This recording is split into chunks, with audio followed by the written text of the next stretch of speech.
want to do that, right? But several people wanted to approach. And all I did was say,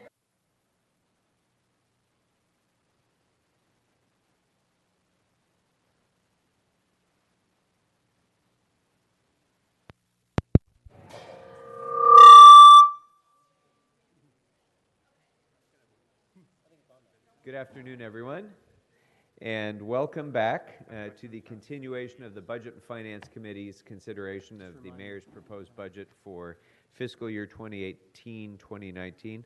I'm Paul Krikorian, Chair of the Committee, joined by my colleagues, Mr. Bonin, Mr. Blumenfield, and Mr. Englander. I think Mr. Kretz will be here momentarily, but we're ready to begin. We'll start today's meeting by taking our public comment cards. And for those of you who are unfamiliar with the Budget and Finance Committee's process, this is a continuous special meeting that happens over the course of several days. So we do not take general public comment during the consideration of the budget. So comments will be restricted to the budget itself. But I do try to take comment from the public each and every day that we meet, so that we get the maximum opportunity for engagement. So if you would like to comment on any matter within the budget for 2018-19, please fill out one of these cards and bring it forward. Each speaker will have 1 minute to speak. And we will, once we're done with comment, we'll proceed then to approval of our list of memos for reports back. And then when we're done with that, we'll go ahead and begin with the Department of Transportation, followed by the Bureau of Street Services, followed by the Bureau of Engineering, followed by the Information Technology Agency. So we'll go ahead and begin our comment now with Eric Previn, followed by Lynette Camp, followed by Patricia McAllister. So if I've called your name, come on forward. Mr. Previn, good afternoon. Good afternoon. It's Eric Previn from CD2. Hold on one second. Wait. Okay, then Wait. restore my time. Sure. Wait. Just, I run the meeting, Mr. Previn. Be quiet, please. Is his mic on? I'm trying to make sure we can hear you. Is his mic on? Okay, come forward, please, Mr. Previn, and offer your comment, and don't argue with me. Come forward and start speaking. My name is Eric Previn. I'm from CD2, and I'm concerned about Preferential Parking District 276 in particular, but this is a program where you sell placards to residents. In 2016-17, you took in $1.1 million in $34 placards, $2.1 million in visitor placards, and then about $375,000 in guest placards. The problem is that there's an information asymmetry thing at play. The people along Ventura Boulevard, and I know Irina Ibranesian has been working to keep them in the dark, who work there don't know that these are being posted, are going to be posted at some point. And Mr. Nagel of the City Attorney's Office has been in consistent denial to provide the requirements that are supposed to be met, like they're supposed to post certain advertisements, so nobody knows anything about it, and it's extremely upsetting as Mr. Englander's going around putting smart boots on cars and getting excited about it in a homeless crisis. So whereas these are not homeless people, they live on the house, on the hills, and they convert their garages to studios, so then they have to have several cars on the street. It's very bad, sir, and I would ask that you take a good look at that. Thank you. Our next speaker is Lynette Camp, followed by Patricia McAllister, followed by Diana Mendoza. Good afternoon. Thank you for the opportunity. I'm here representing the Community Forest Advisory Committee. Overall, we feel that the Urban Forestry Division has not received sufficient funding. They've had unusual additional demands put upon them with the sidewalk repair program and also the effects of drought.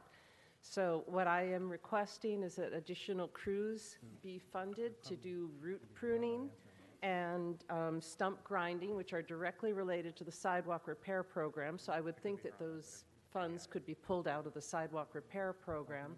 Also to have, because of drought, there's over 4,000 standing dead trees, which eventually will fall and cause a transportation or property damage. It makes more sense to remove those proactively in an organized fashion rather than to run around left and right after a windstorm. Finally, I would like to say that there has been funding, there's been equipment that was approved 2 or 3 years ago that has not been released. The good people can't work without their trucks. I urge that to be corrected. Thank you. Thank you very much. Our next speaker is Patricia McAllister, followed by Diana Mendoza, followed by Jeffrey Mausner. I have 5 books here. These are the budgets. So I actually have a physical copy of the 5 books. I'm a speed reader, and I will be going through all of them. I went through the total cost of the Bureau of Street Services program. That's a total of $266 million. Now, where are you getting these fundings from? $38.4 million from the general fund, $58.5 million, special gas tax, $23.2 million, street damage restoration, Measure R, $23.2. There's more. Now, under salaries, $91 million. This is ridiculous. If you would build the housing that you're supposed to be building, you would need to do all of these street cleaning up projects because people will be off the street. You have $1.2 billion in HHH funding, and I've been driving around. I have the addresses of everywhere you're supposed to be building, and nobody's building so far that I've seen except O'Farrell. We need a federal investigation. I'll be going through this entire budget. Every time city attorney starts a new project, he starts a new marijuana project, he's hiring another attorney. They're up to 150 some odd million in salaries alone. So I will be giving you more information about this budget thing later. Thank you. Our next speaker is Diana Mendoza, followed by Jeffrey Mausner, followed by Rosanna Franco. Hello, I'm Diana Mendoza from PETA. The problems with LA Animal Services response times are well known, and despite 311's help and some encouraging changes the department has made internally, Animal Services urgently needs more staff to answer calls that come in directly, as well as to handle the more complex and emergency calls that 311 can't handle. Additionally, the Animal Sterilization Fund is running dangerously low, and without contributions from the city, it's likely to run out completely within the next fiscal year. Spaying and neutering is the only long-term solution to the homeless animal overpopulation crisis. We need to get at the root of the problem and stop these unwanted births. And these funds are vital for low-income residents who want to comply with our city's great spay-neuter law, but lack the resources.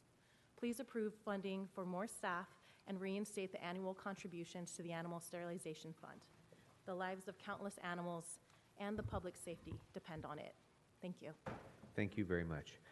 Our next speaker is Jeffrey Mausner, followed by Rosanna Franco, followed by Daryl Gale. Good afternoon. Good afternoon. Jeffrey Mausner, Tarzana. I'm a volunteer at the West Valley Animal Shelter. The budget for the Animal Services Department is 0.25% of the city budget to care for all the animals in the city, including 6 animal shelters. Animal Services is asking for an additional $850,000 for the Animal Sterilization Fund. If this money is not appropriated, the fund will run out of money, eliminating spay-neuter services for low-income pet owners. This would be tragic. After many years in which thousands of animals were killed in our shelters for lack of space, the city has finally reached no-kill. Decreasing the number of dogs and cats who are born is the basis for maintaining no-kill. If spays and neuters decrease, in a few years, the shelters will be killing dogs and cats again for lack of space. Thank you. Thank you very much. And just for your information, Animal Services, we moved to tomorrow's hearing, so thank you for being here today, and you'll be able to watch it on Channel 35 if you'd like tomorrow, so thank you. Our next speaker is Rosanna Franco, followed by Daryl Gale, followed by Bobby Buck. Good afternoon. My name is Rosanna Franco. You pull the mic right, yeah, there you go. Good afternoon. My name is Rosanna Franco, and I'm a policy associate at the Los Angeles Food Policy Council. The LA Food Policy Council is a cross-sector organization with the mission to make food healthy, affordable, and sustainable for all. My comments today are in regard to the Bureau of Street Services, specifically our support for a robust urban forestry division which oversees city trees. Tree planting is a way in which we can leverage the public right-of-way to green our city. We see a connection to other work that the city has already done in this regard, such as the great city ordinance that allows edible plants on parkways. This too leverages the public right-of-way to provide many benefits to Angelinos. As an organization that works on urban agriculture and supports green space more generally, we believe that strong urban forestry programs are important to the city. The greening of our city, whether it be through planting trees, urban ag, or other open space, mitigates the urban heat island effect, regenerates our soils, and provides numerous other benefits to our city. So we thank you for your support and your consideration. Thank you very much. Our next speaker is Daryl Gale, followed by Bobby Buck, followed by Jessica Meany. Good afternoon, I'm Daryl Gale. I am a downtown resident, and I really want to impress upon you how important it is that we have more trees and they are maintained, because unlike most of you, I really do take the buses and trains every day. Often you're waiting sometimes for 15 minutes, especially on weekends, for a bus or a train. There's no shade around. We have a long, hot summer. If we're ever going to get any kind of handle on climate change and making the city more livable in all aspects, we need more trees. They need to be watered. They need to be taken care of. There needs to be money in the budget, and we have to make it a better place to live, and so we can stop breathing in so much methane being spewed by the buses. And I know they will eventually be electric, but they're not electric yet. It's going to take a few years. So we need more trees to help ameliorate that. Thank you. Thank you. Our next speaker is Bobby Buck, followed by Jessica Meany.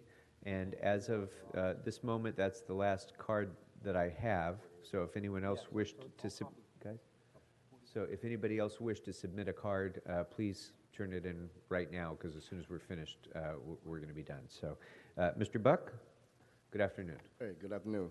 Hello, I'm Bobby Buck, an advisor with the Industrial District Green, and I specifically do education about trees in Skid Row and the trees for the local residents there. Skid Row is a concrete jungle, and cutting concrete to plant trees is very expensive, like $300 per cut. And like planting trees in suburbs is different in Skid Row, because we have too much concrete to cut, and we need to get as much funding as we can to help get the concrete cut. Also, Industrial District Green is aware of North Sea project in Skid Row, where there have been dozens of concrete cuts along the warehouse buildings, which are up to 1/3 of Skid Row. But instead of trees being planted, there are cuts where there are plants being planted. We feel it was a missed opportunity to plant more trees for more shade. Still need many more trees in downtown to improve the quality of life for people in the community there. Skid Row is no different than any other community, and they need appropriate trees for clean air and shade. Please fund street services, urban forestry. Thank you. Thank you, sir. Our final speaker, Mr. Williams, any other cards? No other cards, Okay, sir. thank you. So our final speaker will be Jessica Meany. Good afternoon. Good afternoon, council members. My name is Jessica Meany. I'm the executive director at Investing in Place. Here to support what I see amazing complete streets happening, the potential to happen in Los Angeles. When I go through the budget books, it's very inspiring to see BOE, BSS, and DOT all working together from sidewalk to sidewalk. This budget represents the largest investment we've made in our sidewalks since I can remember when. I've been an advocate coming to you for over 8 years, asking you to make a safer place to walk and bike and catch the bus in LA. I think it's every 3 days someone loses their life walking and biking. Thanks to Measure M, SB1, and other funding, we've now tripled our budgets. We're growing, largest investment in Vision Zero we've made in the past 3 years. I just ask for your support and transparency, improved community engagement, applying some citywide performance measures, and setting in motion today so that next year when we come here, we see this budget tripled, and we really can put a dent on bringing down the fatalities, the loss of life, and improving our city for everyone. Thank you. All right, thank you very much. And that will conclude today's public comment. So members, I'd like to go next to approval of the memo list. So members have any revisions or additions or changes or deletions or comments about the list? Mr. Bonnet. It takes a village to give me a piece of paper. This one is, it's on behalf of CD8. I think I failed yesterday to ask for HSID, CLA and HSID to report back on funding for neighborhood stabilization study to be conducted by outside contractors, as set out in Council File 18-0159. Thank you. Okay, thank you. Mr. Englander, you're good? Mr. Blumenfield. Minor issue number 328 under Housing and Community Investments. It says report on additional positions needed to support HHH, the Consolidated Plan, the Accessible Housing Plan, and affordable housing projects. Insert and the preservation unit at adequate levels. Okay.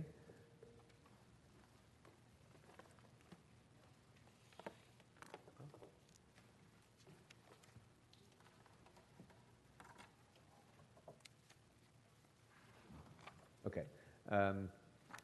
If there's no other amendments or suggestions or changes, then without objection, the memo in its current form as amended will be approved.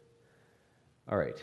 That's going to bring us to our first department, but before I call up the Department of Transportation, members, tomorrow we'll be hearing from our civilian labor partners, and as a courtesy, I'd like to invite up today Bob Schoonover, the president of SEIU 720, who's going to come on up. Mr. Schoonover, because he's not going to be able to join us tomorrow, so come on up, Mr. Schoonover, and take a few minutes to offer your comments. Good afternoon. Good afternoon. Thank you, Chairman Kekorian, for allowing us this opportunity. We have our own governance thing tomorrow at 721 called a board meeting. So, good afternoon, honorable members of LA City Council. I'm Bob Schoonover, President, SEIU 721. We're part of the City Coalition, approximately 20,000 workers. Traveling each day in the city, and even traveling here today, there's one thing that's really apparent. Our infrastructure is of great neglect, okay? Our streets are in need of repair. The sidewalks are crumbling. We see intersections full of trash and bulky items. We see the same neighborhoods left behind again and again. The Great Recession is over. Business is booming.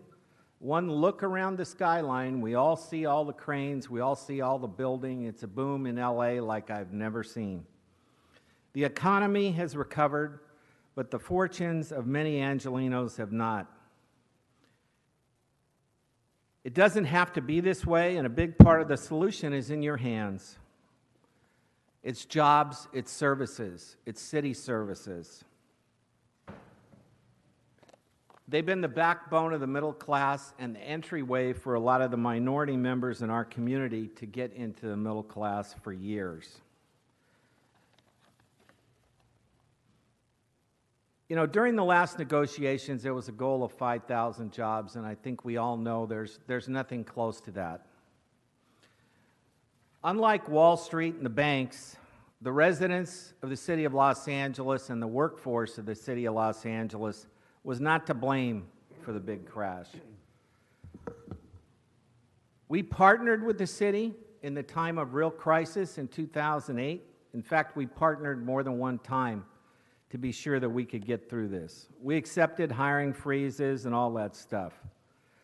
But one thing is really different. We're sitting here with a budget the biggest we've ever had. Every downturn in the economy, we've hired people and we've restored services, and we're not doing that. In the current budget, there's approximately 3,600 vacant positions. We should be paving streets. We should be recovering. The constituents of this city expect us to do these things. And they've been waiting a long time. Now, we are doing something about the sidewalks. We appreciate that. It's a perfect target for local hiring. You know, there was a job fair at the Black Worker Center for entry-level jobs. The line was unbelievably long. There are people that need these jobs, want these jobs. These jobs go right back into our economy. Most of these people actually live in the city. A lot of them, they spend their money here. It benefits the economy. We're all interested in seeing the city succeed. We've also been very, very patient. It's time we recover, move forward, take care of some of the infrastructure needs we have, and recover and make this city great. We have the Olympics coming here a few years out. You know, we've done a really great job fixing potholes. That's all necessary. These streets really need to be paved. And we can do this. We got to hire some people and we got to get to work. But we can do this. We look forward to partnering with you on this, just as we did when times were bad. I want to thank you for this time. Chairman, thank you. Thank you very much, Mr. Schoonover. Appreciate your being with us, and thank you for your comments. I think one thing you'll hear throughout this hearing is a sense of urgency by a lot of us, probably all of us, about hiring to fill the positions that we have funding for. And it's a continuing aggravation for a lot of us that we have unfilled, funded positions in the budget. And I think you're going to see that this committee is very much committed to getting those positions filled. So, because service is what it's all about. So, thank you very much for being with us. Thank you very much. All right. With that, and Mr. Kretz is, for the record, has joined us. I'd like to go ahead and call up the Department of Transportation, please.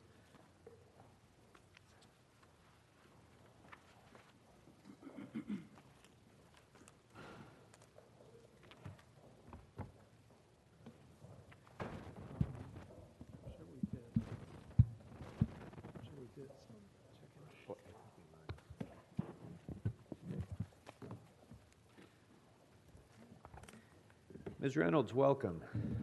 Thank you, Councilmember Krikorian. And thank you for your letter.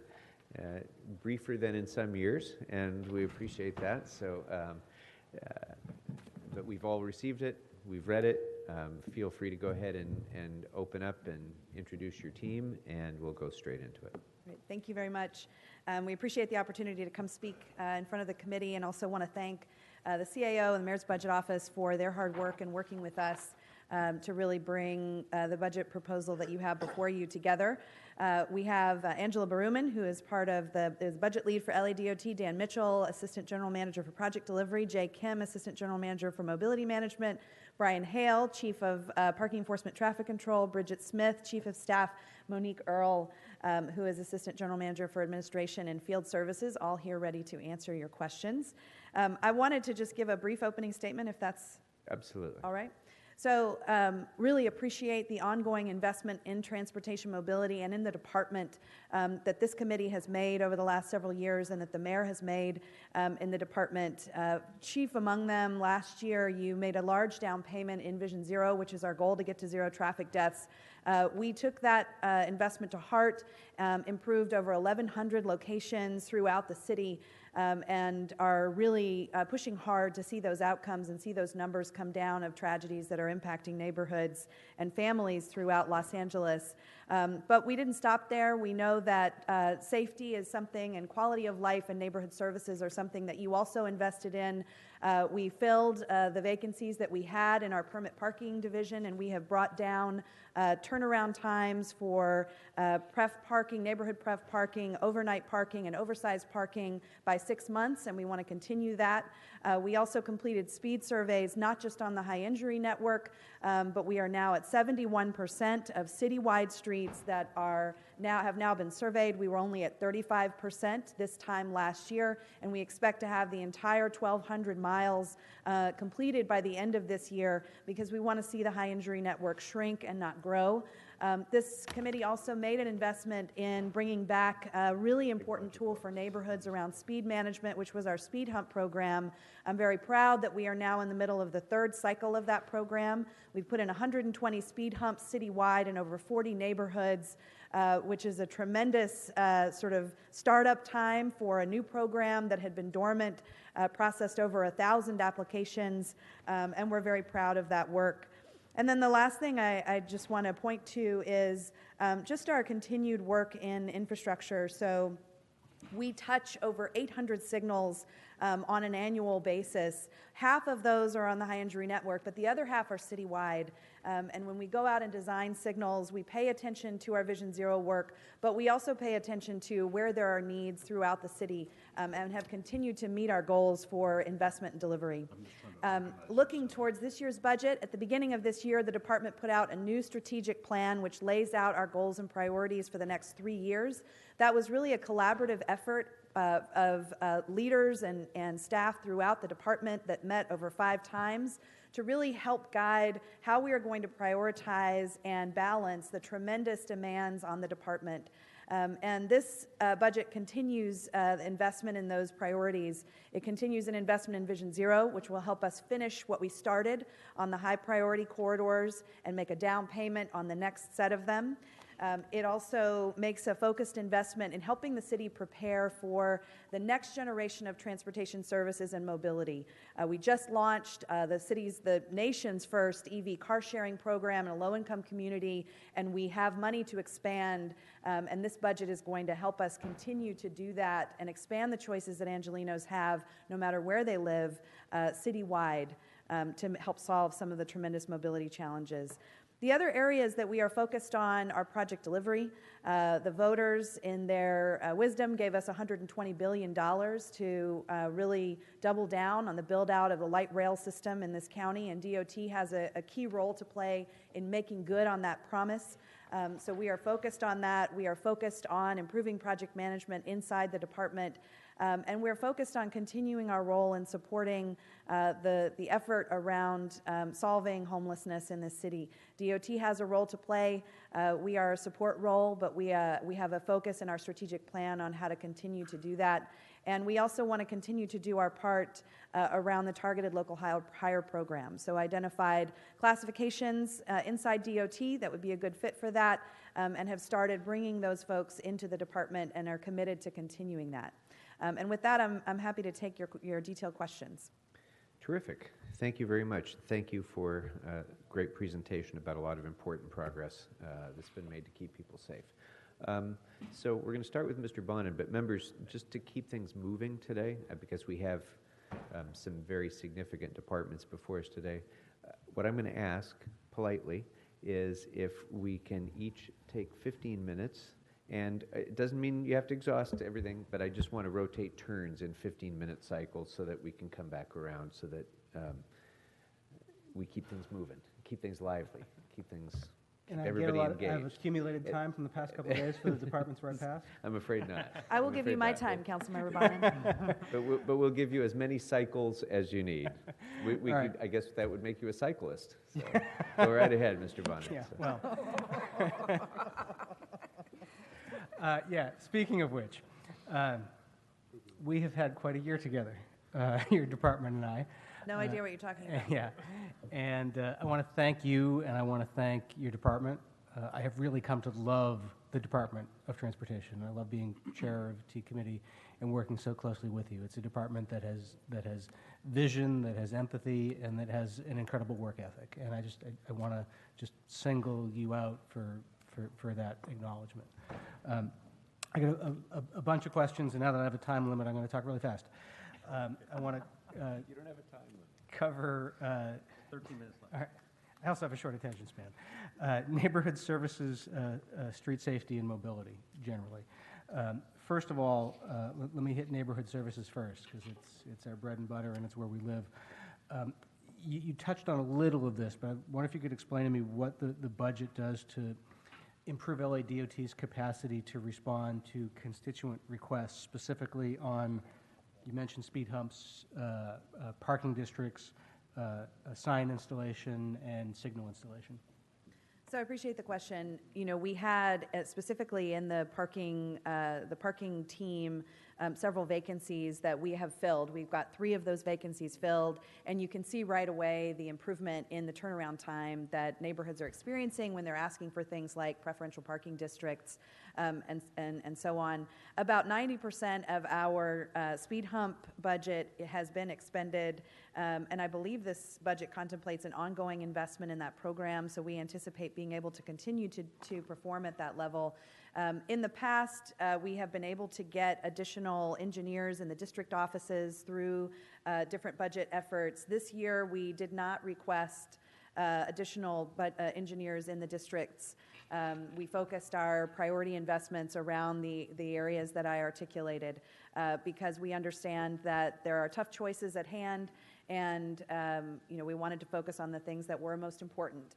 But it's clear that additional investment in those district offices equates to additional turnaround. Now, they perform an incredible amount of work. Just in the West Valley District alone, last year, 656 requests closed, and of those, I'll point out, only 5 of those were related directly to Vision Zero. Those are really neighborhood requests. However, we continue to struggle to bring our backlog down of citizen requests. That has hovered around the 6,000 point, give or take, and has been very stubborn to bring down. Thank you. The question on the speed humps. When we brought this back, and I was really thrilled we did a few years ago, one of the things that I had envisioned was we would have the ability, if a council member had a development coming in and one of the concessions was to get the developer to pay for speed humps, we would have the staff to facilitate that. Has that happened at all, or have they all been city-funded speed humps? I believe we've been focused almost purely on application-based services, but I would be happy to see if there's more detail on that for you. Yeah, I mean, if somebody's willing to pay for some, it adds to our That supply. is the intent, Yeah. and we haven't, there hasn't been a modification of the program to drift away from that. I'm not certain that we've actually had that come through. Great, thank you. Recurring issue is resurfacing followed by restriping. I know we've done a lot of work to sort of close the gap between when those two things happen. And in certain years, we've had an imbalance in funding that has added to one and slowed the other. Where are we with this year's budget in being able to sync those things as much as possible?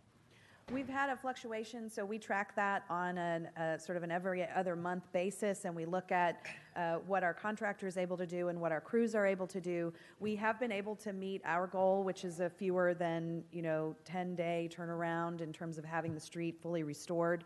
Occasionally that slips when the workload fluctuates, but we do meet consistently our goal to have major streets, what we call marked out, within a 24-hour period of being resurfaced, so that they're not completely dark for more than a few hours after they've been resurfaced, and then the full restoration happens within 10 days. Thank you. Over the past couple budget cycles, we've gradually been restoring crossing guards and TCOs, moving from part-time to full-time on the TCOs. Does this budget continue that trend or leave it level? So this budget, we're happy to report we have stepped away from the part-time traffic officer program. And so the last 2 classes of officers that have come through, we've brought in as full-time officers, and we have another class of 50 that we're going to be bringing in 2 phases that will be full-time officers. Great to hear. Let me switch over then to Vision Zero. A program that is wildly misunderstood on talk radio and the blogosphere. It's boiled down to what can be a controversial project or two, and folks say, don't do Vision Zero. And they are therefore saying, don't do crosswalks, don't do median safe harbors, don't do curb extensions, don't do anything that enhances safety, don't do new signals. I'm in favor of all of those things. So I'm glad to see where the mayor has funded stuff, but we do need help, in my opinion, doing more education about what is required to do safety and a better job dialoguing with the community from the department. So I'm wondering what we could do to increase senior leadership capacity for community engagement and communications on everything, but on safety projects in particular. So I appreciate the question, and certainly, every kind of strategic communication is critical to not just the success of Vision Zero, but the success of everything we do. Our projects tend to be small, but they have a very large footprint in terms of the impacts that they have on communities. Everything from pref parking to, a new signal, those things all are felt every day. And this department really touches the lives of Angelinos, in a comprehensive way, more so than very few other departments, right? So when we have looked at, we did pull together, we had an outside consultant come in and look at our ability to do community outreach, customer service, and strategic communications. We had them do a peer study of other cities and other sort of departments like Metro, how are they organized and how do they resource these particular tasks.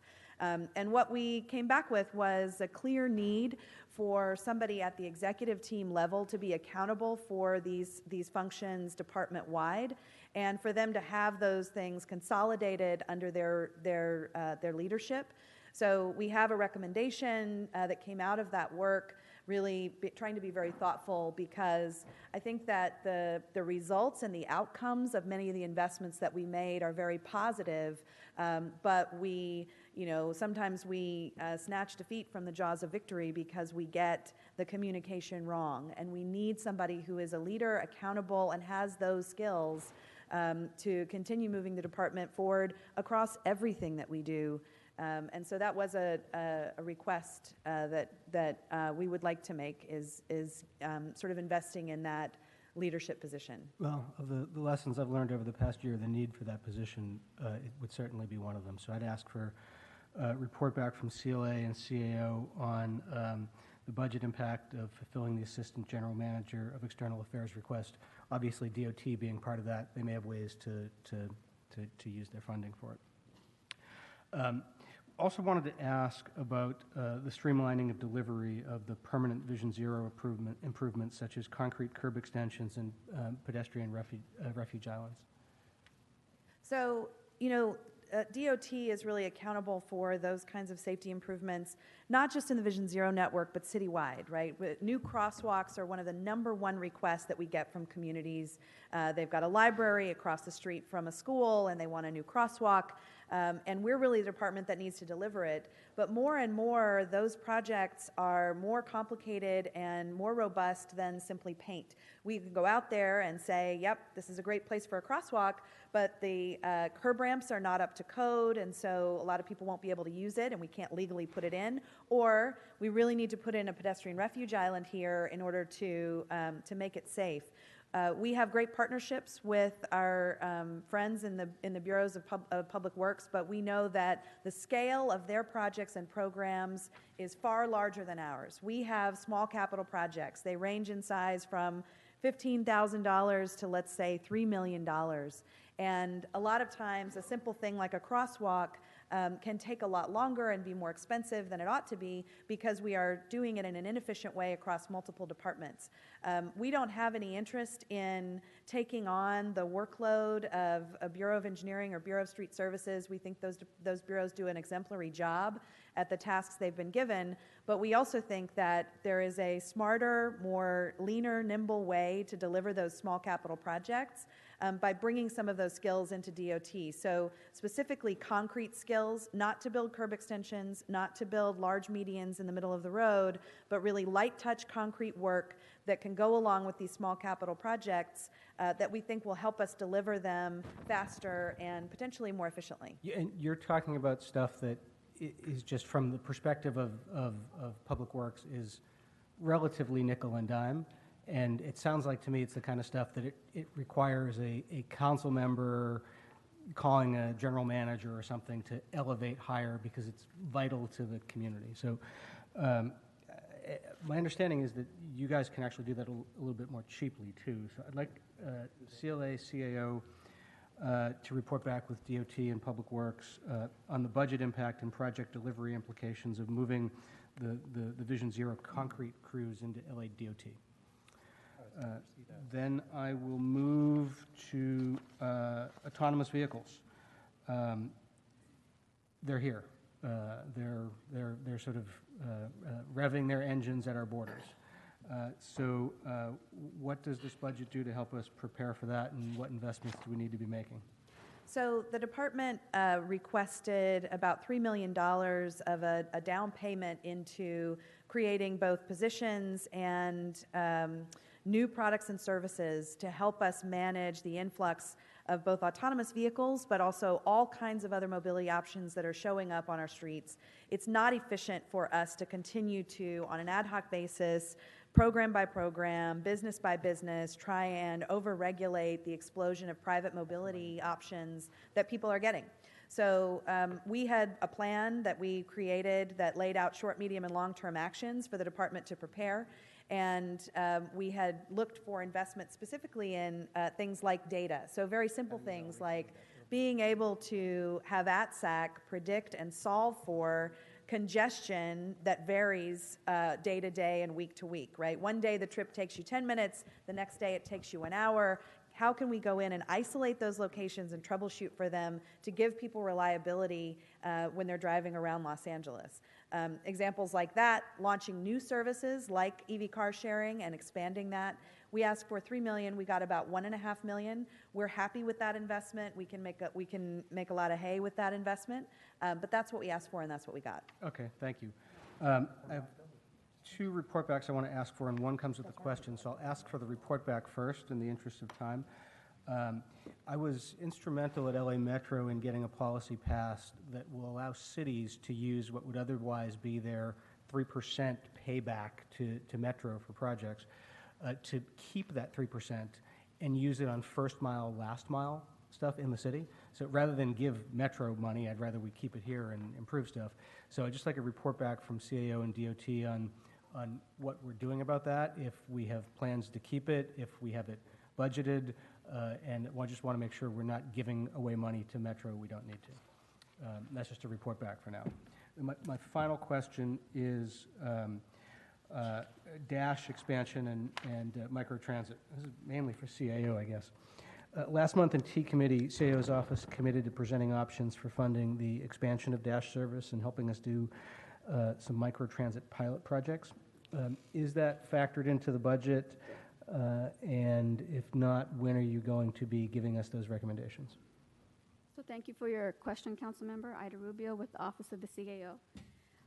So we are working with our colleagues in LA DOT to review the expenditures and revenues, and we're trying to firm that up for you so that we have an accurate forecast over the next 10 years of what the transit infrastructure would look like. Examples of some of the things that we are reviewing are grants that have been awarded to the city for bus purchases, determining some of the long fleet replacement needs, anticipated savings from electric vehicles, and savings from bus facilities.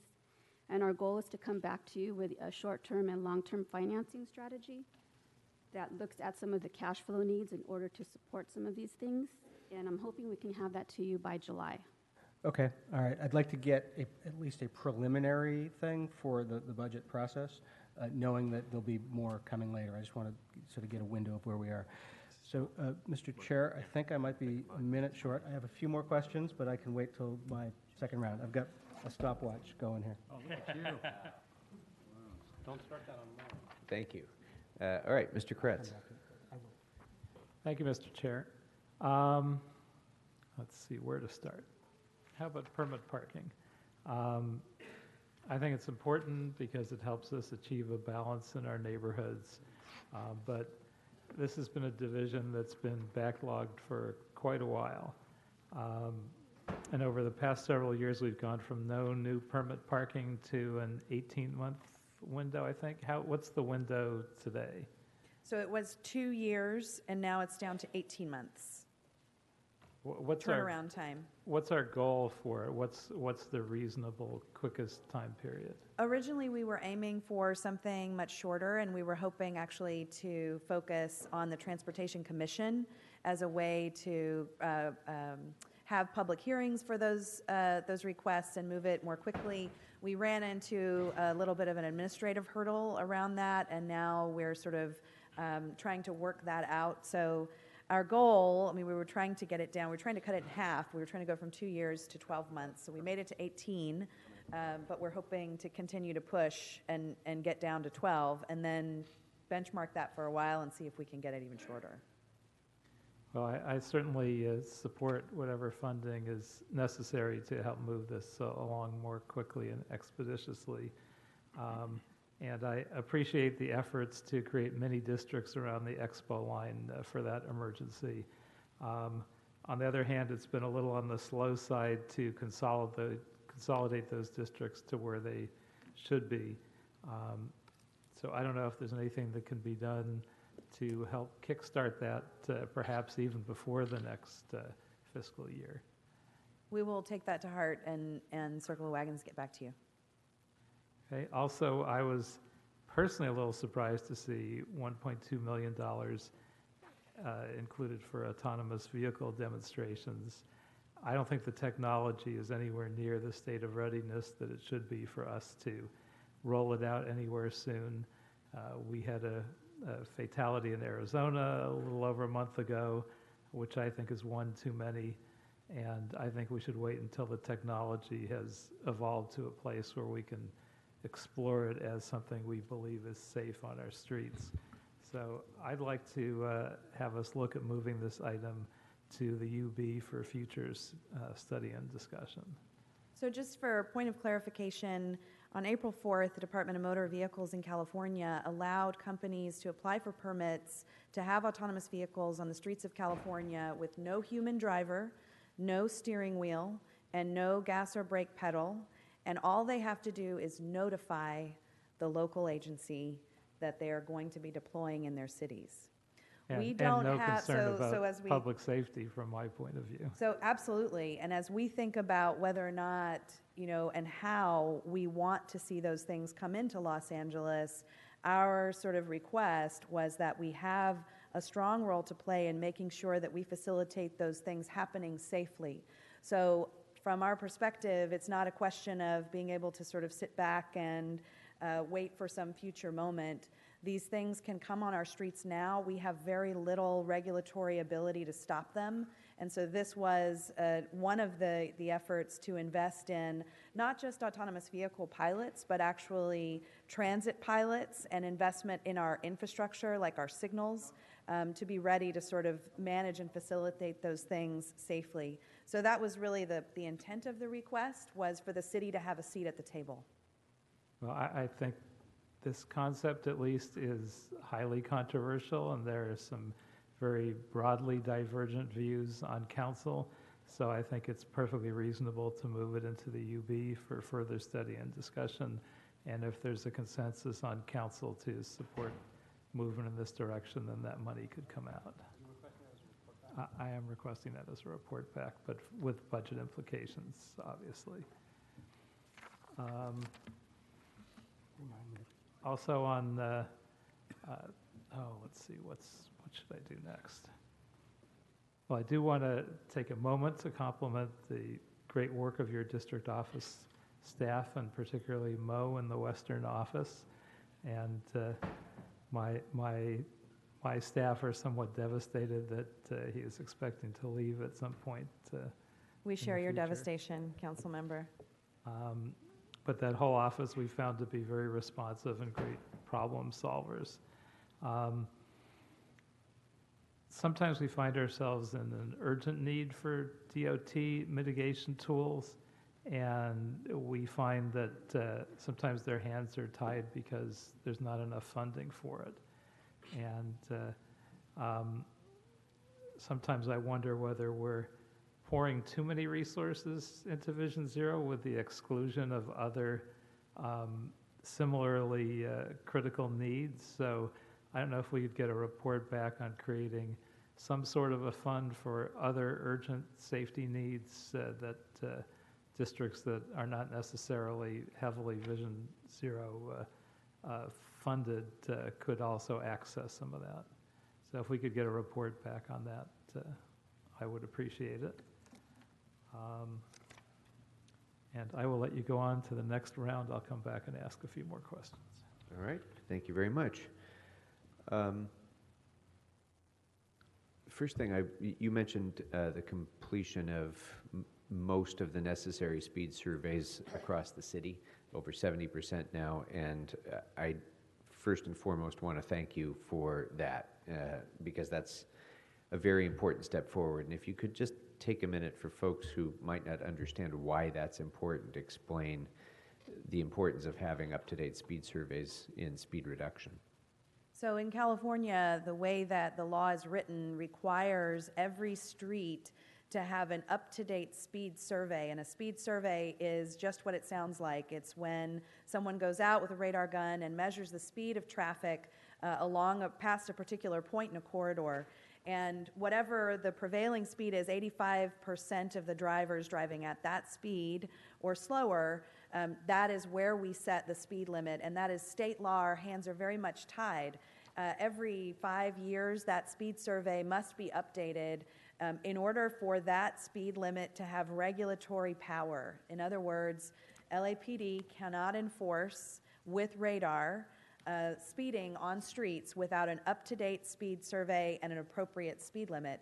So what we found ourselves in a situation because of a variety of factors that had accumulated over several years of really a majority of the streets in this city, over 70%, were not enforceable by radar because they did not have up-to-date speed surveys, which meant that people driving could speed with impunity, and LAPD's hands were tied to go out and do the excellent enforcement work that we are asking them to do, which is to manage speeds on our streets. And so we made a commitment to bring the high injury network up to snuff first, and we did that by the end of last year, and we made a commitment to finish the rest of the city this year. And so we are on track to do that and have, significantly reduced the amount of streets here where people can speed, because it's a dynamic list, right? New streets come up for survey all the time. We have to clear the backlog and keep up with the new streets that are slipping. And it's a credit to Dan Mitchell and Nader Asmar and their team that they've been able to execute that.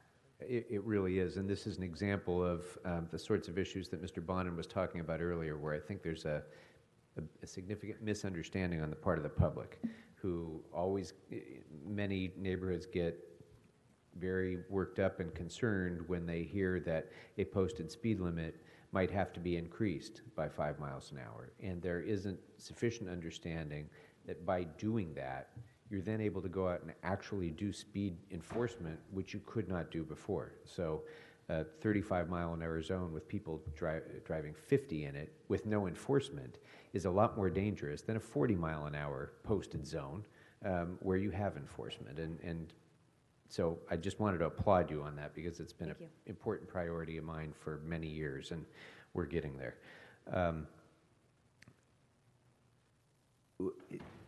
We seem to still have a significant backlog in getting signage completed, particularly in the valley. There's a lot of places with parking restrictions that are in effect where we can't get the signage done sometimes for, a year.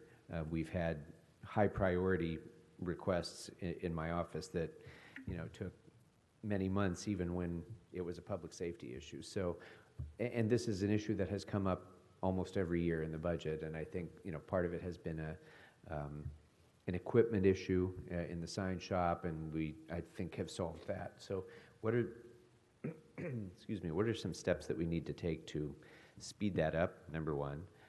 Number two, what should we set as appropriate metrics to ensure that we're making progress in completing that, and what resources will you need?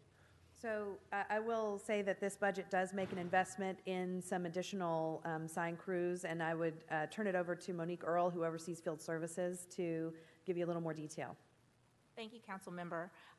As you all know, there's been an influx of requests that have come in, particularly as it relates to oversized vehicle districts and things of that nature. And we made a request in this year's budget for additional crews to support each yard, so that we have a dedicated team that will be responsible for implementing those sign requests to come through. So this is the first time we will have a dedicated team in each yard, and that'll increase our capacity to install those signs.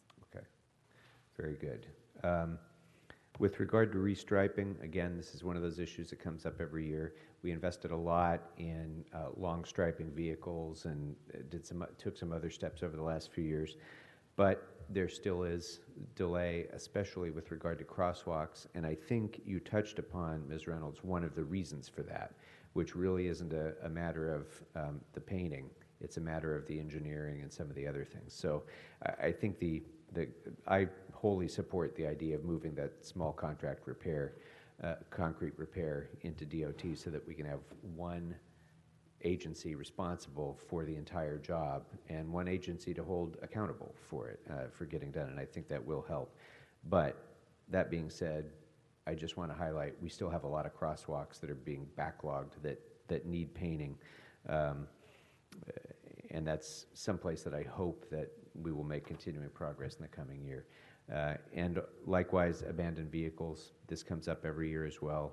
The delay is sometimes weeks before we are able to address abandoned vehicles. And I know that the workload is rapidly increasing, and sometimes those requests are not really about abandoned vehicles. Sometimes they're people who are, living in their vehicles and so on. But what are some ways that we can try to address that backlog and increase the turnaround time? So I appreciate that question, and that is something that we track, and it is absolutely something that is increasing in terms of the amount of time it takes for an officer to go out and chalk the vehicle and then go back and tow the vehicle or remove the vehicle. And as you pointed out, this is the job of our parking enforcement traffic control officers is rapidly changing. It is really now, last year we had a 30% increase in calls for dispatch and service, which are mostly about abandoned vehicles. This year, another 20% increase over last year just in these first few months. And there are large vehicles that are out there where the Department of Transportation is not empowered. If somebody is occupying the vehicle, we have to bring our colleagues from LAPD in to help assist with that. There are not enough companies to do those large vehicle tows, not enough places to store those vehicles, et cetera. For our part, in our strategic plan, we focus on how we can equip the officers to really do that job and be ready for the changing nature of their job, because we focus on the safety of our officers first and foremost. And so making sure they have first aid training, that they have protective clothing, that they have the tools to give people, if they're that first point of contact, to connect them with resources. And then we do think that with the elimination of the part-time officer program, if we can have our vacancies lifted and be able to fully staff parking enforcement, we think that we will be able to really drive down those numbers, because the amount of time it takes has increased from about 4 days to 6 days just for that first touch on average. It's longest actually in the Western District, but the largest number of calls we get are in the Valley, because the Valley has the least amount of parking regulations, and so there are the largest amounts of unclaimed curbs. So we're looking at ways to focus resources on that, and we really appreciate the leadership of Councilmember Englander in bringing our folks in together with the HOPE team and LAPD to tackle that in a focused way and really have metrics around that and report out on a regular basis. And we think that's the way eventually we need to go with those services citywide. We're also supporting the unified command around homelessness with our parking officers and trying to be really clear about what our role is. But at the same time, the number of special events that we provide traffic control for has increased up to, it was over 6,600 last year. We're on track to be 6,000 again this year. Just tremendous pressures from a number of directions on this one business unit in the department. Getting it fully staffed is obviously a huge priority, and we think that moving away from that part-time traffic officer program will be a big step in that direction. Well, I'd like to get a report back on a plan for fully staffing parking enforcement, whether it's in this budget year or over the course of years. What the costs and benefits will be, what the potential funding sources for that may be, because we do talk about this year in and year out in this committee, and I really want a blueprint. I want a blueprint for finishing this job, and so I'd like to ask for that as a report back. And then in my last bit of time, I'd like you to talk a little bit about SB1, because this budget, I think, astutely provides that some of the SB1 funding that would otherwise benefit DOT projects is held in the UB pending the outcome of a potential ballot measure to rescind the gas tax increase. And I'd like you to talk a little bit about what impacts the loss of SB1 funding would have on safety and on the state of good repair of our transportation infrastructure for a moment. Talk about the sorts of things that get funded by SB1 and what would be lost if we were to lose that revenue. I appreciate the question and the opportunity. You know, SB1 was something that those of us who work in transportation have been wanting for decades, is finally making sure that the gas tax does its job and what it's intended to do, which is to invest in the state of good repair and in really a 21st century system of streets. And when it finally passed, we celebrated, because for us, what it means is that we don't all have to try and put a ton of priorities on the head of a pin to fight it out in a cage match between safe routes to school and Vision Zero and pedestrian improvements and bike improvements and bus rapid transit improvements and basic infrastructure work that we need to do, like keeping our signals functioning and keeping our pavement smooth for everybody who uses it. All of those things we're fighting for very, very limited dollars. What SB1 did was the equivalent of pulling a stopper out and really allowing there to be enough money to flow to fund all of those things and for all ships to rise. So those are some of the things that we think would go away. I mean, SB1 allows us to go in and really make the most out of every individual dollar invested. It's not just about reconstructing a street, which has to happen because that only gets more expensive the longer you put it off, but it's also about using that opportunity to do things in a cost-effective way, like make it safe improvements so that it's easier for kids to walk to school. Make improvements so that transit and buses can pick up and drop off at the curb. Make improvements so that the signals are where they need to be and are functioning and that are 2018 equipment and will last for another generation. These are the things that we lose, and these are the things that will go away, and we'll be back to a place where every year you've got 7 or 8 departments that come to this table and force you to make really tough decisions among those priorities. Do you want to fill potholes? Do you want to save lives? It's a false choice, and SB1 helped us get away from that false choice, and I would just be really concerned that we would go back to that place where we don't do enough for anybody and really everybody loses. Thank you very much. All right, we'll go to Mr. Englander next.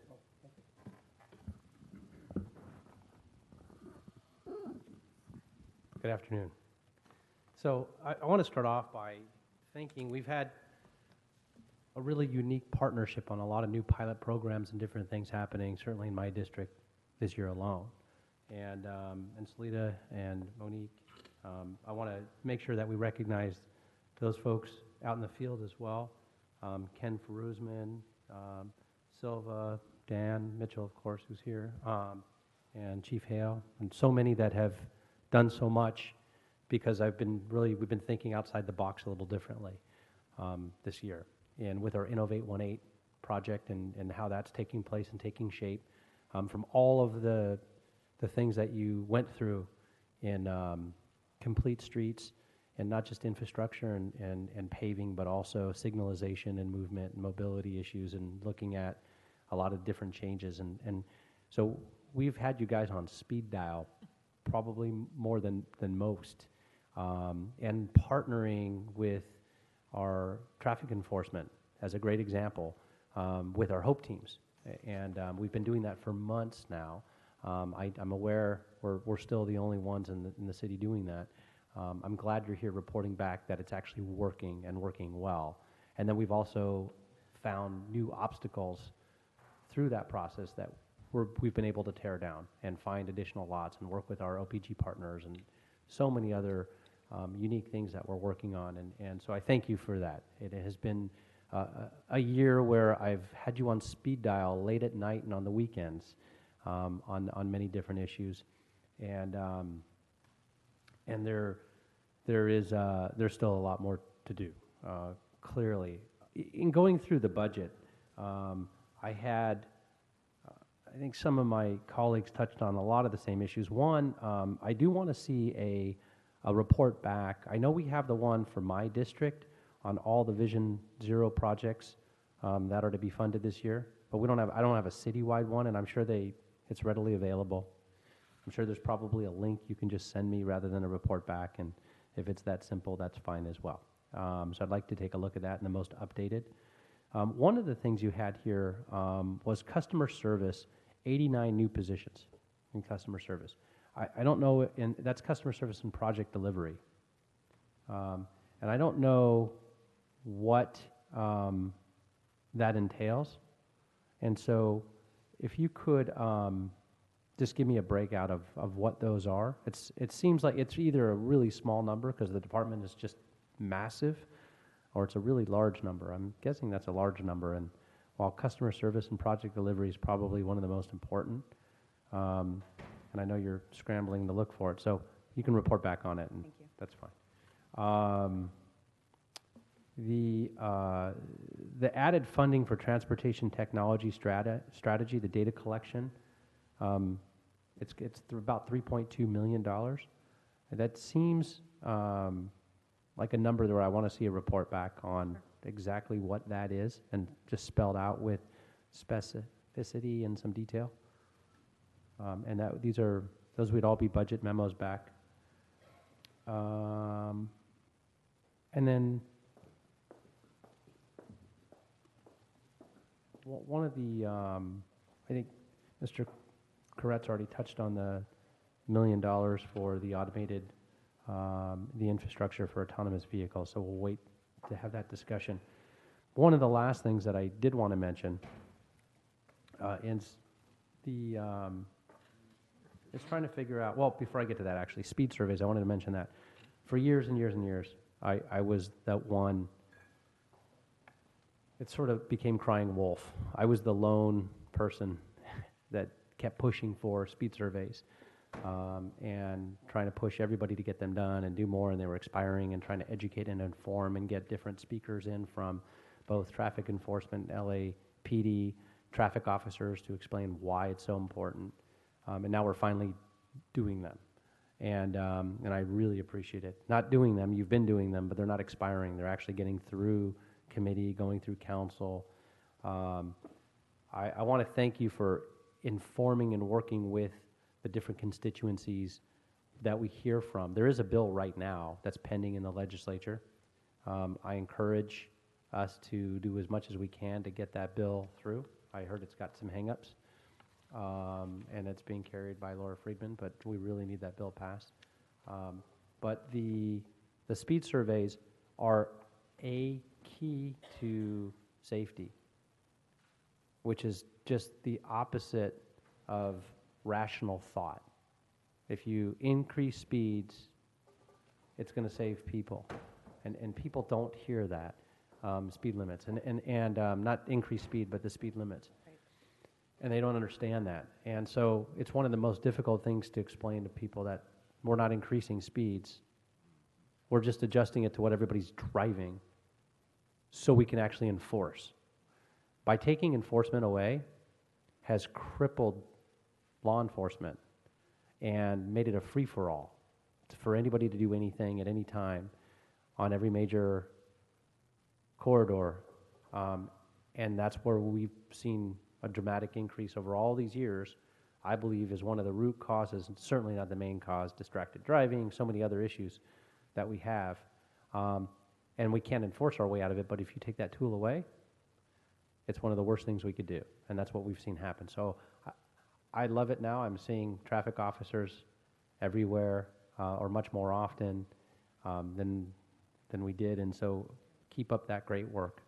So I've been somewhat complimentary to this point. Bring it. Got to wait for it, right? I know it's coming. This is the budget. One thing, all joking aside, is the very serious issue that I can't seem to understand. It's been 4 months since this was brought to our attention. And the worst, I should say, not the worst, media reports suggest, and if you Google what is the worst intersection, the most dangerous intersection in the state of California, it comes up right at the top of every media outlet and every media story, the most dangerous intersection in the state of California. And that's in Northridge, California, on Reseda and Devonshire. So this story broke about 4 months ago, January, and I immediately, that weekend, picked up the phone and called you. And you said, we'll immediately have somebody out there to look at it and figure out what we need to do to solve this. And I didn't want to wait until we got traffic engineers out there to find out what's wrong. I figured I can probably drive down to the corner, there's a car wash there, and talk to the general manager at the car wash, and he may know. He's there all day, every day. I don't think you need to be an engineer to tell me if you're living and working 12 hours a day in front of the most dangerous intersection in the state of California, if you didn't have an opinion of what was wrong with it. So he explained to me right on the spot exactly what was wrong. He said, we see it every day, all day, near misses and accidents, every single day. And it's the left turn arrow. The left turn arrow just needs to be adjusted. We don't need a new one, we have one. But the timing is off. And that was one of the main problems. And that's what's causing this. 4 months later, I called the next week and said, I think we found the problem. The general manager at the car wash seems to know. And we said, we'll go ahead and send new engineers out and just verify it. So you did. They went out. I got a call back a couple weeks later saying, yeah, that's the issue. He was right. We're going to have to adjust it. But we just don't have the time. So we're going to have to get to it next fiscal year. So it's slated right now for January, or for July at some point, hopefully. We spend tens of millions of dollars, not only in payouts, this is probably one of our highest liability payouts today, since we're well aware of it. It's been documented. It's all over the press. There's phone calls and emails tracing back from your office to my office. We found out and verified that it is, in fact, just a timing issue. For the most part, there's some other things that need to be done also, but that's the low-hanging fruit. We're 4 months into this, and we're still looking at months away, if at best, to get somebody out there to adjust the timing. I've spent the bulk of my time with compliments. This isn't a criticism. This is a concern, and it's a grave one. One that could have and has had deathly consequences. There isn't an answer. I know we're all busy and there's not enough time in the day, and there's a lot of projects, but this has been labeled as the most dangerous intersection in the state of California, and we're aware of it, and we're not talking about brain surgery to fix it. Right. I'd like to see it done. I appreciate your comments. You know I share your concern and agree with you that that delay is not acceptable for this particular project. So Dan Mitchell and I will take this back and troubleshoot this particular intersection I because appreciate of it. because it is incredibly unique in the both in terms of the level of exposure, potential exposure that we now incur because of the media report, but also because of the very real safety concern and the relative small amount of effort needed to address it.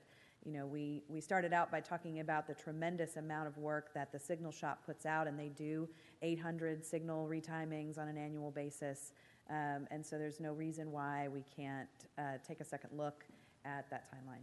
Thank you. I appreciate it. I know 400 of those have been on the high injury network, half of them, and this should be at the top of the list. I don't want to just finish on that note. I want to go back to supporting the department and the efforts and everything you're doing. I know the numbers and speak for themselves in terms of Vision Zero. The numbers are going up in terms of fatalities. We've had almost as many fatalities from vehicular traffic and collisions than we've had in homicides this last year in the city. It's huge, and we keep pouring more money in, and seeing it's one step forward and two steps backwards. And I know there are a lot of different schools of thought, and I have mine, and they're a little different than some here. But having said that, when I see intersections like this, there's only one school of thought. It's just fix it. And so with that, I want to thank you, though, for all the other partnerships, a lot of the things that you've been doing over this year, and particularly to the staff that are out on the street every day. They have one of the toughest jobs. Both your traffic engineers and your enforcement officers have one of the two most difficult jobs in the city, quite frankly. Nobody's ever happy. It's the one issue that cuts through every demographic, social graphic, color, race, creed, religion, doesn't matter. Everybody's impacted by traffic every single day, and all we hear every day are hit and runs and traffic collisions. And with law enforcement and our traffic officers, people are much more aggressive and combative than ever. So I really appreciate all the work of your department. We appreciate the support. Thank you. Thank you. Mr. Blumenfield.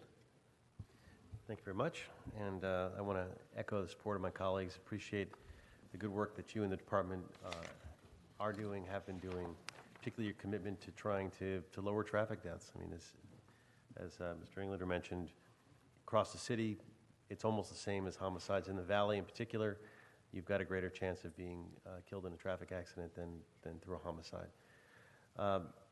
Most of the big picture issues have been covered, so I'm going to focus on some more narrow district valley issues. But I really agree with a lot of what has been talked about, whether it's the speed surveys or parking enforcement and the work that we're doing and the course that we're on. So I thank you for that. I always have a concern about the West Valley getting a fair share of city transportation dollars. And I acknowledge and am appreciative that the Reseda Boulevard is one of the first street reconstruction Vision Zero corridors, which is great, and that there's a commitment to completing the LA River. But there are some areas of concern. In the West Valley, for those who don't have access to a car or have there's really not a lot of good transportation options. My district has no dash service, except for the Orange Line and a couple of other routes. Most of the Metro buses have headways of 45 minutes. Or more, limited or no Sunday service.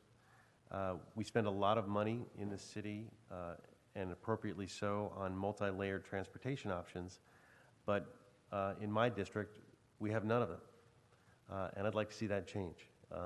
And the district has changed over the years, particularly with the Warner Center. We're much more becoming a live, work, play, and in some ways it's because of the history that we don't have those options, but given where we are and as a community, we deserve those options. So I'm putting my pitch in for that.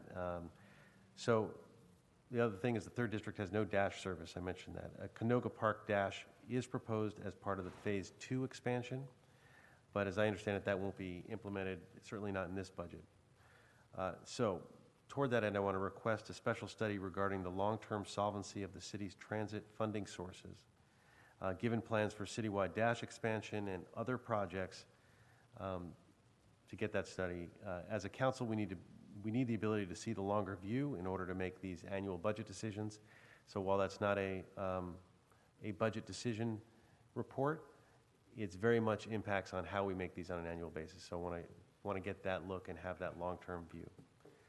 Another question I have concerns the issue area, the dock bike share. I'm a big advocate of biking and all different multi-modes of transportation. But I'm looking at the numbers on it, and I wanted to get your sense on it. And also, of course, we have no plans for this to serve the San Fernando Valley, as I understand it. We have 2 million residents, but the dock bike share, at least, is not anticipated to go into the valley at all. So we have dockless bike systems, and the cost sometimes seems hard to reconcile the differences in the cost. We're asking for $5 million on maintaining and expanding the existing bike share program, and we're being offered these dockless ones for no money. And so it raises questions, and toward that I want to request a couple of report backs regarding the following issues. One, the existing ridership in the downtown portion of the system and how ridership compares to, one, the ridership that was projected before the system launched, two, the docked bike share systems in other cities, both as average rides per bike per day and the average subsidy per rider. Also, the costs to the city of the docked versus the dockless, including the oversight costs, because it's not, you want to make apples to apples. It's not fair to just look at the offer of free dockless. It requires us to pay money for those things, and I get that. And there's other costs too, like where, we don't want these things strewn all over the place. We want to be able to manage that, and that is a benefit that the docks have. And a comparison of the public subsidy for the docked bike share system to any proposed public subsidy for dockless bike share that could serve the San Fernando Valley. So putting all those out there. Other issues, you mentioned, when we're talking about Vision Zero, which I'm a believer in, but I think you also made a good point when you said, so we don't want to have these false choices, because I do want to make sure that DOT is also focusing on implementing the Mobility 2035 plan, building out the various networks called for in the general plan, and to bring into a particular example, we've made progress on portions of the LA River bike path, but there's no place in LA which the bike paths actually connect to the river. So we have we're creating this new transportation corridor, but unless we connect it to the others, it ends up not only languishing, but we end up losing the public support for it because it becomes more of a magnet for homelessness, and that has been a big problem in my area. What used to be the bike path was, everyone was hustling to or excited about it. Now I have people asking me to close it down, and that pains me because I see this as an incredible amenity. So what I'd like to know is what DOT's plans are for providing safe bicycle connections to the river.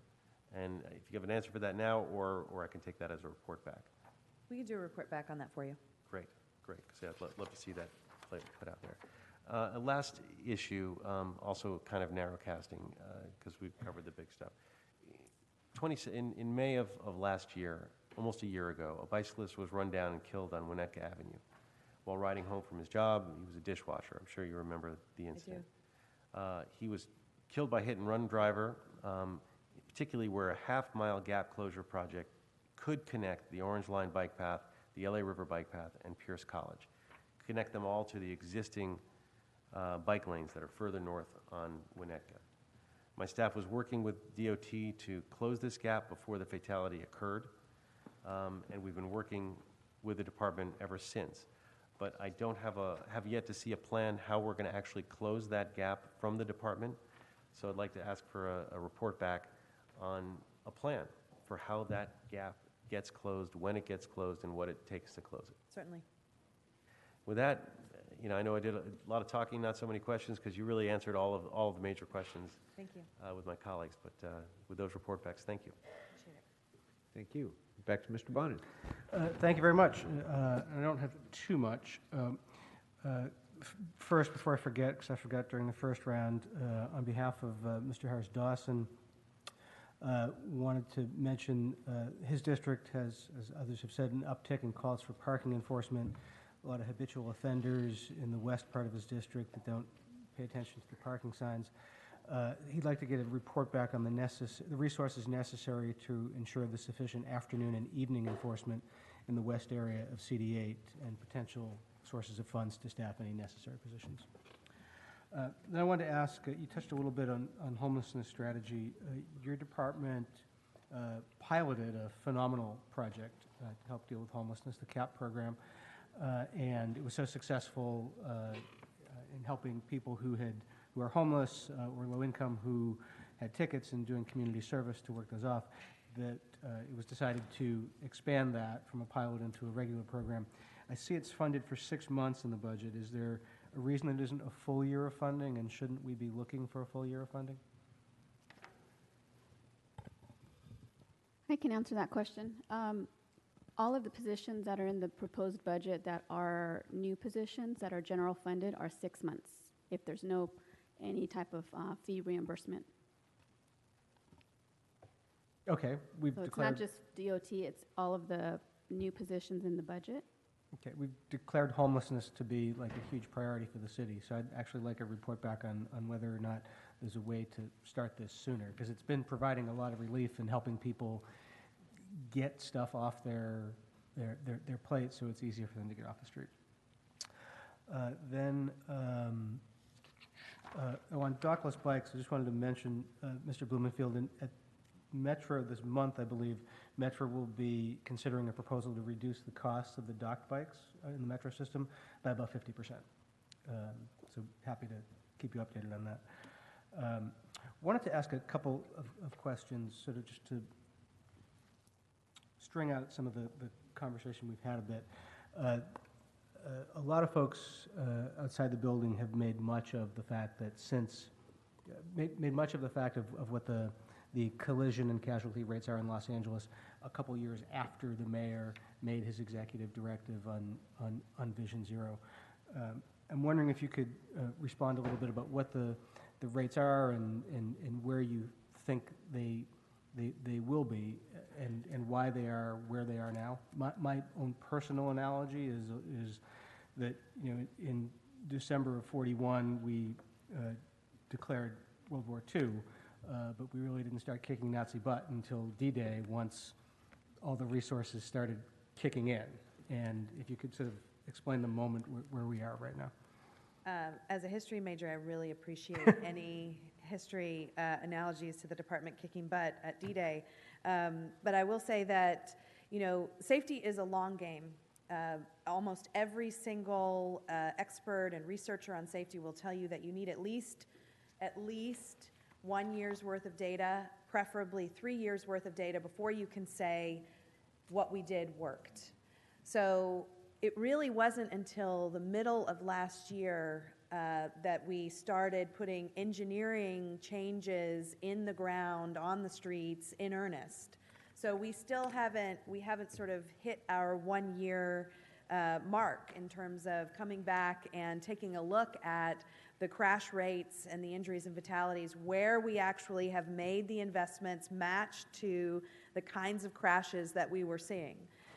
We are very much following the playbook of New York and San Francisco, the two cities that are 2 years ahead of us. And in the first years of their Vision Zero programs, they also saw an increase in severe and fatal crashes. But then last year, after having their engineering pieces in place for more like 2 years, they saw the lowest fatality rates in the last 50 years, which bucks a national trend of collision rates increasing, you know, anywhere from 20 to 50% across the United States, depending on the mode and depending on the city. So we were no different. We saw our crash rates, our fatality rates go up by around 40% last year across every mode, people walking, biking, and driving. But this year we were on track to start seeing those coming down. And then we had a tragic DUI-related crash that happened on Hoover last week, where 3 people lost their lives. And just like that, you know, we're sort of creeping back. We're taking away some of those gains that we had achieved. So we feel as though we are following a strong playbook to get where we need to go.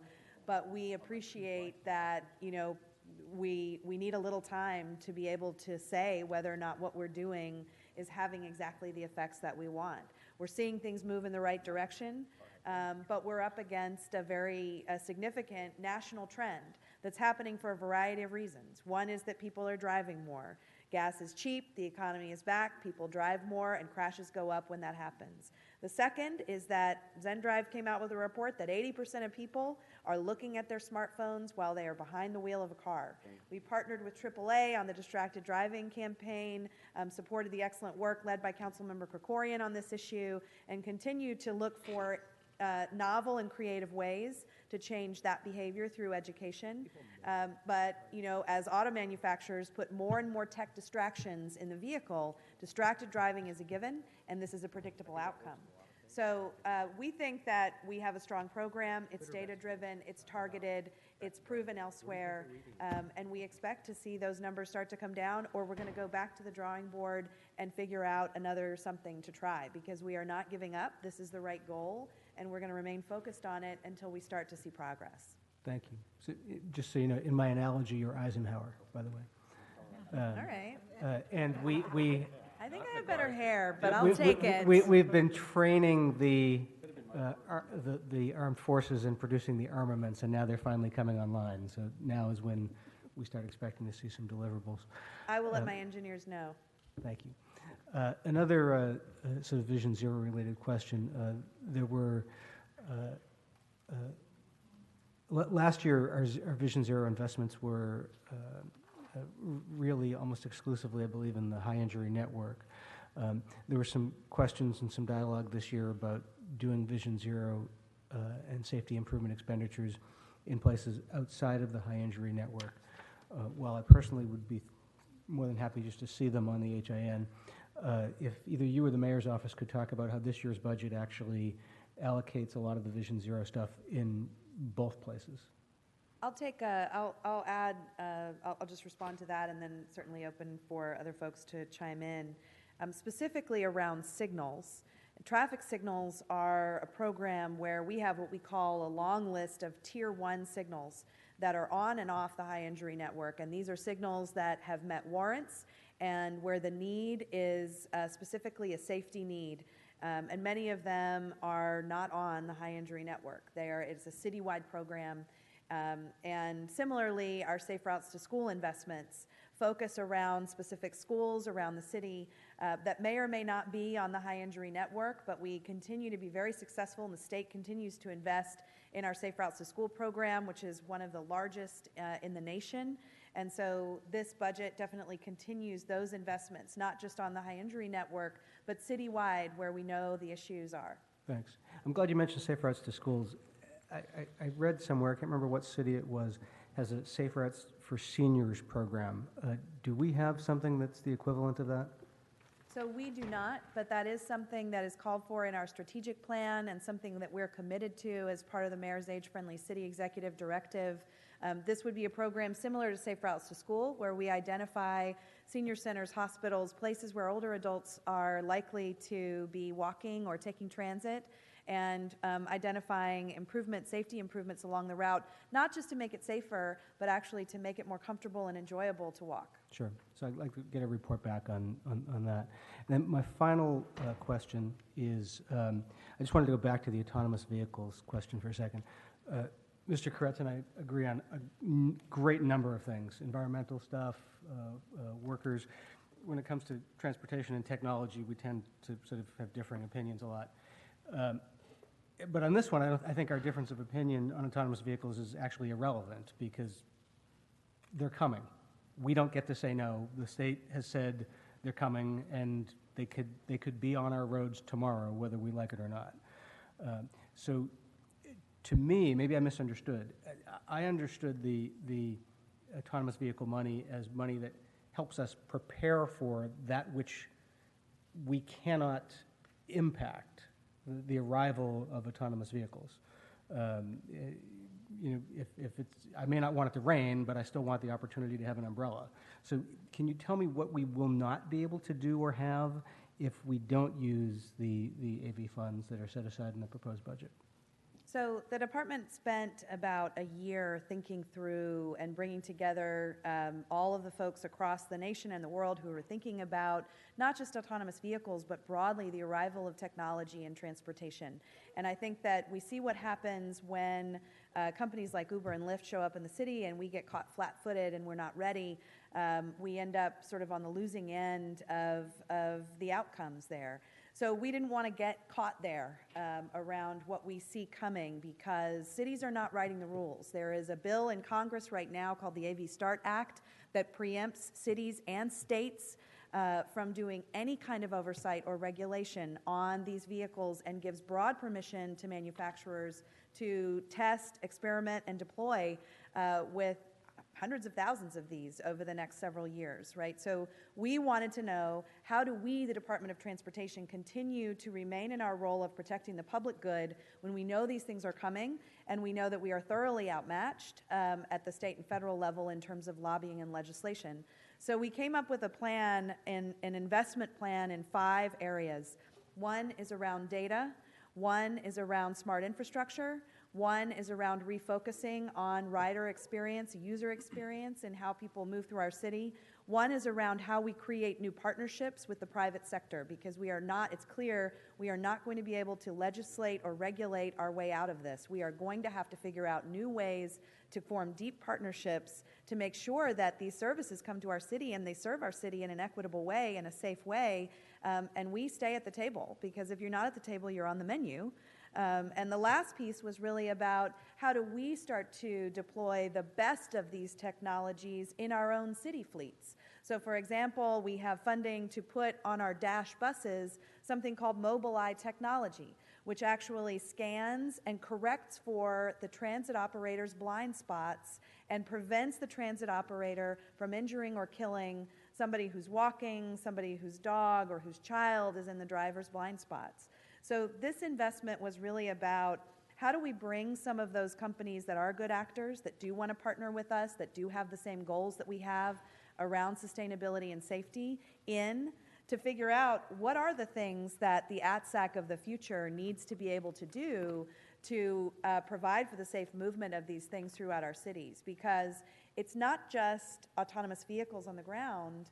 What's coming next is Prime Air, and Walmart Air. The Federal Aviation Administration exerted regulatory authority down to the blade of grass in front of your house. So who is going to be the authority that makes sure that these things happen safely in our city? And so this is a very modest down payment on learning and understanding how our infrastructure will need to evolve to manage these things safely, and also to inform what kinds of requirements we want to advise the city to put, what kinds of new laws and regulations we'll need in order to solve for things that we're not ready for today. Because if these things are broadly on the ground, 10% of the fleet by 2021 and 100% of the fleet thereafter, we need to be ready and we need to start investing today. So we had gone through the exercise of thinking that through and have been coming back every year and requesting incremental investments in that strategy to help us prepare. Thanks. And what you said about the FAA regulating the airspace down to the blades of grass, and about the federal legislation that would essentially remove any local authority, that's really terrifying. I mean, it's consistent for the federal government to screw our neighborhoods and screw cities, but it's really frightening. And actually, I bet Mr. Koretz and I could agree to co-sponsor a resolution that would make it a priority of our lobbyists in D.C. to fight such efforts, because we're going to have significant problems if the federal government allows this unchecked and treats every jurisdiction the same. It's the same with the speed limit legislation. I mean, it's really designed to prevent speed traps in rural areas and sort of ignores the unique challenges of cities. And it sounds like the same thing's happening here. Thank you. Thank you, Mr. Chairman. Thank you. Mr. Koretz? Yeah, well, I won't continue to debate this issue. I will say, though, it's not clear to me that this funding would result in any greater safety for the city of Los Angeles. And in a similar example, I'm not sure that what we did to accept the technology of Lyft and Uber and the others necessarily generated any greater safety. If anything, I felt like we rolled out the welcome mat and gave them unfair advantages. And I fear that expenditures like this will just enable our staff and some on council to do the same thing, which I am fearful of. So it does not change my opinion. The only other thing I would want to talk a little bit more is about Vision Zero. I think we all agree we want to prioritize having fewer deaths and injuries on the road. I'm just not sure we are doing this in entirely the best and most cost-effective way. For example, putting sidewalk funding into Vision Zero, I think is not the best place for our expenditures when we could be spending any of that money on streets and signals and signage and things that I think will have a more direct impact on actual fatalities and injuries. I would like us to look at issues like that and whether there are ways to limit the expenditures to things that definitely generate greater efficiencies in actually reducing fatalities and injuries. I know we're also looking at putting some money into protective concrete work where we could be and have done some of that work with plastic bollards and protectors instead, and they seem to have worked reasonably well.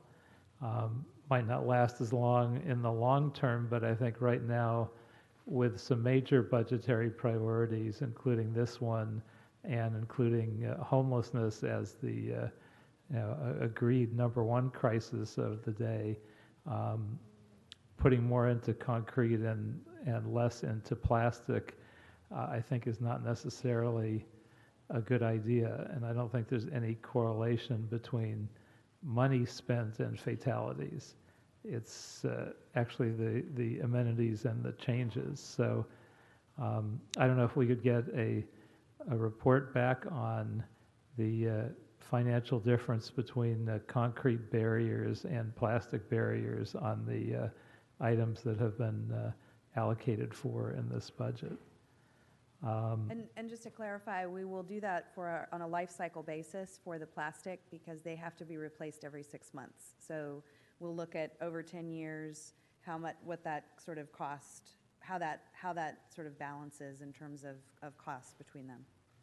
Right, but I think also this is a program that we're sort of learning from as we go, and some of the things we do may work, some of them may not, and we may happily remove them in a year.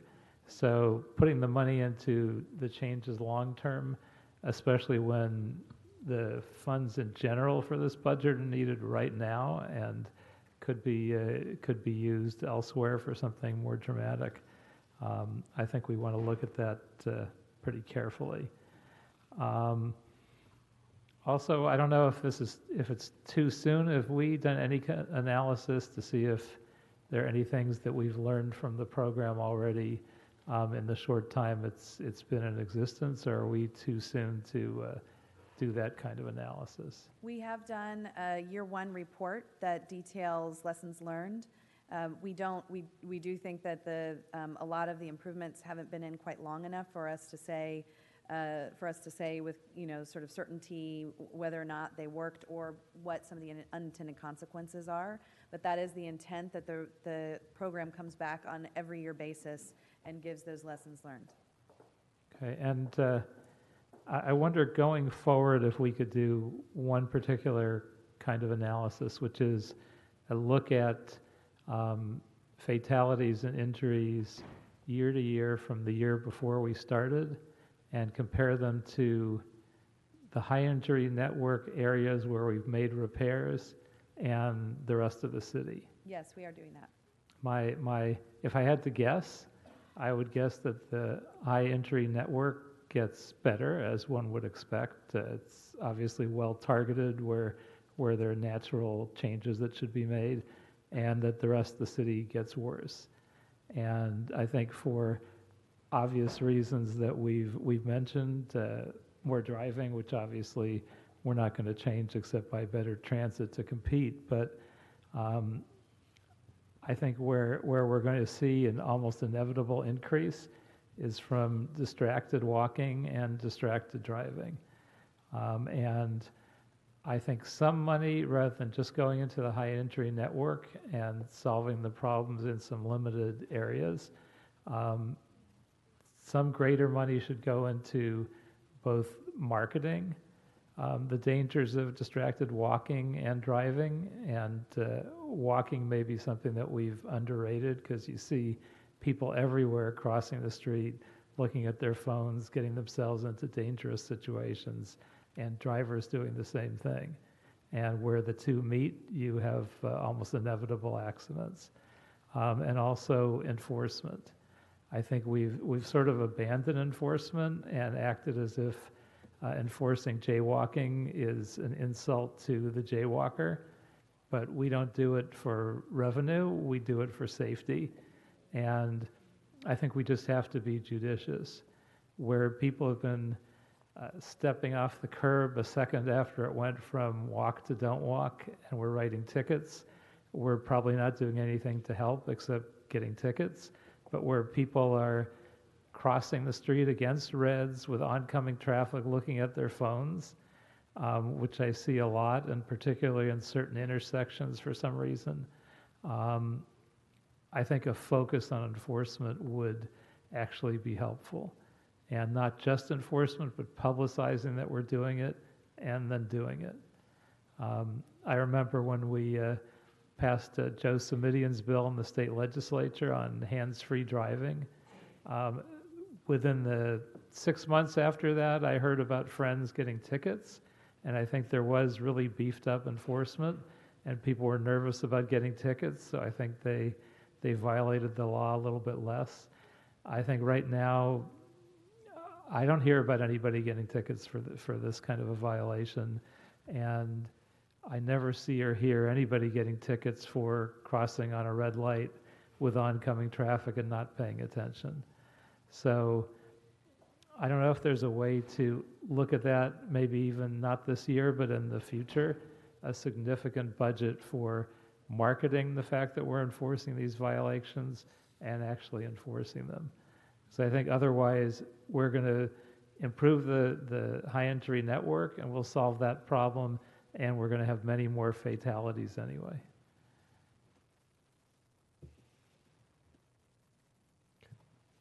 All right, couple more things for me. First, there's no increase in the budget in transit operations,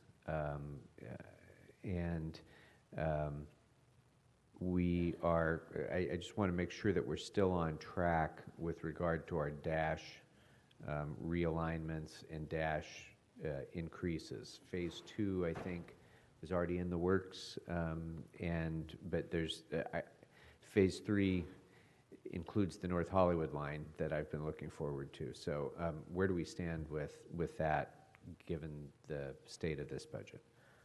I would defer to the CAO's office. They've been working with us on the revenues and the forecasts and the budget financing for the DASH expansion. This year, we will be able to increase headways and get to late night service, particularly in downtown. But beyond that, we're really hoping that we can work together with the CAO's office to identify the revenue streams for phases 2 and 3. We were very lucky to get a Transit Intercity Rail Program grant for $36 million, which will help us replace all of our compressed natural gas buses with electric buses. But when we do that, it comes with increased operating assumptions because it does assume that we're going to increase the service. So we really need the sort of partnership and analysis from the CAO's office to proceed. Okay. So do we need to have that in the report back, or can we speak at least initially to whether we're remaining on track for scheduled completion of Phase 2 and Phase 3 and meeting the recommendations that Council provided in Council File 18-0244? So a little bit earlier, I touched on our review of the transit service analysis, and we are hoping to complete that by July.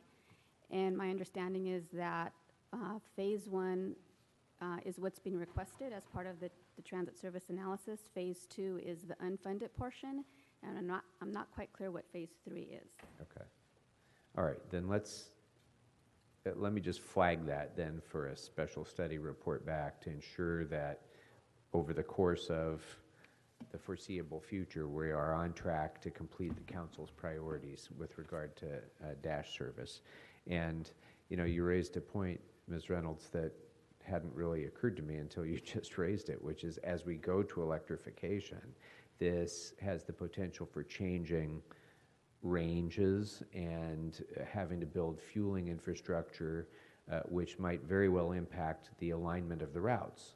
And if that's going to cause us to be set back in changing this, then we need to know that so we can make the appropriate decisions about how to avoid that happening, how to avoid the delay from happening. So if you could include that discussion, please, in the report back as well. With regard to the Special Parking Revenue Fund, we did we are in this budget identifying a surplus for transfer. And I just wanted to know, I think back in 2011, we completed the 5-year parking operations and maintenance plan, and I honestly don't know whether there has been one since, or whether we have had a report back as to whether the plan has been fulfilled. This month. Is it? Yep. Okay. The 2011 plan or the new plan? The updated. Oh, okay. Very good. Well, then I don't need to report back on that. I do want to make sure that I know that there is that we're in the process of preparing some traffic management plans right now. There's one underway in Sherman Oaks. There's one underway in or will be soon in Studio City and other places.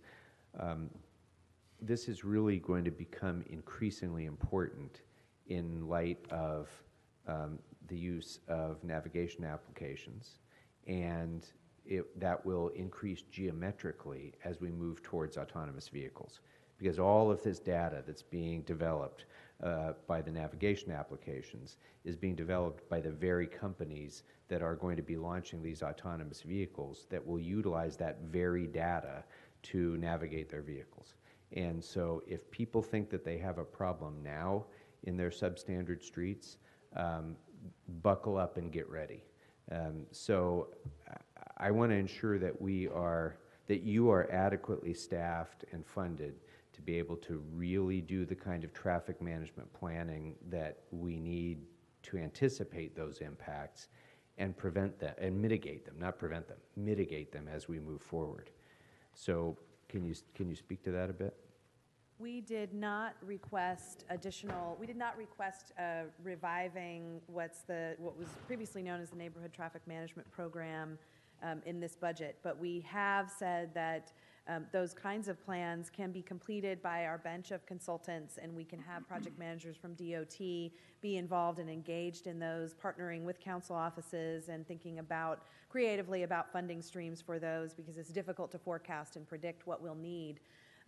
But to your point, I'll just say this: we are going to have to, as a city, radically change the way that we map and route and think about our role and price access by centrally managed, shared fleets of autonomous vehicles and unmanned aerial systems in our city.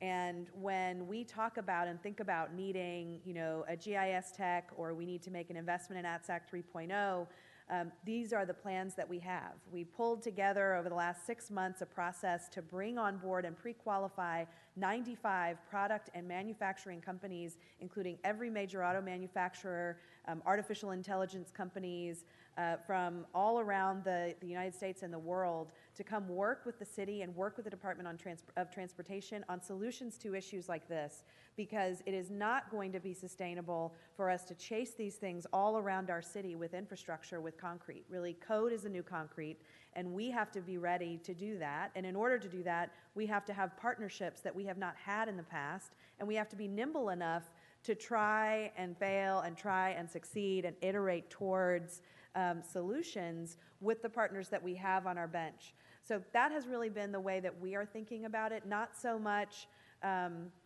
because traffic calming is like whack-a-mole.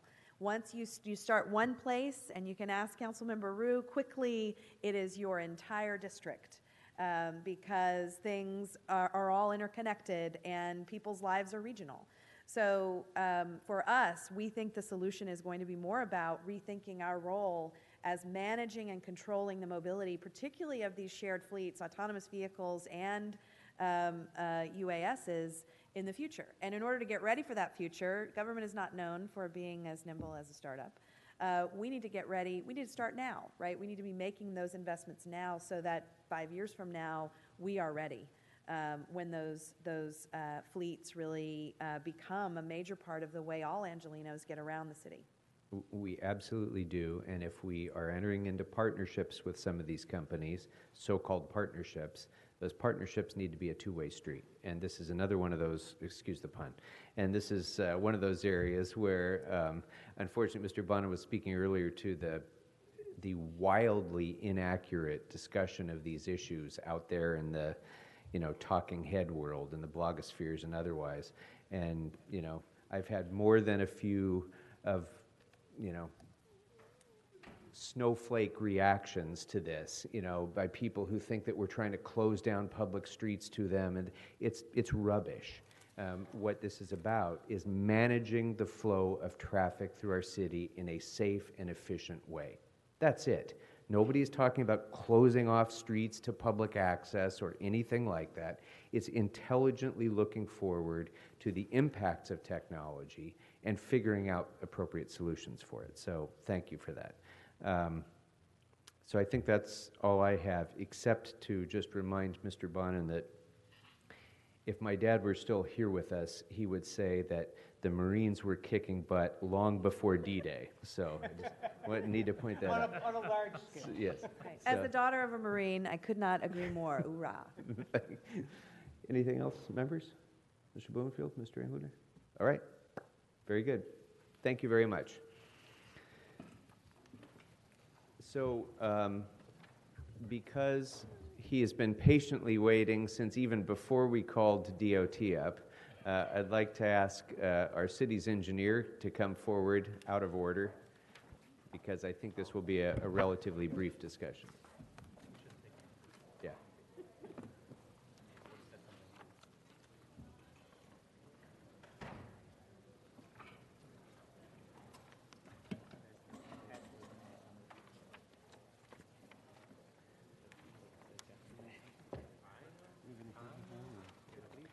Mr. Moore, welcome. Good afternoon. And had I thought this through a little bit better, I would have called you up initially. Thank you for your patience, and thank you also for your letter, which, as usual, is thoughtful, and we have all considered it. But go right ahead and provide some opening comments if you'd like, and we'll get right into it. Good afternoon. Gary Lee Moore, City Engineer, Bureau of Engineering. I want to first by thanking the team at the Bureau of Engineering. I continue to be impressed by their tremendous work, effort, and thank them for their continued commitment to performance. I'd also like to thank the mayor working with the city administrative officer in preparation of this year's budget.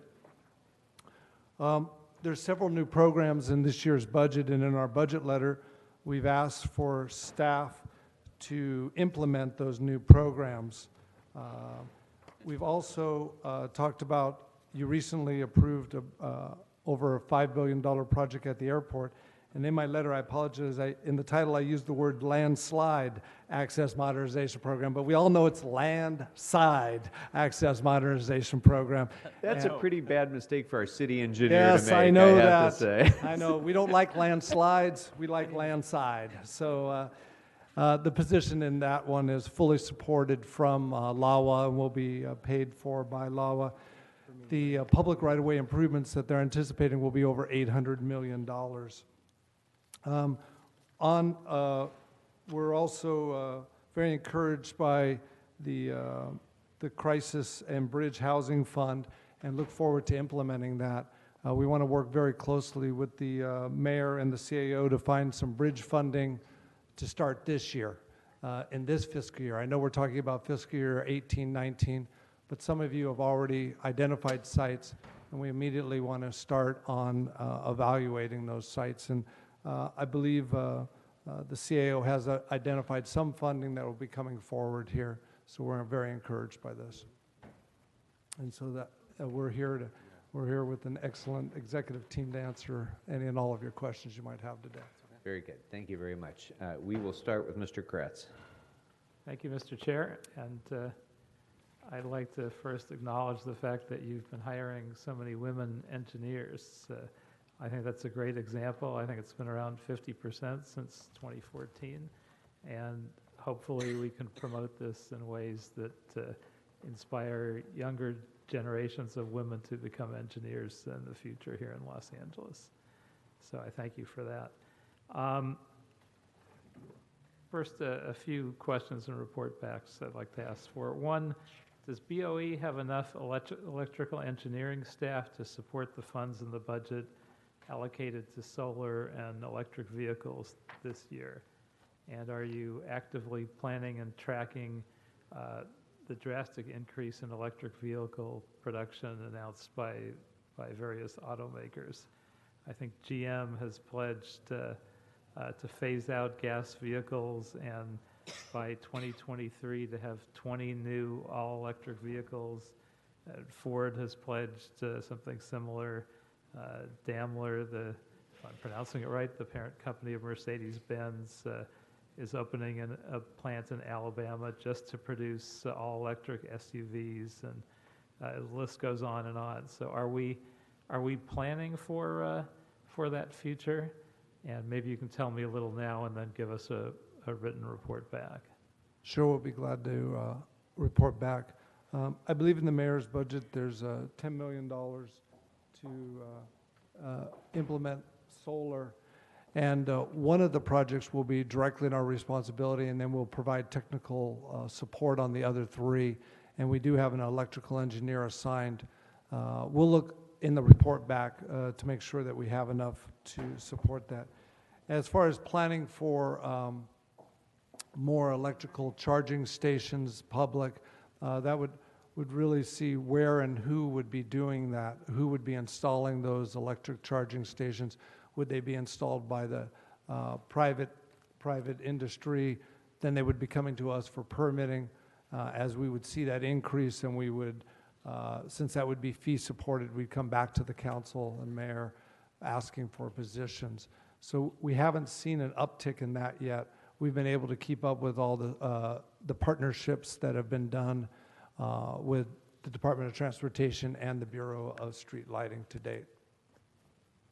And if we could get a more detailed And report I'll back, definitely report back as requested. And also, I'd like a report back on the ways that BOE's current climate mitigation and adaptation efforts are going, and with a particular eye on protecting marginalized and at-risk communities, and description of the scope of the activity and how many hours people are spending on this, et cetera, and on our mitigation efforts for potential hazards and disasters in the future. Also, I know there is a large number of engineers that may be retiring or certainly reaching retirement age by 2020. I think it's almost 50%. Are we in danger of losing institutional knowledge that isn't passed down to entry-level workers? And has our new management training programming mitigated that, or are there other things that we could be doing? Well, we're absolutely concerned about the knowledge that will be lost from retirees. Working together with the mayor's office and this council, we're really aggressively with an internship. We have out right now on our website to summer internship. We're looking to get people and great diversity in now, have them like us, and then be able to have them transfer, work with us a couple summers. Then when they graduate, they're not starting at ground zero. They're gaining that knowledge while they're in school. So we're looking aggressively at that. We've also, in our recruiting practices, working with the personnel department, we're able to now not have to actually go to all the campuses, but Skype and do interviews. So that increases the potential of candidate pool of candidates across the nation. So we're aggressively doing that. And I definitely want to thank our Deputy City Engineer, Ken Redd, who's sitting here, who's heads up our recruiting efforts, along with Robert Katamatsu of our administration division. We're very much aggressively looking for that. We also, on some of the more technical projects, will use some consultant support, which also transfers knowledge to city employees, and so that strengthens and their abilities to take on those leadership roles as we move forward. But definitely we're concerned with these retirements that are forthcoming. And obviously there are retirements at the higher level, and this being a more technical department, I think it's even more critical that all that knowledge is able to be passed down and captured. What are we doing at the higher levels to make sure that this sort of trickles down to sort of middle management, and that we are able to capture the knowledge and expertise? One of the things, especially in our development services program, we have a very aggressive updating of the processes and procedures so that they're all online. So when people are hired, they're not learning processes and procedures, they're able to think, as we like to say, that they're applying their engineering knowledge to the solution and not worried about the, where does the paper move next? So it's their ability, and then we're training them, obviously, on the technical abilities. We have a rotation program in our bureau to make sure that the individuals are getting trained in the 3 core areas of construction, design, and project management. So we're really looking at increasing across the board. We have almost all of our processes electronically, but we continue to increase that level. So once again, people that come in can focus on their expertise, their engineering training, their architectural training, and not on the paper and processes. And do we ever bring back any of our experienced people that have left on 90-day, 120-day contracts? Yes, right now we have several people that have come back on 90-day contracts.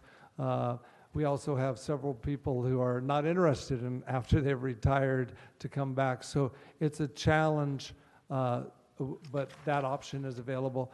Of course, you have to leave positions vacant to do the funding for those 90-day contracts,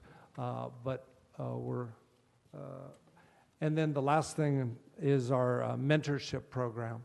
All of us sitting at the table here today have proteges, and most of our proteges that we work with are in the 1 to 3 years higher. So it's a real opportunity for the more experienced people, not on a supervisory basis, but on a mentorship basis. And we have right now, I think, over about 150 people as part of our mentorship program. So it's an investment of all of the executive team and senior leadership team to give that knowledge. And also, we're starting a new strategic plan right now. And that's, ours is coming to an end, so it's time. And it's a real opportunity to make sure we meet the needs of the new hires, because the one thing that we want to do is keep them. We want this to be the place for them. We want them to say, I have no problem of working here 30 years, 35 years, 40 years, because this is a great place that I'm always going to learn. So it's very, very important for us to focus our energy. And I like to say we all have different civil service titles, but we're all equal. And that's really a mentality that we, throughout the organization, continue to perpetuate, is that we all are key in the success of the organization and thus for the residents of Los Angeles. Very good. And one more smaller question. How long before the City Hall East electrical upgrades are completed? And once they're all completed, how many EV charging stations will we be able to install?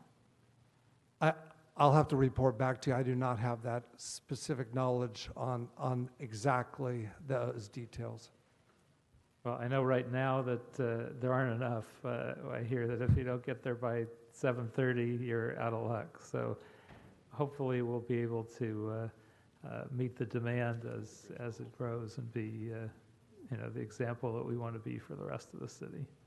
Yeah, and I know when we were working on the design, there's also the limits of the electrical loads of an existing facility. So as part of our report back, we'll talk about that too. It's not, So we definitely have an existing infrastructure, our electrical infrastructure that factors into that, but we'll be glad to report back. Great, thank you.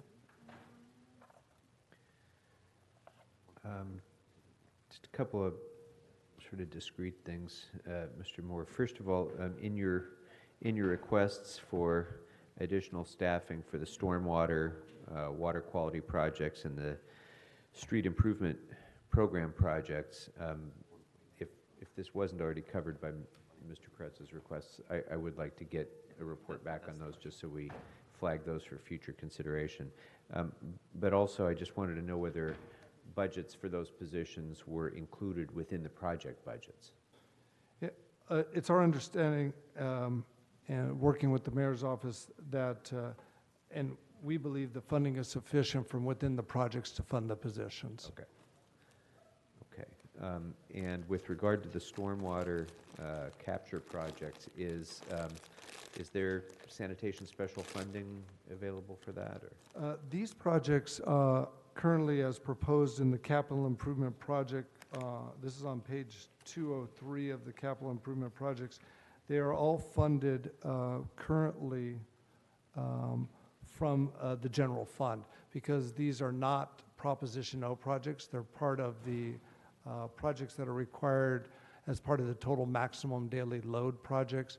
So these enhanced watershed management projects, so they're actually being funded from the general fund currently. These would be projects that would be potential with the upcoming Los Angeles County water bond that would be potentially be able to be covered by that in the future, but currently they'll have to be funded from the general fund. Okay.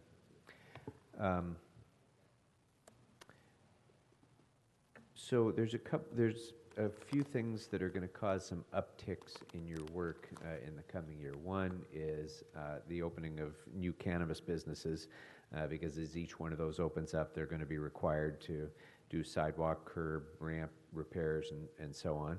And another is council offices spending their CRA bond money on a variety of projects. I assume those will be absorbable within your current workload, but I just wanted to raise those as particular issues for this year to see whether you feel that you'll have adequate resources to be able to meet those needs without increasing wait times on other projects. We believe on the cannabis facilities and the requirements of sidewalks and public right-of-way improvements, we'll be able to handle that within the staffing that's proposed in the total for fiscal year 18-19. Regarding on the projects, the CRA projects, and we'll have to see on the magnitude of those projects, because if we're asked to do the design, manage the construction, that is not accounted for currently. We did ask for, as part of the new street improvement projects, there's right now, I believe, 6 that are in the proposed budget. We did ask for 3 positions, and you just mentioned about a report back on that. But even since we've written the report, I think we've had 5 other projects in the street program identified. So we'll be glad to work with this council. There's also numerous grants that are currently proposed over that are out there in the street program, and those, if they're approved, then we would come and ask for positions associated with that. So we'll have to look closely at those additional possible CRA fund expenditures for public way improvements. Okay. Now, this may be better directed for the CAO, I'm not sure, but in the budget book, there's a $10 million allocation from SB1 gas tax receipts for access request acceleration in the sidewalk program, and it's scheduled to begin as of January 1 of the fiscal year, which for your role, I mean, we obviously want your role to be as early in the fiscal year as possible in order to ensure project completion within the fiscal year. So maybe either the CAO or you can talk to me about the timing of this, and you know, whether it's going to be feasible to get those projects done within the fiscal year, number one, and number two, what happens if SB1 were repealed? So regarding the sidewalk, one of the things that we'd like to try to do is get the designs done in the first 6 months so that when the money is ready, that we'd be able to implement the construction phase.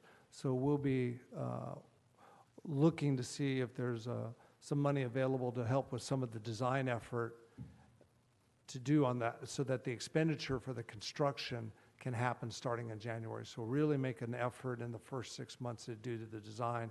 And if that money doesn't come through, obviously, those designs would be would be used for the next future year. They wouldn't go to waste because it's a 30-year program, and this is an acceleration of sidewalk repairs. So the designs would not be wasted. It would just be when the implementation of that funding is available, whether it's this year or those projects move into next year. So did I answer? And about the SB1 question, I would defer to the CAO on a more macro point of view of, or was my answer? Yeah, I just want, I get what you're saying. Yes, eventually we'll get to it so the engineering work isn't wasted, but that's the sort of approach, you know, that I'm afraid we've kind of gotten caught up into, which has caused an awful lot of delay in spending our sidewalk money. And so I just want to make sure you're ready to hit the ground right away with your role in this, so that assuming that money remains available and SB1 is not repealed, we're good to go in completing these projects. I'm going to look at, because one of the line items is the consultant budget that was included for our staff, included as part of the sidewalk program. And I got to look at that in more detail to see if we can use some of that, like I described, to start the designs, basically July 1st. We also were going to be looking at our city facilities and doing an assessment study. So I want to look at that and see the best balance, and we'll be glad to report back as we do on the sidewalk program. But our intent is to have those designs ready to go. Okay. Councilmember, not to, but the plan is to spend all 10 next year, assuming there's no change with SB1. Terrific. And the mayor's office, BOE, street services, our office all work closely on what an acceleration program would look like, how big it could be or not be, where the money was. The goal is to spend it all, but if SB1 goes away, all bets are off on what you decide to spend for your second half of the year, because you will have to reduce some programs. Okay, so that was really the reason for having the start date as January 1. It's a contingency, essentially. And partially to get $10 more million worth of projects ready to go. The current plan was 30 next year. Now we're going to 40 next year. Okay, great. Very good. A couple of things that other members have requested. I'd like to request a budget impact memo from the Bureau on cost estimates and staffing needs for safety improvements along the Pacoima Wash, including the construction of a pedestrian or multimodal bridge at Telfair Avenue, as well as infrastructure improvements at Laurel Canyon Boulevard north of Paxton, the San Fernando Road overcrossing, the Bradley Street overcrossing, and the Foothill Boulevard overcrossing. And 1 second here. I'd like to also request a report back on allocating $300,000 for a feasibility study relating to the proposals in the Griffith Park and Hollywood sign mobility study in Council File 18-0057 for Councilmember Rue. And with that, I don't have any more questions, but I do just want to thank you, as I think I do every year, for the incredible work that your Bureau does, and particularly the leadership that you've shown in getting our sidewalk repair program up and running and administering it. It's been an incredibly difficult task, more difficult than anybody ever, I think, fully anticipated, but it's been in great hands, in the hands of Gary Lee Moore, so thank you very much. Mr. Englander.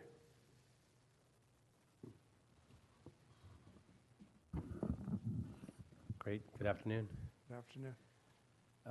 I think most of what I was going to go over was covered. I do have some questions regarding, it was on page 546, number 18. It was the utility permit warranty program.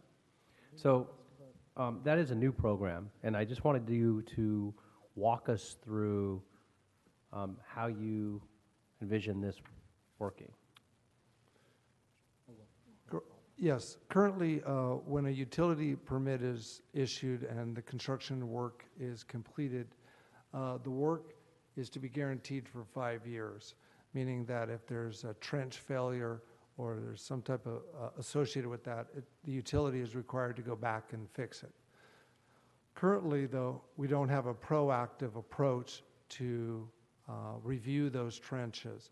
So what we're trying this year is a pilot project where we have one person in the Bureau of Engineering, an engineer, and we'll have 2 inspectors in the Bureau of Contract Administration. What we want to do is go out and proactively looking at these trenches to see if we're seeing failures. Obviously, if we're seeing failures within these 5 years, requiring that they repair these trenches.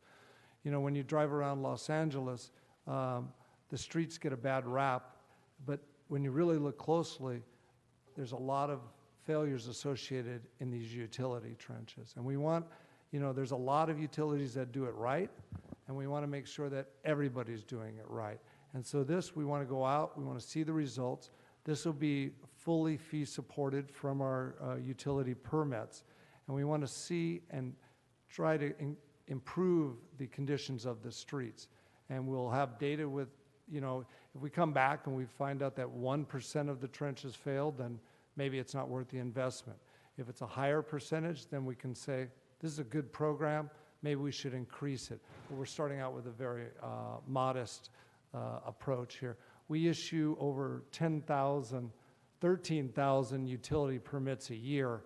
And so there's a lot of cuts in our streets, and we want to see, right now it's a reactive, not a proactive of contacting utilities if there's been a trench that is failing after it's been repaired. Right. Thank you. And do we still employ the medallion system? Yes. And is that employed universally and regularly? I'll defer to Ted the answer. I don't know if it's fully. regular, but We do find a lot of trenches without medallions. It's difficult to tell if they just got knocked loose or whether, you know, some were not installed. The Bureau of Contract Administration does check to make sure they put in the medallions when they inspect the trenches. We do sometimes find that, you know, work was done without a permit or, you know, maybe the final paving, they didn't call for inspection on the final paving when they went back. And that's one of the tricks is that Bureau of Contract Administration's often there when they're doing the main work for the utility trench, but they first put in a temporary paving, and then later they come back and put in the final paving, and they don't always notify us. And so this utility warranty program, you know, in going back and checking and things like that, we will learn a lot because, as Gary mentioned, right now we're all focused on issuing permits and that kind of near-term work, but we're not going back and checking on it after the fact because we just don't have people available to do that. well, I like the out of the box thinking and trying to be proactive on this in a pilot program. This is what most people, I think, don't realize over years of mismanagement and poor work by many of the private utility companies, over 200 different utility companies that actually cut into our streets and their subs. Many of them do really poor work and then don't call for that final inspection. And they ruin the integrity of streets dramatically and reduce the life cycle of that street. And because it isn't, nobody's able to go back and inspect to ensure that it was done correctly, they fall apart. And with fissures and all kinds of other separations and problems. And it's a big issue that we've had for, well, since the beginning of time, really. So I like the proactive and the idea that we've got a 5-year warranty is something that, quite frankly, we just really haven't been able to enforce, and at all. I mean, I don't think we've ever once got after one utility in the 5-year warranty. And I know the 5 years is relatively new, but we had, I think prior to that, it was 2 years or 3 years, or ever gone after a utility company for failing to contact for an inspection upon completion. One thing you may want to look at is in this pilot program, updating, and I know we're going to have another conversation with Bureau of Street Services when it talks about They're either restoration fees and those changes, and I know that's going to be a lively conversation, because I think there's quite a few people curious in that. But on this part of it, one of the things you may want to look at is coming back with a proposal on increased fines and fees for failure to comply with following up on the inspection or following up on, or if it falls out of warranty, not just a repair. I know it's something we talked about under SOSLA. We did a great deal of work in looking at that. But I would like to, why don't you think about, I'm not asking for a report back in this. Right. I'm just asking you, maybe through this pilot program, if you come up with recommendations on additional fines and fees, and they need to be stiff, incredibly stiff. Actually, if I may, so yesterday, I believe it was yesterday, Council adopted some recommendations under Council File 17-0988 for public way reservation system improvements. So one of within the BOE's report for ordinance changes, we did have one in there also recommending that we consider higher penalties. So we will be doing that. Come back with a plan. I mean, I'd like to see, if they fail to inspect, it should be immediate curb to curb the entire block. Sorry, you ate it. Because quite frankly, for many of these folks, a $5,000 fine or is a cost of doing business, it's nothing. I mean, it just doesn't meet, it's easier for them. Many of the ones that work after hours is another one, that the fines and fees for working after hours during rush hour, it's cheaper for them if they're caught to pay the fines and fees than pack up shop and come back the next day. So those are things I think we should seriously consider, but I really appreciate all the work that you've done on this. Thank you. Mr. Blumenfield? Great. Thank you. I think I'm going to pick up right where my colleague left off. Was going to ask about that very same issue in terms of the utility permit warranty program, pilot program. The fees, I know we were working on the fees. Has Con Ed created a fine schedule at this point? Go ahead, Ted. So under the utility warranty program, right now, when we find bad trenches, we don't fine them, but we do make them go back out and fix the trench, so they have to pull a new permit, fix the work. It's something we can look at in reviewing the penalties that I mentioned that we recommend in PWRS report back the public way reservation system. We recommended maybe there will be a different scale, a more broad scale of penalties, not just right now, it's just a pretty low penalty no matter what the violation, but there may be one if they do work without a permit would be very, very stiff, maybe a different penalty if they just didn't comply with some permit conditions. But often with the utility warranty program, we don't know exactly what the specific cause was, so oftentimes we don't know if there was a violation, but we will find some where they didn't call for final inspection or something like that, so there could potentially be a penalty for that. So I don't know if it was clear from McKellar, but I would certainly like to see that as a report back, to get those fines and have that go to Public Works so we see what that is, and we'd love to implement that. Right. I mean, it's in all of our interest. In fact, my colleague, Mr. Weezer, asked me to ask for a report back on the staffing funding needing to implement the PWRS and traffic management overhaul as well, so add that in as a report back. And then, when you're talking about the warranty and having folks go out there and check, and you mentioned the medallion system, it made me think of something I brought up in Public Works and I'm planning on doing a motion on, but I'll put it out here now, which is we ought to, perhaps as part of this warranty program, we could do this, have a virtual medallions, where we have the mapping programs. As we go and warranty these streets, we ought to be dropping a virtual pin in every spot where there would be a medallion, because in that pin you can have a heck of a lot more information than what you learn from a medallion. You can have a running time clock on the warranty. You can have the who, what, when, where, why, how of when it was, and even better, you can put that on our public information, make it a data set for our open data movement. So while it was my intention to do a motion to kind of get us going on that, I don't want to wait for that, because I realize that as we start with this warranty program and we're sending people out in the field to do inspections, why not drop a virtual pin in each of them as they go? Is that something that seems feasible?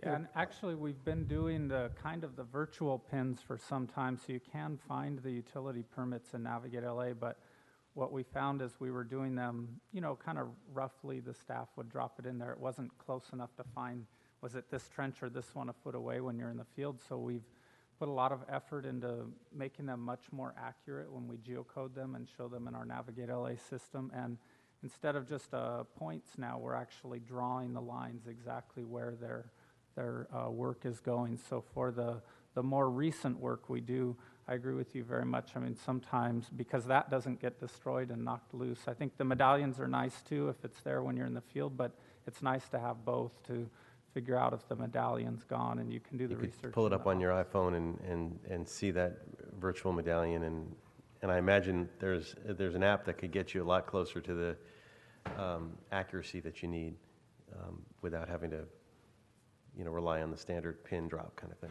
Right. Great. Other issues.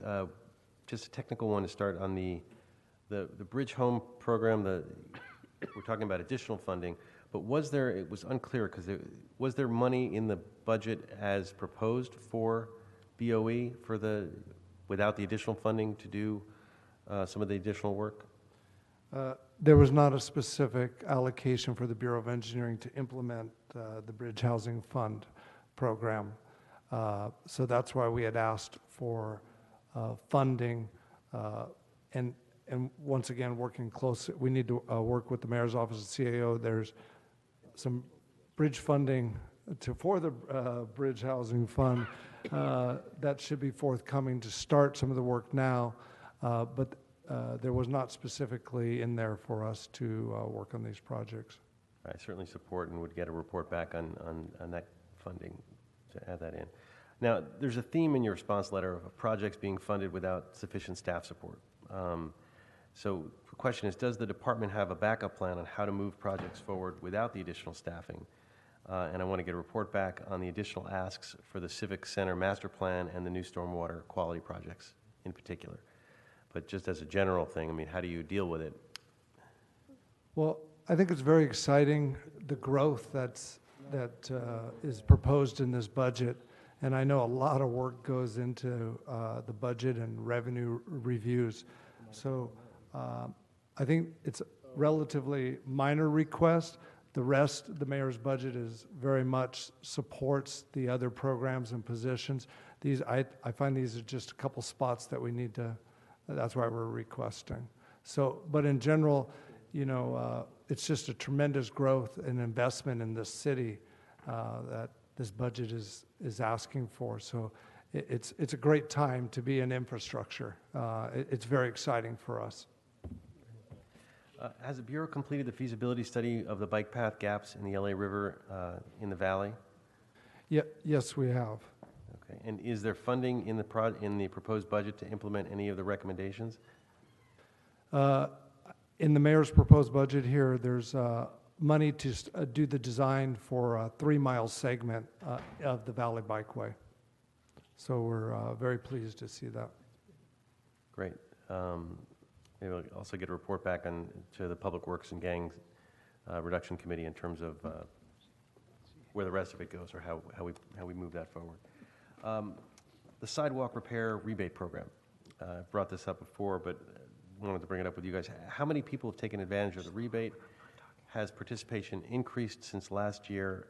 How can we increase it, streamline the permit process, do better marketing?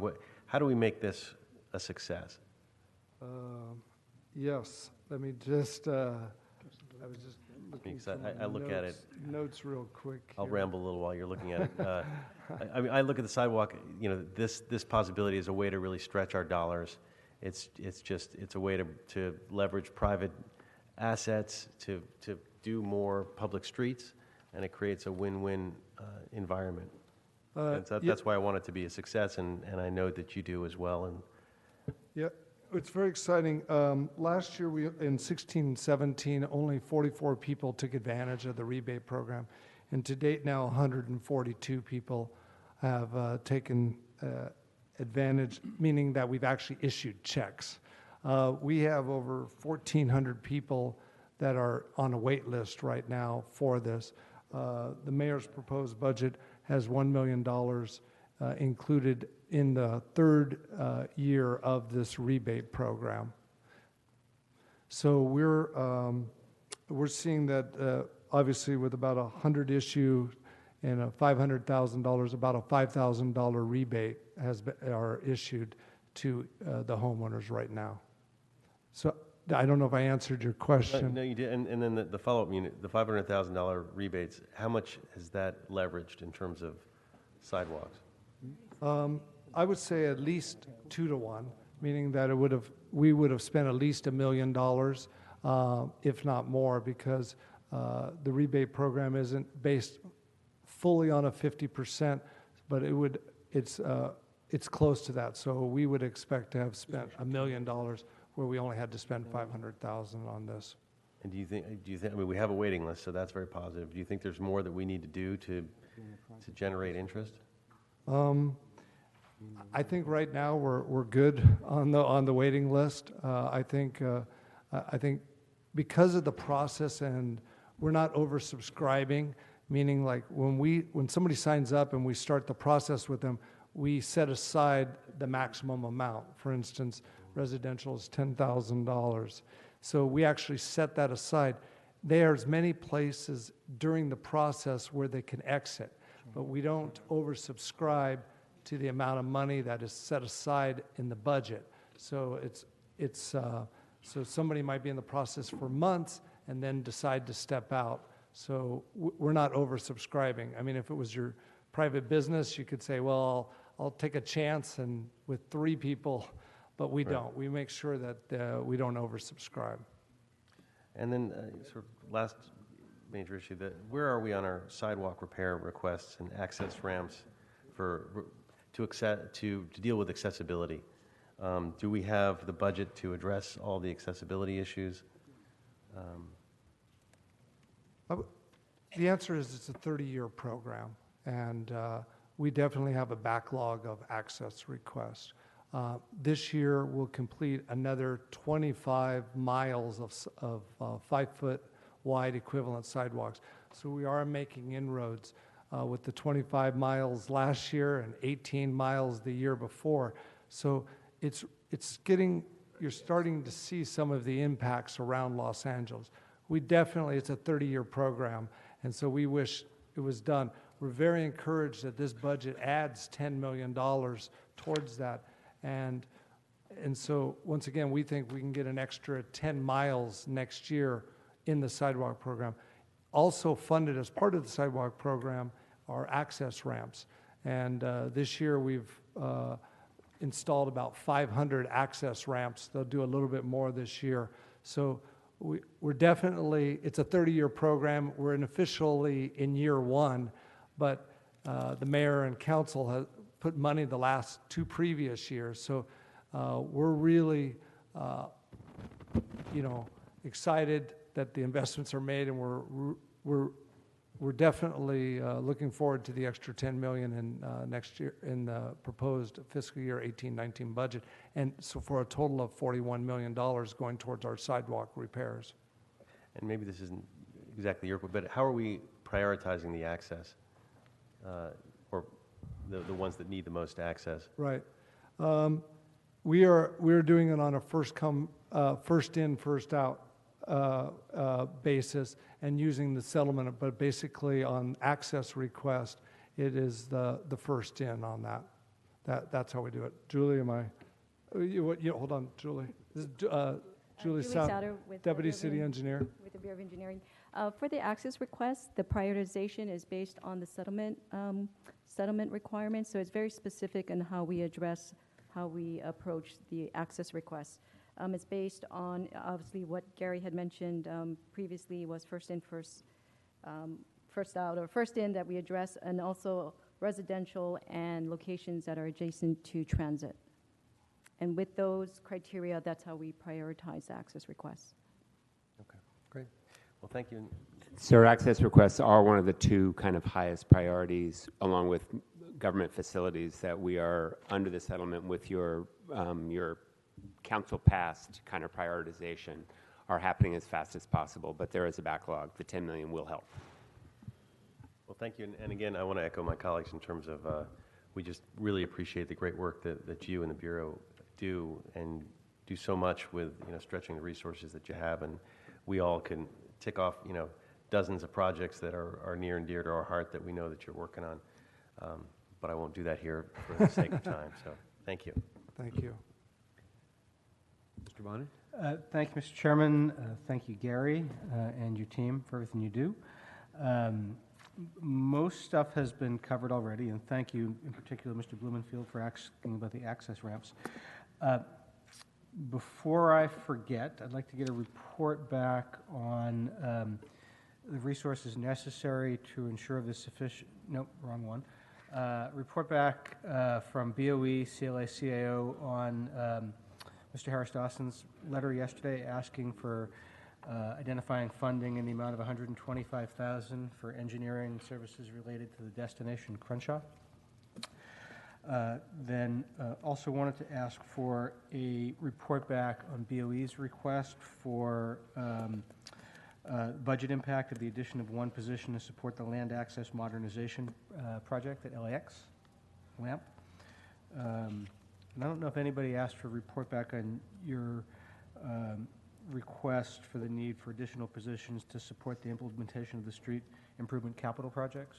If that was not made, I'll ask for that. Thank you. Then I want to thank you for your willingness to step up and help out on the Venice Beach Safety Project, which is subject to it's a separate report back. I already asked for it, but just so CLA knows, BOE will be sort of the quarterback of that project and making it happen. They may need help corralling the agencies, but they'll be the ones to do it. Then the only other thing I wanted to, two other things. One is above ground facilities. One of a really annoying phenomenon. I know there's a continuation of services and an increase in the services line item for AGF from about 100,000 to 400,000. Huge issue in my district and some other neighborhoods, I'm sure. Just wondering what this actually entails, and will it impact the number of AGFs located in our neighborhoods? Yes. In a reduction kind of way. Yes. We understand from the telecom communities, utilities, that there's going to be an uptick to roll out 5G. So there's going to be a lot more above ground facilities so that there's data everywhere, anytime with the 5G. The numbers we've heard vary, and we're very pleased with the mayor's proposed budget of adding 5 positions to assist with that. Ted, did you want to add anything to that? Or? Well, one thing I would add about your question about will it do anything to reduce them, one thing that we've started doing as part of the AGF program is we request that the telecoms try to co-locate on street lights first. And so the bulk of the 5G applications we expect to be going to Bureau of Street Lighting facilities, and so I'm sure you probably saw that. I think street lighting already went yesterday, right? So, yeah. But those that can't be co-located would go through the AGF process you're used to now, and we will do our best to work with them to minimize the impact. We obviously can't say no outright, but they will, without these additional positions, if the volume goes up, there are certain federal rules that allow them. If the city doesn't respond in a certain amount of time, then they're allowed to construct, they're basically permitted.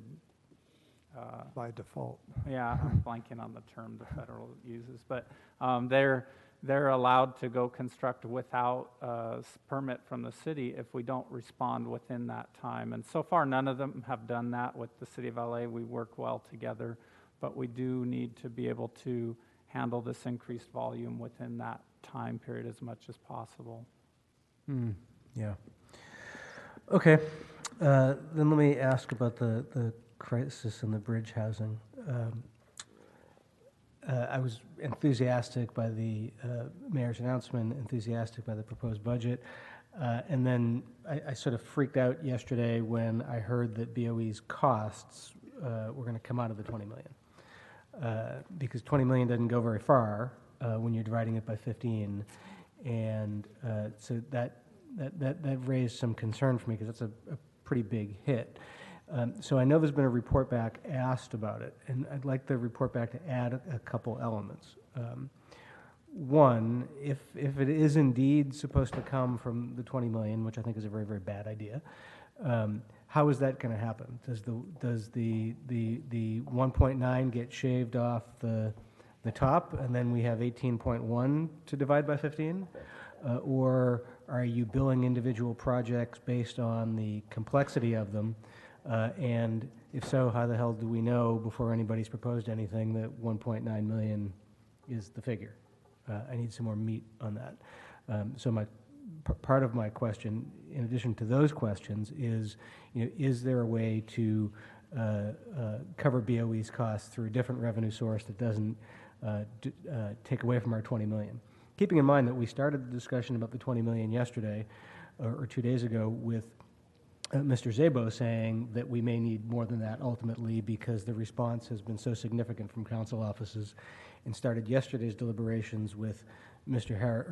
Weezer saying that he desperately needs more than the 1.3 to deal with Skid Row. And I have half the number of folks in Venice who are unsheltered every night. I need more than that as well. So you guys need to be covered, clearly, but it seems illogical to take it from there. I think we need the money for the actual projects, not for the city costs. Is that clear? And we'll put more of it in writing too. All right, so with that, that's all I got. Thank you. Can I just ask for a point of clarification on that? Mr. Englander. Oh, thank you.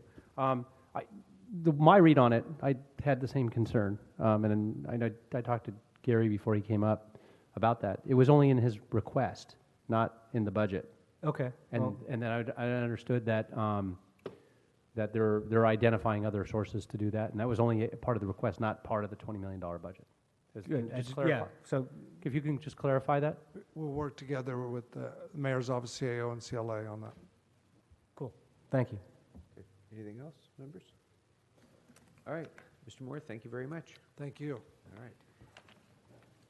And our next department will be Street Services, and as they're making their way up, I do want to acknowledge that we have with us a distinguished guest who obviously is going through withdrawals from his previous experience as a member of this committee.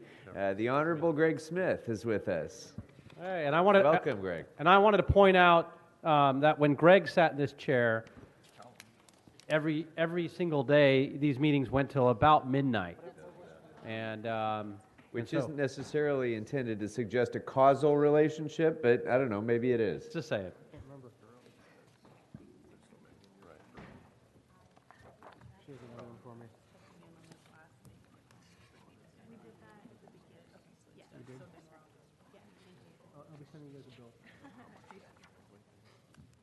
All right, good afternoon and welcome. Thank you for your patience.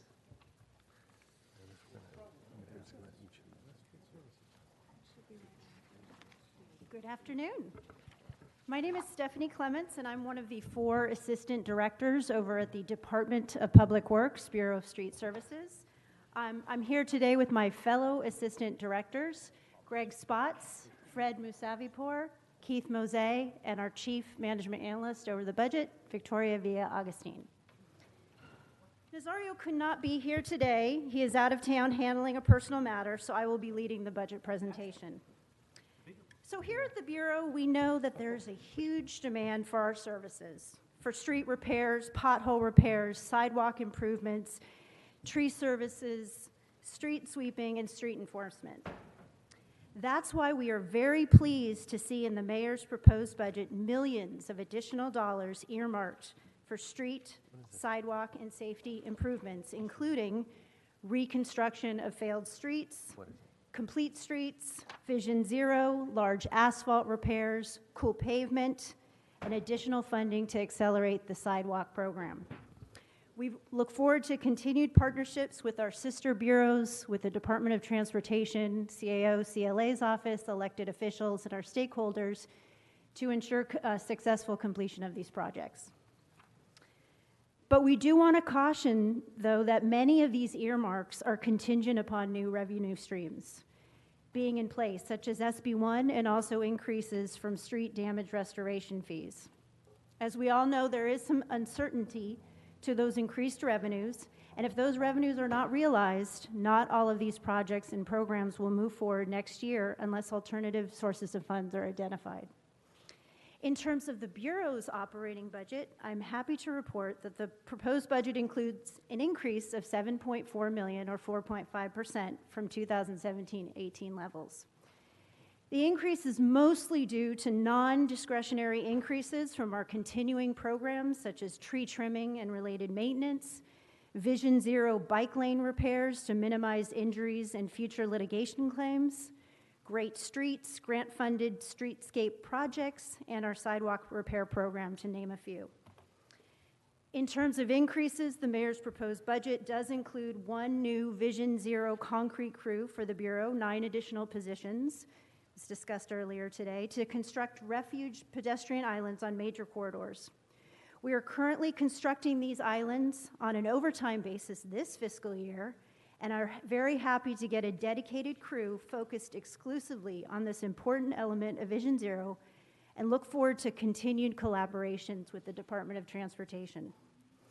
In terms of reductions, the proposed budget does include a $14.4 million reduction, including $11.7 million in reduction in salary and expenses for the pavement preservation program, in addition to a $2.7 million reduction in other various programs. This is the second year in a row of a significant reduction to our pavement preservation program. And if this cut is the new normal, the Bureau of Street Services recommends a new metric that would lower the number of overall miles, but with the goal of at least maintaining the current street network. We are working very closely with the mayor's office to finalize this new metric, given the reduced funding allocation. But with other city funding in the budget for reconstruction of failed streets and complete streets, in addition to our proposed pavement preservation program, we will see improvements in the condition of our streets. One other item I need to mention relates to our funding sources that make up our budget. Included in the proposed budget is a funding swap where we reduced about $20.8 million in gas tax with a corresponding increase in street damage restoration fees. So this swap is contingent upon changes to the street damage restoration fee structure and ordinance. If those additional funds are not realized or revenues are less than anticipated, we could have an even bigger reduction to our pavement preservation program if the gas tax funds can't be restored. We would like the Honorable Committee to consider a few additional budgetary items not included in the proposed budget. First, the Bureau is requesting additional sidewalk crews specifically for the Complete Streets program. The good news is that this is not an additional ask. The funding for these crews is embedded in the project budgets for Complete Streets. So it's just a matter of approving the position authorities and ultimately transferring the funds when it's ready to do so. Second, trees. We're asking for additional funding and crews to help maintain and enhance our urban forest with an eye on the 2028 Olympics. Through the sidewalk program alone, 555 trees have been planted, but we are not staffed appropriately to handle the watering of all those trees. Similarly, we have preserved hundreds of trees through the sidewalk program as we fix defective sidewalks. But as you well know, trees don't stop growing. So if you don't have crews for ongoing tree root pruning, those same trees may eventually damage the sidewalk that we recently repaired. Third, Council File 15-1449 initiated a pilot to notify residents when motor sweepers have passed and parking is now available. Although partial funding has been identified for certain components of the pilot project, The 4 positions for the Bureau of Street Services necessary to support this pilot are not included in the proposed budget. We're also asking for MICLA funding to pay for 25 electric vehicles for our street services investigators who enforce code in our right-of-way. These investigators currently use their own personal vehicles to perform code enforcement. And this is my final plug. The Bureau requests that as we continue to grow, additional positions and additional resources be provided to the personnel department to help expedite hiring in the city. I know we've been criticized before for carrying too many vacancies and not spending all of our funding, but we don't do the hiring for our department. We're part of the process, but it's the personnel department that is assigned to hire for the Bureau. We currently have 1,300 authorized positions in our department, and we only have 3 people assigned to us by the personnel department who have to handle many other Bureau human resources matters besides just hiring. Similar to recent years, we continue to experience a high vacancy rate, hovering around 27%. While we have a plan in place this year to spend almost all of our funding and not return too much, we've done this by moving millions of dollars of funding into our overtime and hiring hall accounts. But the level of overtime that we incur is not sustainable over long periods of time, and hiring civil service employees, permanent civil service employees would be greatly facilitated if the personnel department was provided with additional resources. Thank you for providing us with this opportunity to speak about our proposed budget, and we're here to answer any questions you may have. Thank you very much. We're going to ask Mr. Englander to lead us off. Thank you very much.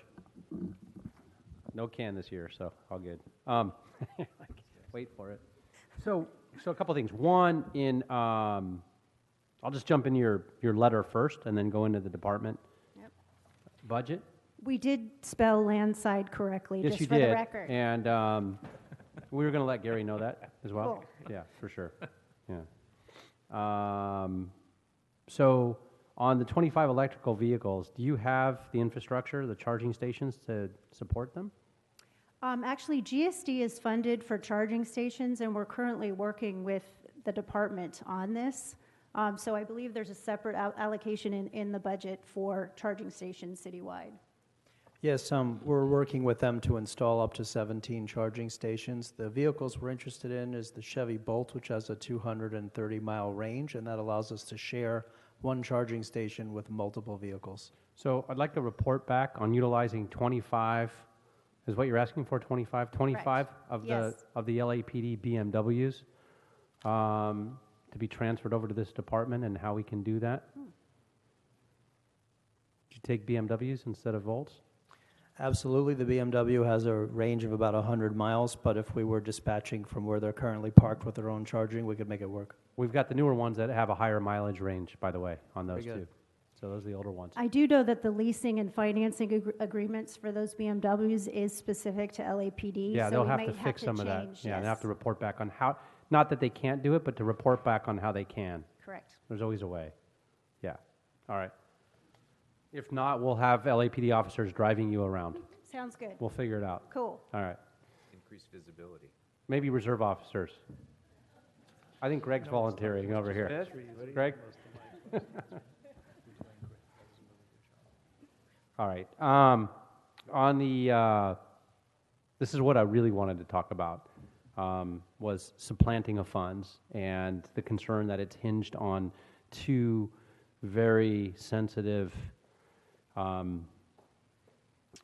edge of the cliff funding schemes that are both one under question in a policy that's not yet been approved, and another one that, from my understanding, the amount of signatures has been gathered, but they're going through the verification process now on SB 1. It is it's my best guess,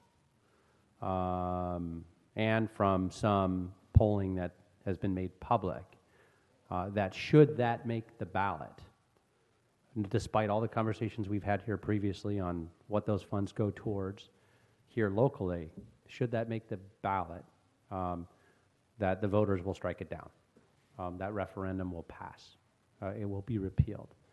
And to bake in to a budget with that in mind, even if it weren't the case, but if it makes the ballot, it's still questionable at best, is incredibly dangerous. And I do not at all support swapping the $20 plus million, and also at the same time lowering our PCI for the first time in how many years? How many years have we been consistently at a minimum? I think we're at what, 68 now? We're at 68, yes. How many years? Well, this would be the first time in how many years that we would be lowering it? We stabilized the PCI for about 3 or 4 years, and then it's been going up under the current mayor. So But if we, yeah, yes, please. I do want to make a point of clarification, and Nicole can correct me if I'm wrong. The swap relates to gas tax, Right. but does not relate to SB 1. Okay, so it's just on the gas tax. Yeah, exactly. So the uncertainty on that is really relating to the SDRF. Right, Yeah. and then, but also, because it's being supplanted and Right. moved around, Of course. it puts it all in jeopardy. Of course, And yes. that's the scary thing.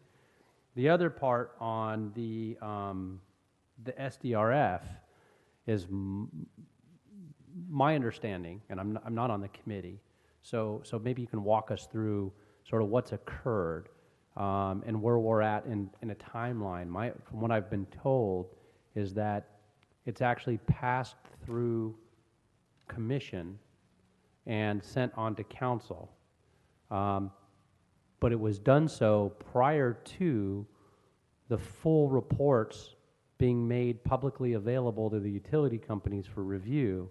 They were in limbo, and it was asked by then the commission for the department to review them with the utilities prior to it coming to council. Is that accurate?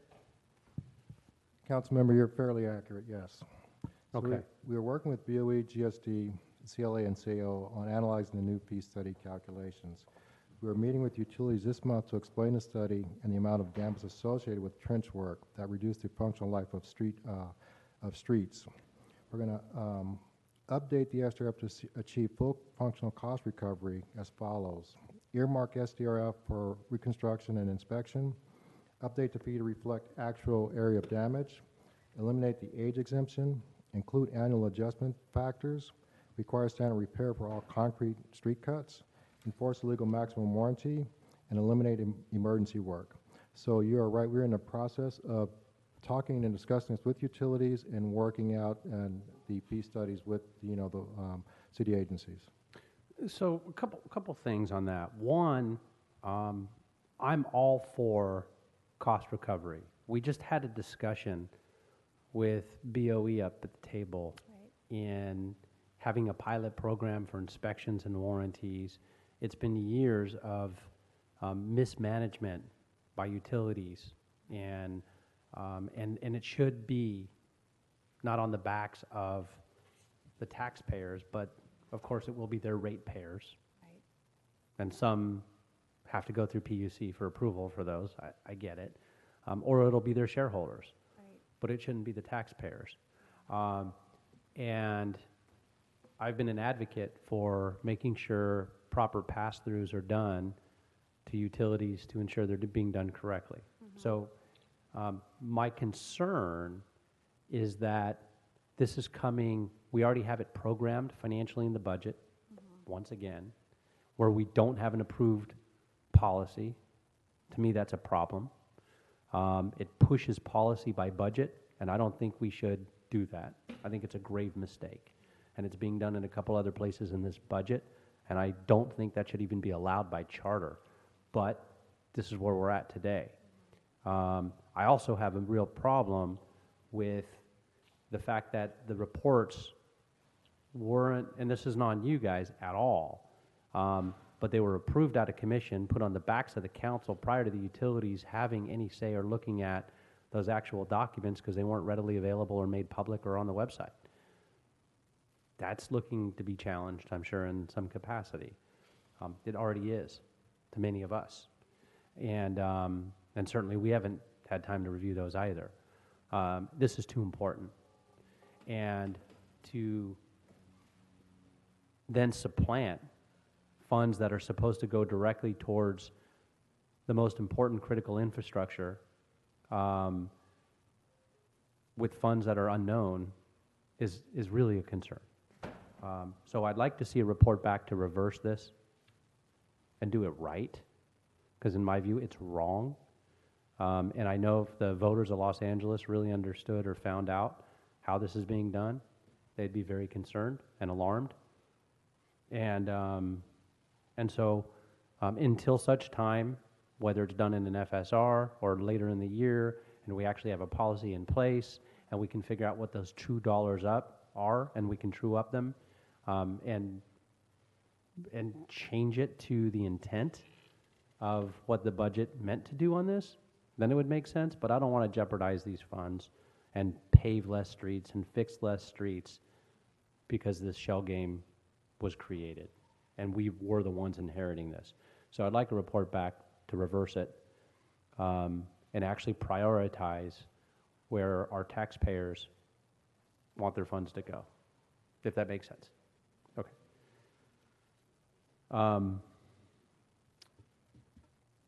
The last thing is the $6 million in MICLA funds for the acquisition of another asphalt plant. Correct. Okay, walk us through that, if you will. How many do we have? How many are operational? Where are they at?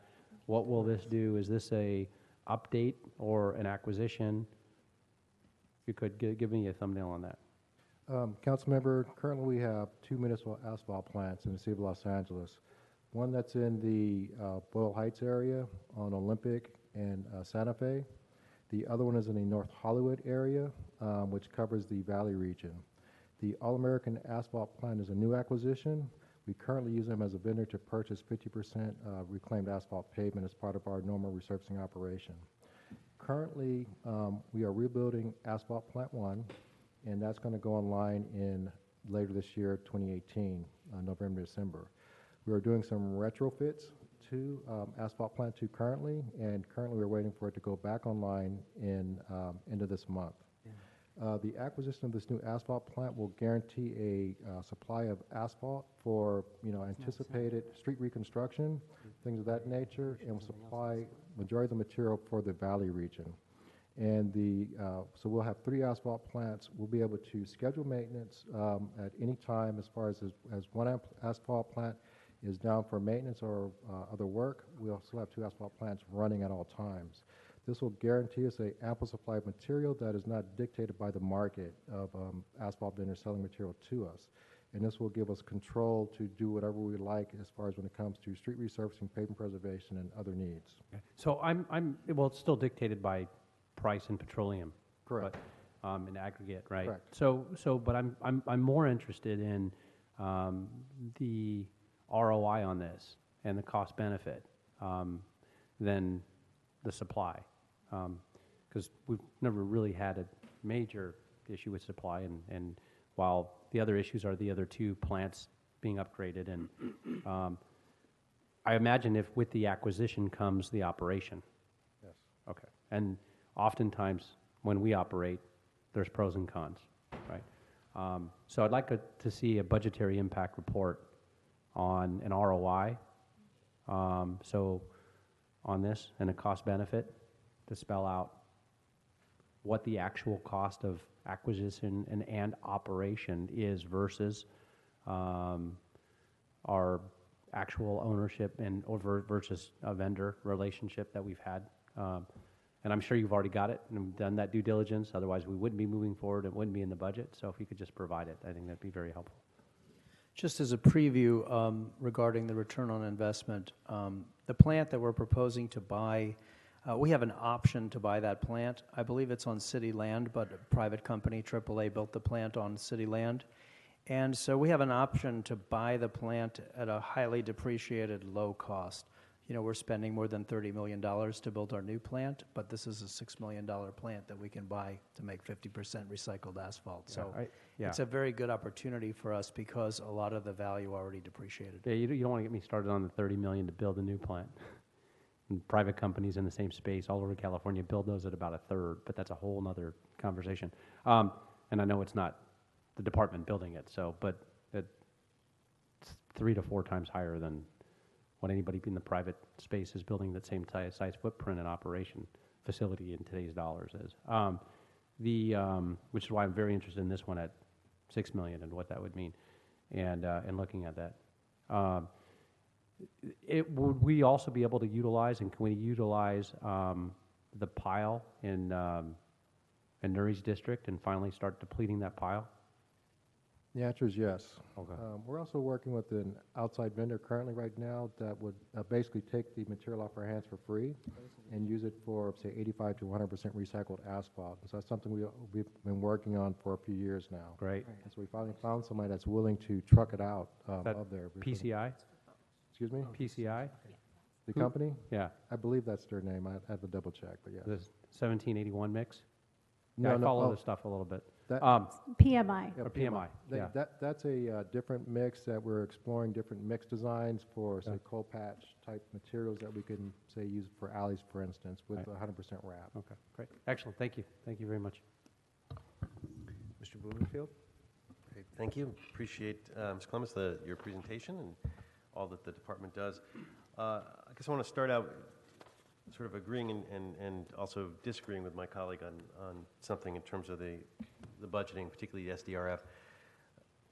I think the SDRF money is more stable than a lot of other monies that are in this budget, and certainly more than the billboard money, that it's more real. In terms of, I agree it should have been, the documents should have been uploaded, and that was an issue, but we heard it on committee. It's not something new. It's something that had been discussed by Mr. Buscaino as the previous chair a year ago when he brought it forward, and then I heard it in committee and we went through it.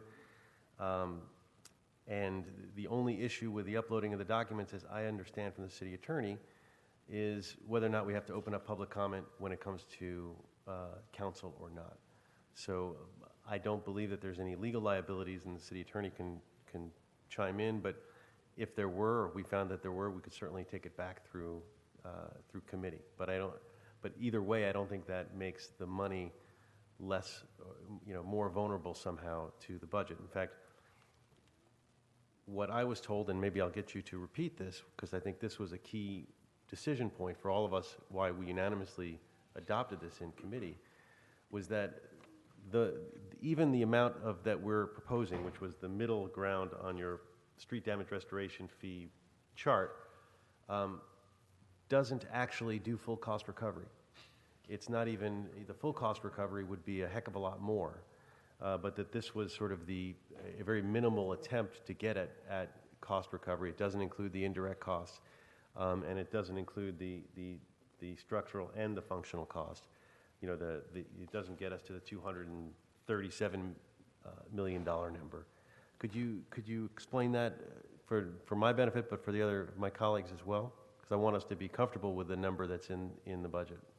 So the study was done by Dr. Shaheen, a consultant that we have, and basically he averaged out the square footage of all the street utility cuts within the city of Los Angeles on an annual basis. And so he noted that there is an area of influence of 2 feet, 5 feet, and 10 feet of damage that's caused by utility trenches. And so he took a conservative approach to use the 5-foot damage. That's only for the functional life of the street, and that is when a street is, put in place, it's supposed to last for 20 years approximately. But the damage that the utility cut is causing is reducing that life by 66%. And so from that, he said, the study reflected that at $114 million, that would basically cover only the functional repair of that street, which is being done by city services now.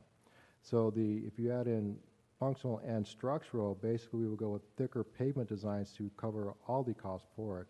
And you're correct, this was mainly direct cost for a conservative approach of a 5-foot, when we could have gone much higher at 10 foot for encompass all the damage. Right, which would have been in the 200 million plus range. Correct. Right, and in fact, while the chart shows 114 million, we're only scoring 70 million in this budget. And I understand that there are reasons for that, and that some of it has to do with franchise contracts as well. But maybe we could do a report back on the assumptions that are made in getting to this $70 million figure, because it is,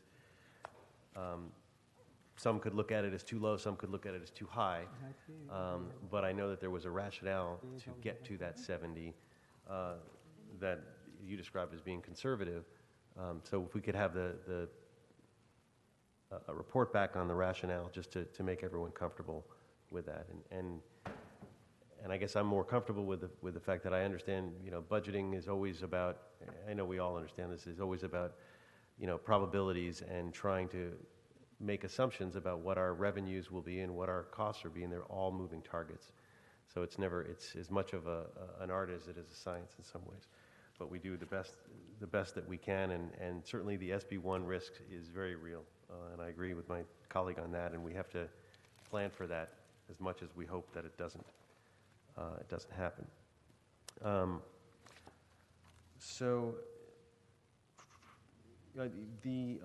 You mentioned the Vision Zero concrete crew.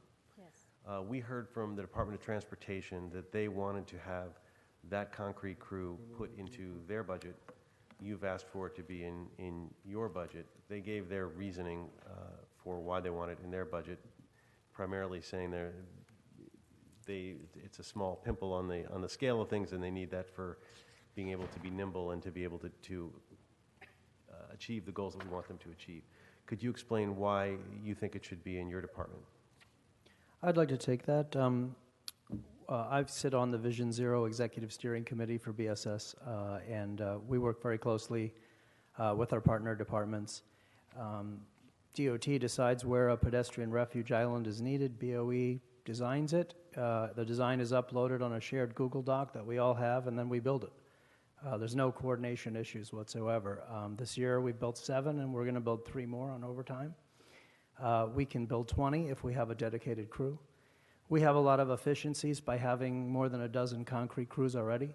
We have the expertise in drainage, in dealing with utilities, in dealing with unforeseen soil conditions, in dealing with complex ADA requirements regarding concrete finishing.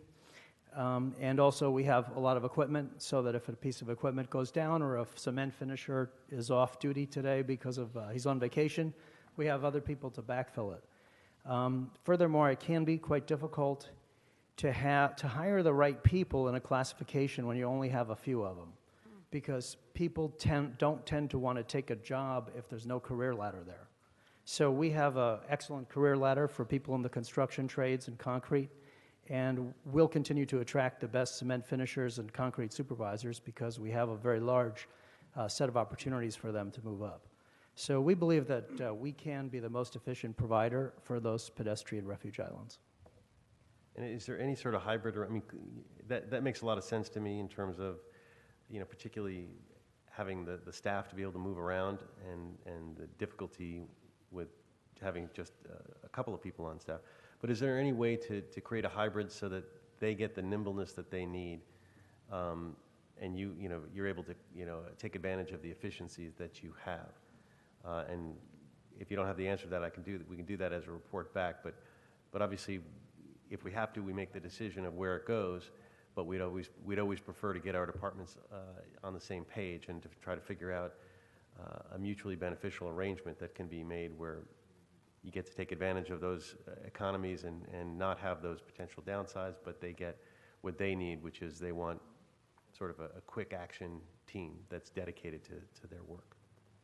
Well, if we have a crew that's solely dedicated to build pedestrian refuge islands, we'll start building them July 1st as rapidly as they can possibly be built and as efficiently as they can be built. There won't be any nimbleness issue, and there hasn't been up till now. I mean, I personally have been coordinating it, and there's absolutely no coordination issues. There's a list of projects, there's a list of designs, and based on the overtime funding that we're given, we're going to expend the entire $500,000 and build the 10 islands that we're expected to be built. Okay. So I guess I will ask for a report back from CAO, CLA to see if there is anything short of making this decision as a 0-1 decision, or if there is a way to split the baby, so to speak. And there may not be, and that's fine too.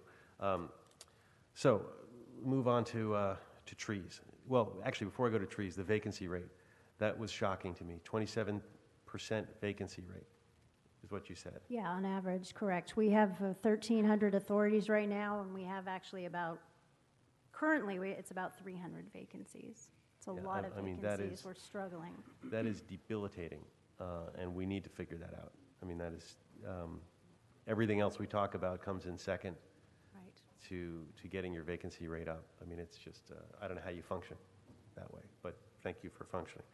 So, but speaking of areas where you haven't been brought back up, which is the urban forestry division and trees, which I think is essential. And when Mr. James was here for the Public Works, I asked him what was the biggest priority in terms of if he had a little extra money, where would he put it? And he clearly said urban forestry, and I agree with that. And so you made an ask for $1.2 million for tree planting and tree watering crews, along with $100,000 for tree pruning related to sidewalk repair.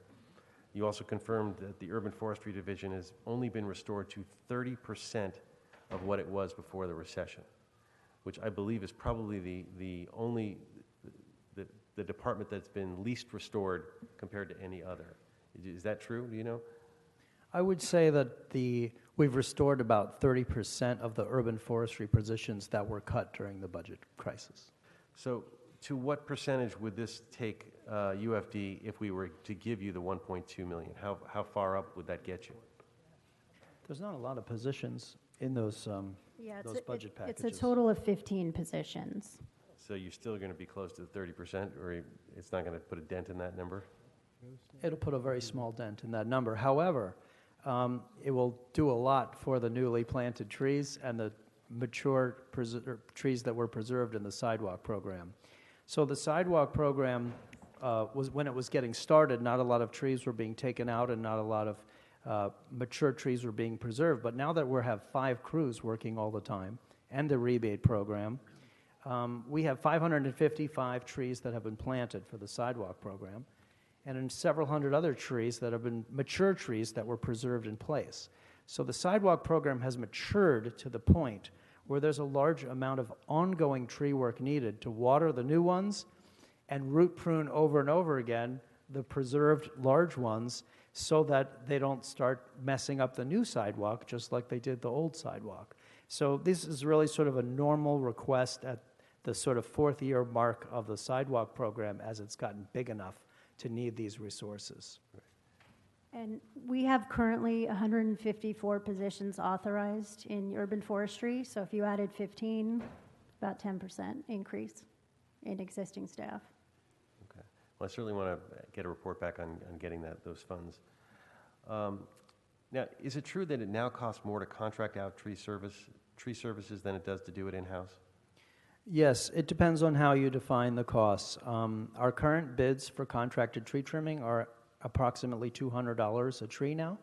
It's a very overheated construction economy, and there's an inflation going on in construction that's higher than the normal inflation rate in the regular economy. Our cost for the $1 million in overtime on-demand trimming is about $170 a tree in direct costs. If you want to add a bunch of indirect costs, it would go up. But in the time that I've been overseeing urban forestry in the last 3 years, I've seen these two lines cross, where our direct costs are now lower than the bids that we're receiving. So how much would it take to fully restore so that we could do our own tree trimming and not contract out? You know, in terms of dollars, do you mean? How much would we need to increase city plant duties and dollars?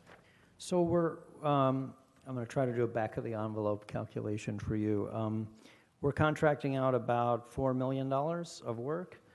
And so we would move that money instead into salaries, and we would need, if each crew can do about 5,000 trees a year, we would need, 4 or 5 more tree trimming crews. So, you know, it takes time to hire people. It takes time to hire the large equipment. It may not be something you could do in 1 year, but we'd love to see a gradual increase in the city's capacity to trim trees with in-house forces.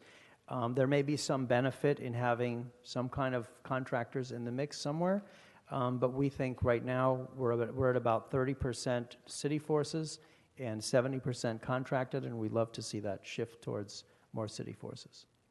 So I'd like to ask for a budget impact report on the amount needed to fund urban forestry division and city plants so that we no longer have to contract out our tree trimming, or at least how we can flip that from 70-30 to 30-70. And tree trimming, dead tree removal, stump removal, root pruning throughout the city, including rec and parks facilities, to do it in-house. Also to include the funding that it would take for a street tree inventory and to staff and enforce the protected tree ordinance. Another thing I wanted to ask you about was I'm sure you saw there was a letter from the tree people and the Urban Forest Division, the Community Forest Advisory Committee. And they had 9 different recommendations. And I wanted to get your thoughts about those. Do you have that letter? I don't have it in front of me right now. Okay, well, I'd love to get your thoughts. I mean, basically, I'll go through them very quickly. The streamlining the process for UFD, thinking you need an additional $2.5 million in equipment purchases, approve additional root pruning and stump grinding crews, and they go through in terms of how many stumps are needed across the city. They're recommending approval of additional dead tree removal crews. They outline that, the approval of additional tree pruning crews, plant crew and 2 watering crews, the contracted for tree trimming budget, the provide funding to begin a tree street inventory we talked about, and provide funding to add staff needed to enforce the protected tree ordinance, and also about ongoing funding for development of UFD. I looked at the letter and I thought it was pretty on target in terms of what the needs are, and I wanted to get your sense of if you felt that way. But if you don't have to respond to it now. Maybe as part of a report back, you can comment on that letter. I think we can blend these 2 things together in one report back and reference all the topics you mentioned and the topics mentioned in the letter together. And I do think, generally speaking, they're on target. Great. You're asking for funding to assist with GPS and GIS street sweeping technology. Is this a requirement by DOT with regards to the posting of the no parking signs, or how does that work? So in 2015, we received funding to install GPS automatic vehicle location devices in 100 of our motor sweepers, and those have been installed. And we're working with the manufacturer to continuously improve the uptime on those. There's a council file, number 15-1449, in which the council is pursuing the idea that once the sweeper goes by in a posted route, a resident could get a notification on their smartphone through MyLA 311 that it's now safe to park without getting a parking ticket. We think that's very exciting. We've been working with ITA and DOT to try to make that a reality. One of the things DOT wants for us in that pilot is they want some human eyes on this data stream. They don't just want a machine-to-machine connection where the data stream of where the sweeper is, goes into software that then sends the notification. They want some human eyes on it to make sure that it's accurate every day. And so in the council file are 4 positions we've requested so that in each of the 4 areas of the city we could have a GPS person monitoring that for quality control to ensure that that data is accurate and the information that concerns people's parking is accurate. Those 4 positions have not yet been created or funded. Is that really a full-time job? It's a part-time job, and the rest of the job would be to analyze that data for our own purposes to improve the efficiency of operations, of our own operations. And we really need to be able to do that. We installed the GPS locators, but we didn't get any staff to mine that data for operational improvements. And that's going to be very important for us going forward. Yeah, I certainly agree with the function. I don't quite, my head's not quite around how that requires 4 positions, but maybe as part of the report. But I agree about the importance of analyzing it. And but the idea behind this is to create efficiencies. And I don't know, you don't get any of the funding for this from the tickets, do you? It's just indirect. It goes to the general fund, and then we get funded that way. Correct. Okay. Well, maybe we can get a report back on that possibilities of that and how those positions could be consolidated.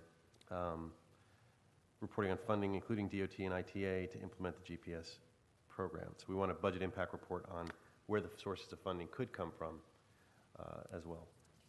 I think I covered most of my things. Oh, your request for 4 sidewalk crews and the dollar amount. Could you elaborate a little bit more on that? You had a request for 4 sidewalk crews. Correct. 4 sidewalk crews for the Complete Streets program. It's a total of 58 positions, totaling about $7.3 million. And There are currently, 6 Complete Streets projects that are really moving forward. And so right now, we've been assigned 3 of them, and those crews would be used to construct sidewalks in those 3 projects, and then additional projects too, down the road. maybe this is more for the CAO, but my question, and maybe for a report back, is how much of this can we charge to Metro? Not just the direct projects, but invoicing Metro for non-direct, project premium. I mean, the fact that when we do this, we're moving people away from our basic services, and there ought to be a premium. If they were to just go to another source, I feel like a lot of times we act as a vendor. Sometimes we're acting as our city, and sometimes we're acting as a vendor. When we act as a vendor, we're moving people away from our basic services, and for good public reasons, but we end up subsidizing to some extent other entities. And whereas we could charge a premium and still be a heck of a lot cheaper than anything else they could get, and that's the question for CAO to look at, which is how much can we charge Metro and offset some of these charges. And just a point of clarification, these crews don't relate to Metro, they relate to Complete Streets, which is currently funded by SB1, Measure M, SDRF. However, there is a separate, very large project right by the Crenshaw LAX line where we're going to be doing a significant amount of sidewalk work. That also, coincidentally, we're going to need 4 crews on that to perform that work. What we'd like to do for Crenshaw, because it's a standalone project, we want to use our as-need authorities to fill those positions. And once the project is done, those folks will blend back that's into... what got me thinking about it, and maybe I wasn't clear about that, it's the other projects that we're taking our crews and Right, moving them over we've got there. that issue, and then also, correct, the whole issue with overhead, we can look into that. Ben Sehel, CEO, and generally when it comes to other entities, including LAWA, including the Harbor, Metro, all these proprietary departments, we generally like to have an agreement in place with those entities prior to dedicating positions and resources that are working on those projects, because the last thing we want is to assume there's going to be revenue coming in to fund those positions, and then those entities disagree or don't, don't respond to invoices or things of that nature. So it's always better to have, agreements going into certain projects that will benefit those entities. Absolutely. We don't want to spring it on them, but the idea we get to figure it out beforehand and then create that agreement with a clear understanding before, eyes wide open as we go into these things. The electric vehicle we talked about, but as part of the report back, the electric vehicles, I wanted to get a sense of the cost savings for having investigators use city vehicles or the EV vehicles in particular versus mileage. I know that there are other benefits that may, even if it doesn't prove cost effective, that may make it worthwhile. Having somebody step out of a city vehicle gives them more credibility than their old jalopy, and they come out in their uniform, and I get that, and that's important. But I also think that there may be real cost savings in terms of this, and that would help justify the ask if we could see how the expenditures work out. Given, I don't know what the IRS mileage is now, it's probably up to 60, 70 cents or something a mile, and at some point those lines cross. Yeah, there definitely will be cost savings when it comes to mileage. In addition to that, it's all the staff work that is used to process all those mileage reimbursements too. So that's another savings. So to quantify those costs, again, and I'm a broken record on this. Anytime we can change it into then it becomes a finance question if we can show that it's cost effective, and then we'll figure out how to do it and move the money around, but it's actually a cost savings to add this money. Last, I have a request actually from one of my colleagues. CD8 is experiencing an issue with guardrail repair and replacement. There's a particular delay in response to a requested repair. It's been about 4 months ago along the La Brea corridor with no time frame for completion. We wanted to know if this backlog is attributed to understaffing, and so we could get a report back on that and how many crews are doing this work, how many are needed to meet the number of requests. If we get a report back on that. Sure. Okay, thank you very much. Thank you. Mr. Bonin. Thank you, Mr. Chair. I'm going to do this quickly. I'm just going to ask for report backs. Okay. One, and my apologies if some of this was already covered. I know the Community Forest Advisory Committee is talking about pruning crews that have been doubling up and stuff like that.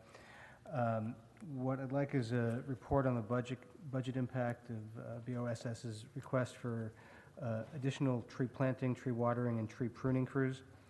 In addition, if that report could also report on the feasibility and cost of partnering with existing nonprofit partners, tree people or whatever, to plant and maintain trees in the public right-of-way, particularly within the 3-year establishment period. Second thing is like a report back from CAO and Street Services on the latest cost information and funding sources for the Metro Crenshaw Line sidewalk project that you just referred to make sure it's fully funded. I was going to ask a lot of questions about the street tree inventory and the urban forestry management plan. I'll just put it into a report back. And let me just say that what I want to know is when was the last time the city did a comprehensive history of our street trees, if we're currently working on completing one, and would we have more access to grant funding to do urban forestry management if we had a completed inventory. So I'd like a report back on the resources necessary and the cost of completing a comprehensive street tree inventory and the cost and status of completing an urban forest management plan. I'd also like a report back on the staffing resources necessary to fully enforce the protected tree ordinance. Trees are being decimated in our city on the sly by developers all the time, protected and non-protected, but the protected in particular I want to make sure we're looking at. And then finally, just apropos of the conversation about who's faster at doing concrete stuff, I'm baffled that it takes us 3 different agencies to do a $15,000 improvement, but if I could get a report back on how many days it takes to install or has taken to install a Vision Zero concrete project like pedestrian safety refuge islands once design is completed. Thank you. Thank you very much, Mr. Bonin. Mr. Kretz. Thank you, Mr. Chair. My main budget priority that I wanted to ask you about is trees, although about half the questions I was going to ask have already been asked, which is great. Just to give a little context, we're in the middle of a historic and catastrophic die-off of trees due to climate change and drought and spread of diseases and spread of insects that carry the diseases. And we're also facing what's estimated by UCLA's recent climate report as having probably 3 times the extremely hot days in the future downtown and 4 or more times as many in the valley. So we are facing this even worsening. So the question is, how do we address that? And in context, the other threat to our trees in our urban forest is our sidewalk program. So how successful have we been in avoiding removal of mature trees and use of meandering sidewalks, for example? Have we been able to do that? Have we actually created any significant number of meandering sidewalks or root trimmings or any of the ways in which we would avoid having to remove mature trees? Yes, we have. That's a very important question, and there's 354 trees that have been removed as part of the sidewalk repair program to date. And when you think about it, for 1 million square feet of sidewalk, that's not a lot of trees. So we are doing our absolute best to preserve mature trees in place using a variety of different strategies that are site-specific. And it's really the result of that success that makes us want to have a root pruning program to make sure we keep coming back. I had anticipated a higher number of trees being removed at this point, considering the volume. You got 5 crews working 7 days a week. So I think we really do have some very good numbers now at this point, how we've minimized the removals on this large volume of work. And I can say I've seen good examples. In my view, the best example is in the city is right across from my district at the northwest corner of Highland and Beverly. Probably the worst case of tree uprooting that I've ever seen, and I was waiting to see how the city would handle it once we got to that, and you would never know the problem was there. It's beautifully handled. And certainly an example of what we can do in the rest of the city. The other thing, and it's already been asked for a report back, but I would just reemphasize, we have a good program to remove the trees we need to remove and replace them and water them, but I don't think we have any choice, and if it's not in the budget, which it apparently is not, we have to have the money to maintain and water trees for the first 3 years after we put them in. Otherwise, you might as well plant dead trees.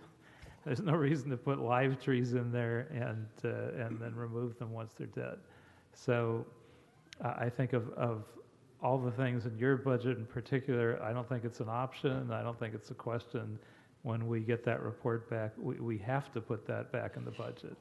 Otherwise, it's a lot of work for nothing, and we'll have to replace them a second time. Also, things the city I don't believe is doing, you can tell me, tree health surveys, equity analysis of canopy cover and risk to canopies, tree health improvement strategies, including tree well improvements and asphalt concrete removal, age and species diversification, and collaborative efforts to identify disease response strategies and research. Assuming we are not doing that much in that, which I think is very proactive and valuable, I'd like a report back on what it would cost to launch that kind of effort. And maybe you can tell me now just briefly if we're doing any of that at all. We are doing some of those things in a limited amount. As you know, the staffing is very lean, and really there's 4 managers that are managing the 700,000 street tree urban forest, 4 superintendents. One of them is the chief forester. And so they are mostly reacting to tree emergencies. We're doing an excellent job with that. In April, we had a week where we had 1,000 wind-related tree emergencies, and we're still picking them up within 3 business days, which really hasn't happened in the past. We're using tablets to be able to constantly redeploy the crews to get the oldest ones that are out there. But there's a lot of proactive, visioning type of work that we'd love to be doing and to be resourced to do that. We have done some development on ideas how to counter the pests that are, working their way through, particularly the San Fernando Valley, certain species of trees like the liquid ambers. And we did have a budget package that we proposed for a small pilot to do sort of a pest management strategy to protect trees. And that wasn't funded, but we could share that with you as part of the report back. That would be great. And maybe piggyback onto that report back, how we can fund some additional concrete tree wells, concrete cut tree wells to protect our new trees as well. Maybe 100, 200 of them. Also, the State of the Street Trees report from a couple of years ago detailed a number of deficiencies on the city's part. I wonder if you could report back on an update on that. Where are we now, and what have we done to make improvements that were called for back then? I'm not sure how much of that was done, again, because your department is much leaner than we would like. So that would be appreciated.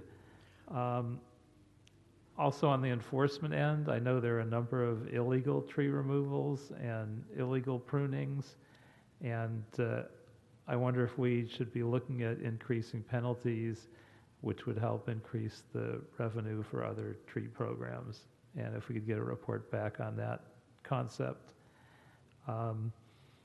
Also, I'd like a report back on the status of our nursery infrastructure, because I've been hearing that a lot of our trees are dying in nurseries and before they can get planted. And since we're going to have a 30-year sidewalk program, I think we need to be sure that that is more robust and a healthier program and up to the task. And if we could include also our native plant nursery infrastructure as well, since hopefully we'll be using those more and more on drought-tolerant plants more and more as we replace our turf around city facilities and medians, et cetera. And my only non-tree question, from a greenhouse gas emissions point of view, how long before we have electric street sweepers available? And can we do a pilot project on that at some point? We've been working on that very closely with a variety of manufacturers, and the opportunity so far is really in the mini sweeper variety, the kind that you would use for a protected bike lane. We're sort of a pioneer among major cities in that we're starting to motor sweep protected bike lanes with 2 different small size sweepers. The tiniest one already is all electric. It's a walk behind that looks kind of like a lawnmower. We use it behind City Hall East right now. The medium one that we have is propane, but the manufacturer is now looking at an electric one, and we're also, I think we're going to test one that's made in Italy very soon. So the bigger sweepers that we use on the regular posted routes have a lot of mechanical activity going on inside and you know, hundreds of pounds of debris moving through them. And so far it's seeming to be quite difficult to manage all that activity with batteries that are actually going to add to the further weight of that large machine. But we're hopeful to be piloting, you know, electric mini sweepers in the next 12 months. Yeah. And I'd like to add, Councilman, that basically, as Greg mentioned, the larger sweepers, we are doing a study right now with our vendor that we purchased the large sweepers from to basically analyze the data on what it would take to basically power a sweeper like that. So we are working on that. We're looking to do a test pilot with them in the very near future. So the technology is not quite there, but we're trying to drive that. That's correct. Great. Thank you. All right. Thank you. I think most things have been, in one way or the other, touched upon that I wanted to address. But you heard, I think, most of us talking about trees. And that's clearly an important priority for us and for most of us on the council, I think. And from time to time in this committee and in council, we ask for reports. And we've heard a few tree reports already today.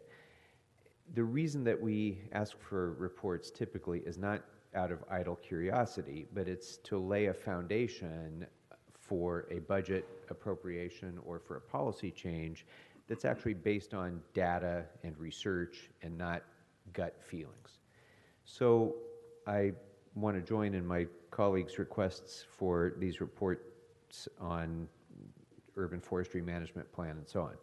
But I also want to point out that I introduced a motion in August of 2016, which was adopted by this city council in December of 2016, that called for the Bureau of Street Services Urban Forestry Division to report relative to the implementation of the city's tree removal and replacement policies, including related support programs, and an accounting of the net losses and increases in tree canopy as a result of those programs, A.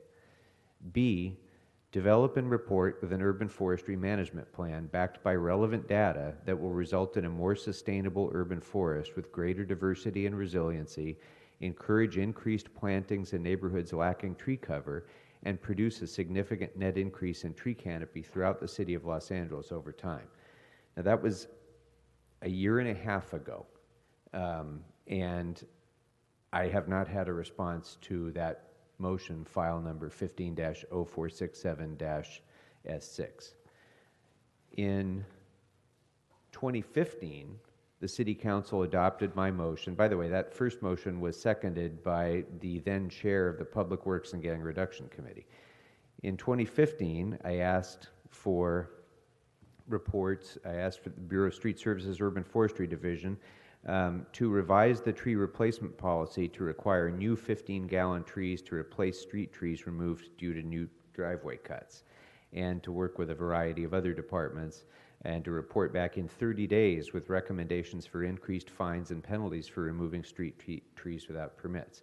That was in September of 2015 that the City Council so ordered, and I still do not have a response to that. So I'm eager to see the responses to these reports that we're asking for in the Budget Committee, but I'm eager to see the responses to the things I asked for 2 years ago. And I want to make as clear as I can that when the City Council asks for reports, it's not a suggestion, okay?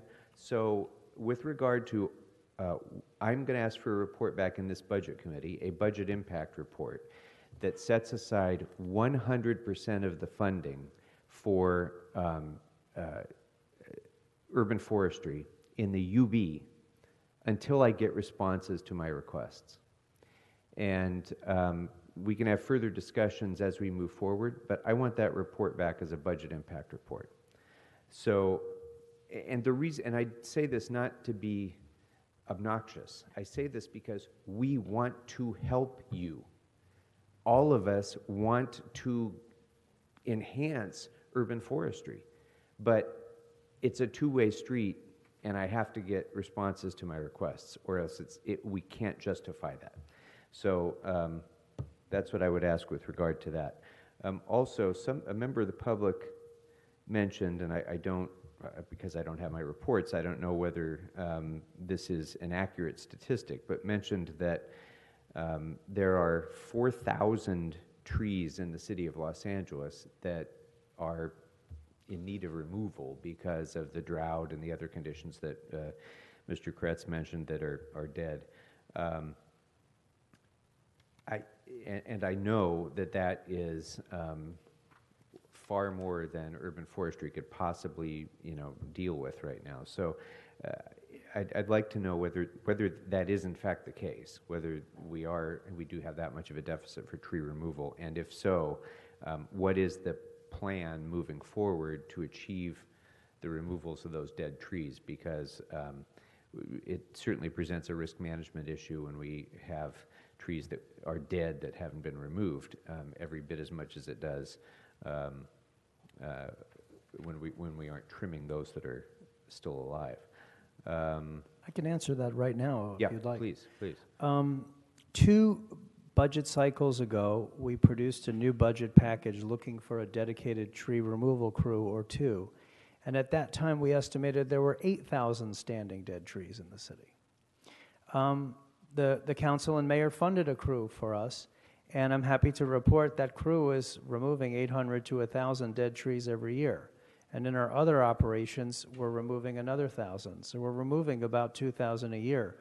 We could use 1 more of those, 2 more of those, 3 more of those, Terrific. depending on what your appetite is to fund them. But it has been a big game changer to have a dedicated group of people just removing the highest liability risk trees every day. Fantastic. See, that is a perfect example. Here, somebody from the public came and said there's 4,000 trees that are dead. There's no way that we could have known that that's a significant improvement without that information. So thank you for that, and that we're on the right track, moving in the right direction. It would be useful, I think, to In fact, I'm going to go ahead and ask you for a report on the cost of completing that job and ensuring that we are at a point where we have eliminated the backlog and can be at a point of sustainability then in removing dead trees, standing dead trees. Okay, with regard to... Mr. Chair, on that point, that as part of your report back, we got to factor in all the trees that are dying, especially these last years with so that, what is the death rate, so to speak? Because even if we're doing much better, if the trees are dying at a faster rate, it may not appear that way. So just to add that into your report. Right, exactly. So there has to be, a plan to eliminate the backlog, and then going forward, every year there's going to be a need for additional work. Presumably that workload will drop once the backlog is eliminated. Backlog, another pun. When that's eliminated, we'll be able to have a reduced workload for the sustained effort to eliminate those that continue to die. Okay. Could I just also add that sure. In the State of the Street Trees report that Councilmember Koretz referred to, it was noted that a significant portion of our trees are old.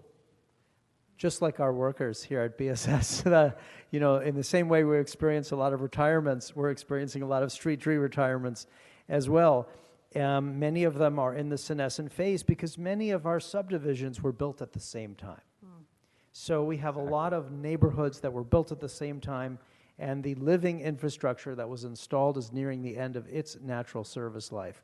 So even without the pest problem, we would have a large number of senescent and dead trees that need to be removed on a continuous basis. It's absolutely a significant problem in many of our neighborhoods that we represent in the San Fernando Valley in particular. And part of the replacement plan, I think, has to be to create some diversification as well, not only in species, but in age, so that we don't have these periods of time when a significant section of the urban forest is dead because it's reached end of life. Mr. Kretz, you wanted to jump in on that? Yeah, just a quick follow-up. So when we remove dead trees, do we leave stumps? Do we eventually remove the stumps? And do we replace them with new trees? Or do we just have a removal program and leave an empty space? We are removing the stump simultaneous with removing the tree now that we have the dedicated crew.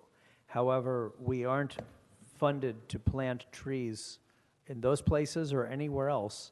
The only tree planting that's funded with the Bureau right now is when we have a grant-funded streetscape project that requires new trees. So one of our budget packages was to have our own in-house tree planting capability so that we could plant a tree in that newly available tree well. One would hope that at some point in the future we are doing that, and I guess I'd like to ask for a report back on what ramping that up could look like. Sure. Okay, I just want to move on to street sweeping. A long while back, and I'm sorry I don't have the motions before me, but I remember that Councilmember Cardenas was asking for updates to the routing based on changed circumstances and changed street conditions and so on. And I just honestly don't know how frequently street sweeping does that, if there's ever a comprehensive review done of whether or not it's time to change routing and so forth. I did make, again, a number of years ago, and the council approved a request that we try to avoid having sweeping adjacent to elementary schools prior to 8:15 a.m. because what we see at a lot of our elementary schools is during drop-off, parents in a place where there is no parking are getting ticketed because of street sweeping that could have waited 15 minutes. So again, never got a response to that. So I would like, a response to that. And I would like to know what the plan is for updating routes, especially in light of that request that the council had made in response to my motion. So we'll get a report back on that. Now, you mentioned Ms. Clements, in your opening, you mentioned the vacancy rates, which I think stunned all of us and concerned all of us. Can you talk about what the reason for that is? I mean, I get that personnel is always challenged with trying to keep up with the workload, and we've addressed that over the course of many years. We've tried to help with that, but is that specifically the biggest problem that you're facing, or are there other factors that you'd like to discuss that we can help address? Because all of us are eager to get you to fill your funded positions. Right. Yeah, there's many factors. I mean, one is just not having enough personnel staff to hire. One issue, which I don't know if we're going to resolve, is that people that go to the DWP get paid more money for the same classification. So we have a big issue with that, people attriting out of our bureau and going to the DWP. So that's a big issue for us. They get trained at the bureau, and then they move on to DWP, and you've heard this before from many other departments, I'm sure. Another issue is retirements. You know, we do have a lot of retirements right now, which is affecting us. We have brought in 87 people this year, but 72 have attrited. So we only have a net headcount increase of 15 people this entire year. So it's those things. It's also just the civil service process. And I'm not critiquing it. I mean, the civil service process is there to ensure that there's an equitable process and that all people have the equal opportunity to get hired by the city. So there's a value to civil service, but that process takes time. There's a lot of elements to it. There's a lot of steps to it. There's a lot of different divisions involved. There's a lot of different departments involved. So it can take a long time. Sometimes there's not lists for some of the classifications. When there's no list, we cannot make a permanent appointment. We have to make an emergency appointment, which is a temporary appointment. So then when the list is established, we have to then hire the permanent appointment. So we've now done 2 hiring processes for 1 position. So there's like a lot of reasons that kind of add up to these delays. It's nobody's fault. I think personnel is doing a great job given the resources that they're provided. But it's all these things. It just adds up, unfortunately. Yeah. Okay. With regard to paving, about 50% of our city's liability now is the result of dangerous conditions, which is a massive yearly amount of liability. And I'd like to know, as part of your risk management analysis, how are you prioritizing paving needs around potential risks, number one? And related to that, can you talk specifically about the status of bicycle infrastructure maintenance, bike lanes and other infrastructure? What is the current state of repair with regard to the bike? Maybe I can start with part 2 and then pass part 1 on to my colleague, Mr. Mose. Regarding specifically the bike lanes, we did the first ever inventory of the road surface condition of the entire bikeway network in June of 2017. We identified several hundred small asphalt repairs, which we made promptly, but we also identified 200 locations where a large asphalt repair is needed. That could be 5 feet wide by 20 feet. It could be 10 feet wide by the 300 feet, a whole length of a city block. We were very pleased that the council provided us with $700,000 in overtime funding as part of the Vision Zero Complete Streets council file to begin the work of those 200 large asphalt repairs. We're doing them on weekends. We started in November, and I'm very happy to tell you we've already done 65 of the 200 locations, representing 3.3 lane miles of brand new, fresh, smooth bike lane. And I noticed on Twitter the other day that in the first week of some kind of new bike share arrangement where the Santa Monica, West Hollywood, and some other cities' bike shares are all linked together, one of the main routes getting under the 405 was Ohio, where we had done like 800 feet of bikeway just in the last couple months. And I remember being with the crew out there and telling them, this is the only safe way to get under the 405. You're not going to bike on Santa Monica or Wilshire. And so I said, you guys should be really proud that you're fixing this. And now it turns out people are using it.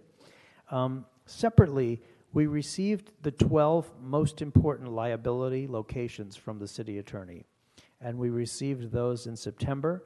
We got a small amount of funding to start attacking those. And we've completed 11 of the 12. And the 12th one is getting ready to be scheduled.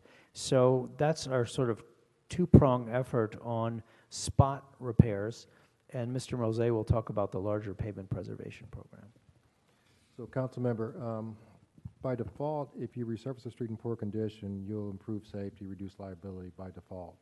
And so as we prioritize street, we use micropaver basically to categorize the type of streets that do need to be paved based on the needs.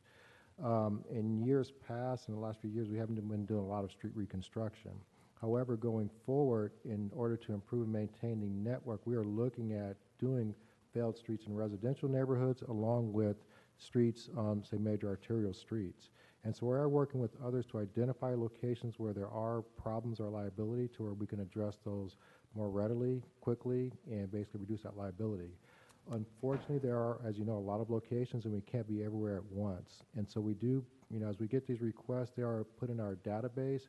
The requests don't go away. We basically keep them as a backlog, so to speak. And at the same time, we do notify our maintenance division to assist with any interim type repairs that can be done immediately until we can get there to resurface the street. So as we work with the mayor's office on our new metric, we'll be looking at that, particularly like, say, more street reconstruction failed streets to address these needs. With a lot of failed streets, by the way, there are a lot of concrete type repairs, and a lot of it is being addressed in complete streets. So when we do complete streets, there is curb, gutter, sidewalk. Because we can repave a street, all day, but if we don't address drainage issues and, things like that, we will never solve the problem. Very good, thank you. And just to add, in the proposed budget, there is $500,000 for a dedicated Vision Zero bike lane repair crew. And also in the SDRF listing, there's $4 million earmarked for large asphalt repairs, which will also help that cause. Okay, very good.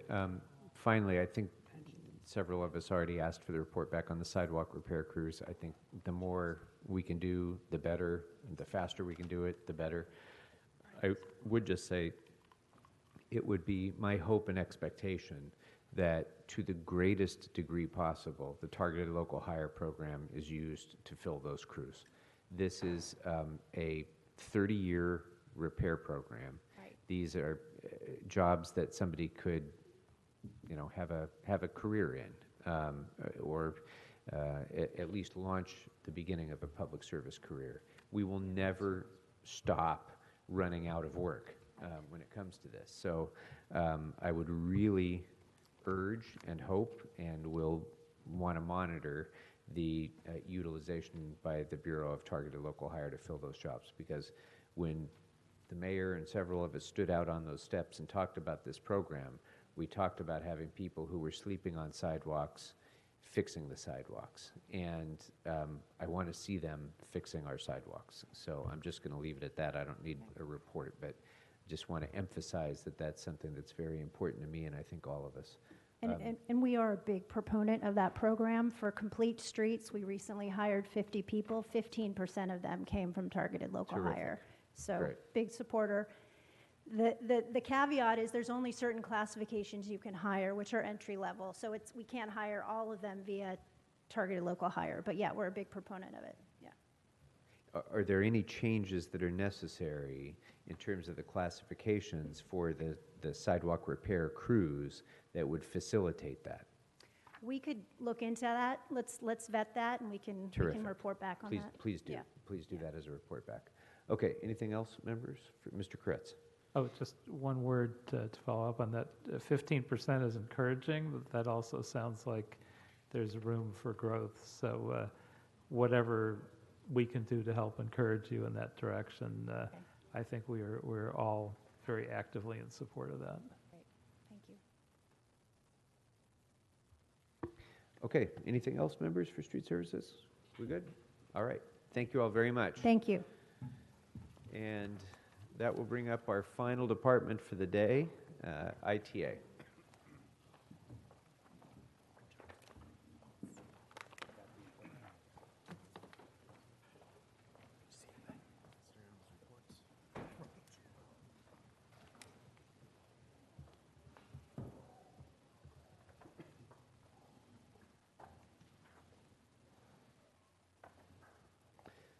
Mr. Ross, welcome. Thank you, sir. And thank you very much for your thorough and thoughtful letter, which we've received and all of us have reviewed. Feel free to go ahead and open up, introduce your team, and we'll jump right in. Certainly. So I'd like to introduce the IT executives. On the end, I have Timothy Lee, our Chief Information Security Officer. To his right, I have Anthony Moore, our Assistant General Manager over Infrastructure. I've got Jean Holm, our Assistant General Manager over Customer Engagement. And I've got Laura Ito, I've got a Director of Finance and Administration. Mr. Chair, council members, as you know, we truly live in a digital era. 95% of Americans own a cell phone. 69% are active on social media, and if you could believe it, Americans spend almost 6 hours a day using digital media. That's almost as many hours as we sleep. I'll leave insert joke here for that one. Because of this digital era, ITA works to make LA an award-winning digital government. So I'd like to thank the Mayor's Office and the CAO team. I think they truly appreciate and advocate for the importance of technology investments, both in ITA's budget as well as in our fellow city departments. For ITA, the Mayor's budget includes funding for a new e-discovery system to help city departments process public records requests. It will reduce the burden on departments, and it will also greatly assist city attorney during litigation, which is the cornerstone of our risk management efforts. A data science team is also funded to deliver insight for complex city challenges. It includes 14 new positions in the 311 call center to reduce wait times and take on first-level support for animal shelters. It includes $1.1 million to replace failing phone systems in LAPD stations, and it includes $850,000 for critical cybersecurity resources, which are essential in a world in which every 4.2 seconds a new version of malware appears on the internet. As stated in our letter, there's 4 items the council has advocated for and should be noted. The first is the third phase of our procurement reform project. Mr. Chair, under your leadership in the Ad Hoc Job Creation Committee, starting back in 2016, the ITA has worked with 8 other departments to analyze and implement a contract management system. The ITA was funded for and completed phase 1 in July of this last year, which automated GSD commodity contracting from electronic bid creation to online vendor bid submissions, all the way to contract awards. The phase 2 funding was also allocated, will be completed this fall, and that includes automation for construction services contracts, from electronic templates to ethics reporting to automatic reminders to businesses if they're missing compliance requirements. For 2018-19 budget, we requested $2,281,000 for the final phase of this initiative, bringing these features to all service contracts. Of that request, $1 million is allocated in general city purposes, leaving a deficit of $1,281,000. We respectfully request an additional $1,281,000 to complete the third phase of the contract management system. The second item is the replacement of the aging payroll system, also known as the HRP project. As you know, the city's current payroll system is very fragile. It's built on 30-year-old legacy systems and processes, and it relies heavily on a contractor. Last year, Council funded phase 1 of the payroll replacement project, in which we documented city payroll requirements, closely engaged city departments, identified process improvements, and to draft an RFP. I'm proud to say that this month, phase 1 is being completed. Since last summer, we've had 42 department workshops, engaged over 700 attendees, and we'll have an RFP ready to release in June. Needless to say, we didn't do this alone. I'd like to sincerely thank the leadership of the Controller's Office, Personnel Department, CAO, and the work of our vendor, KPMG. Of course, the greatest credit go to city departments, who've been heavily engaged.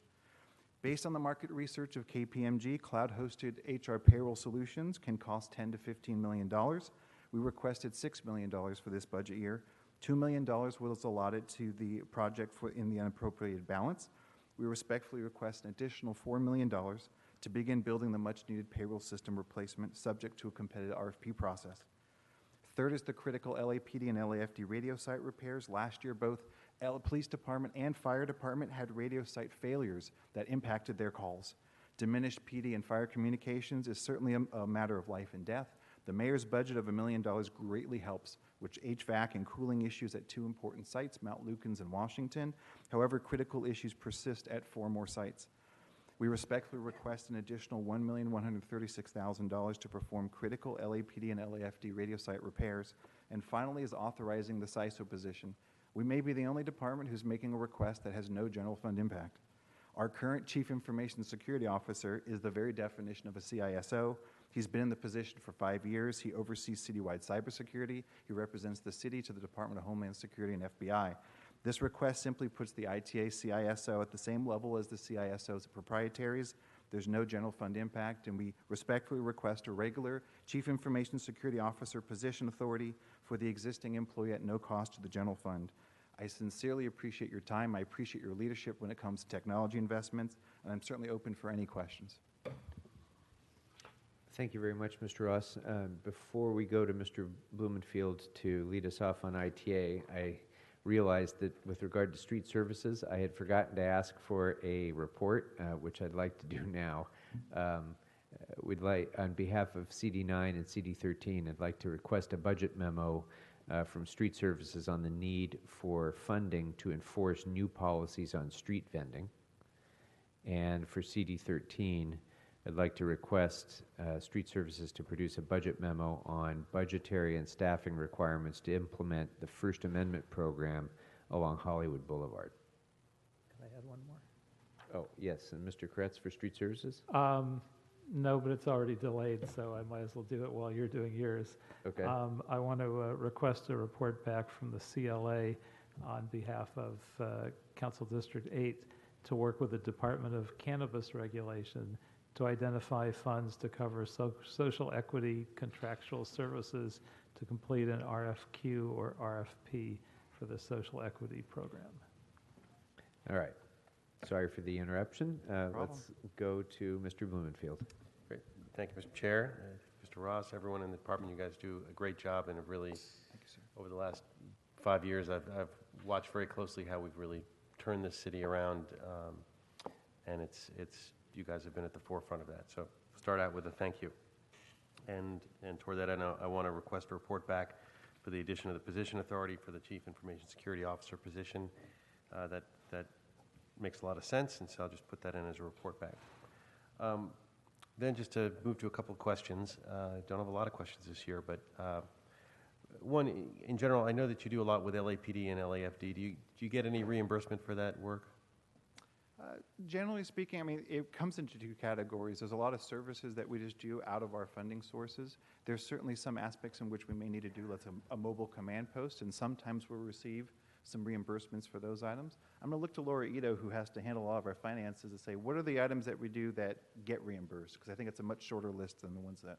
Certainly.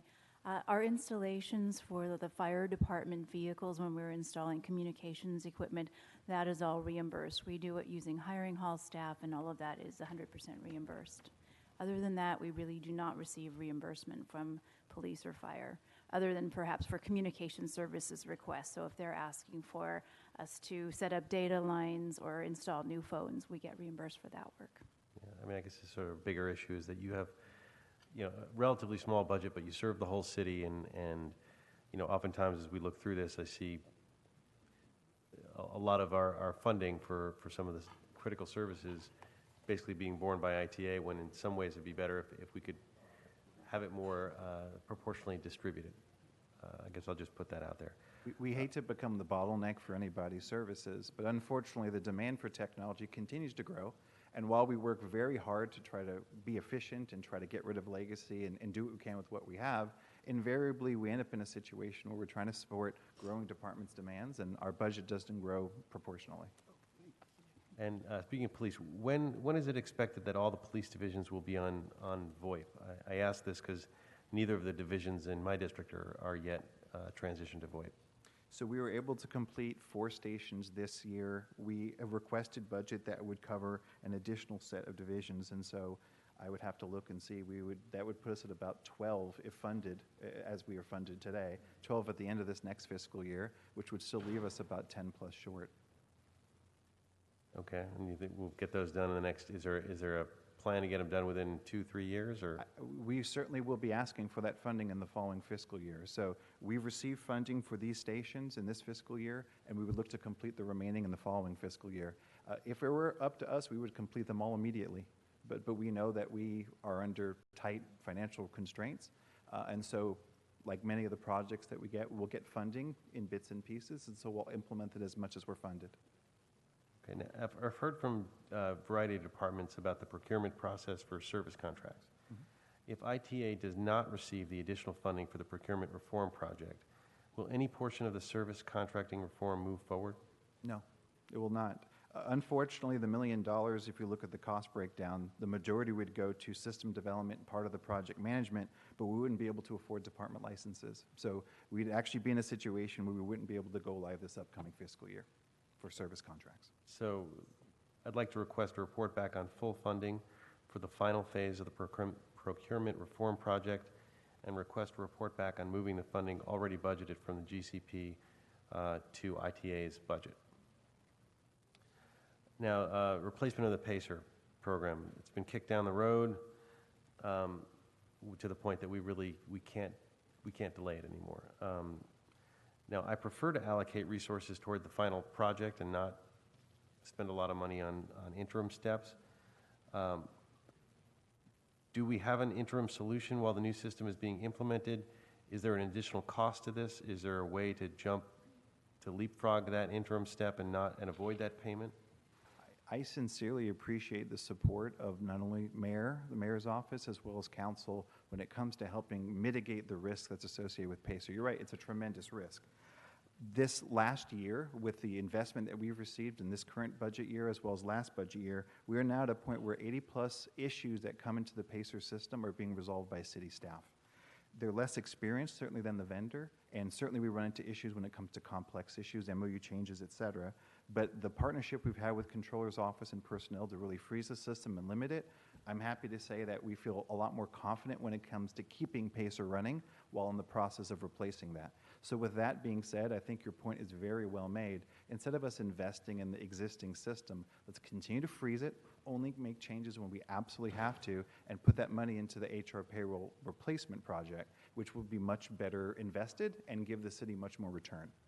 So we're not going to be spending a chunk of money on a sort of new interim step. It's just the baling wire and tape to keep the old one together. That's precisely right. We have no interest in investing in an interim project.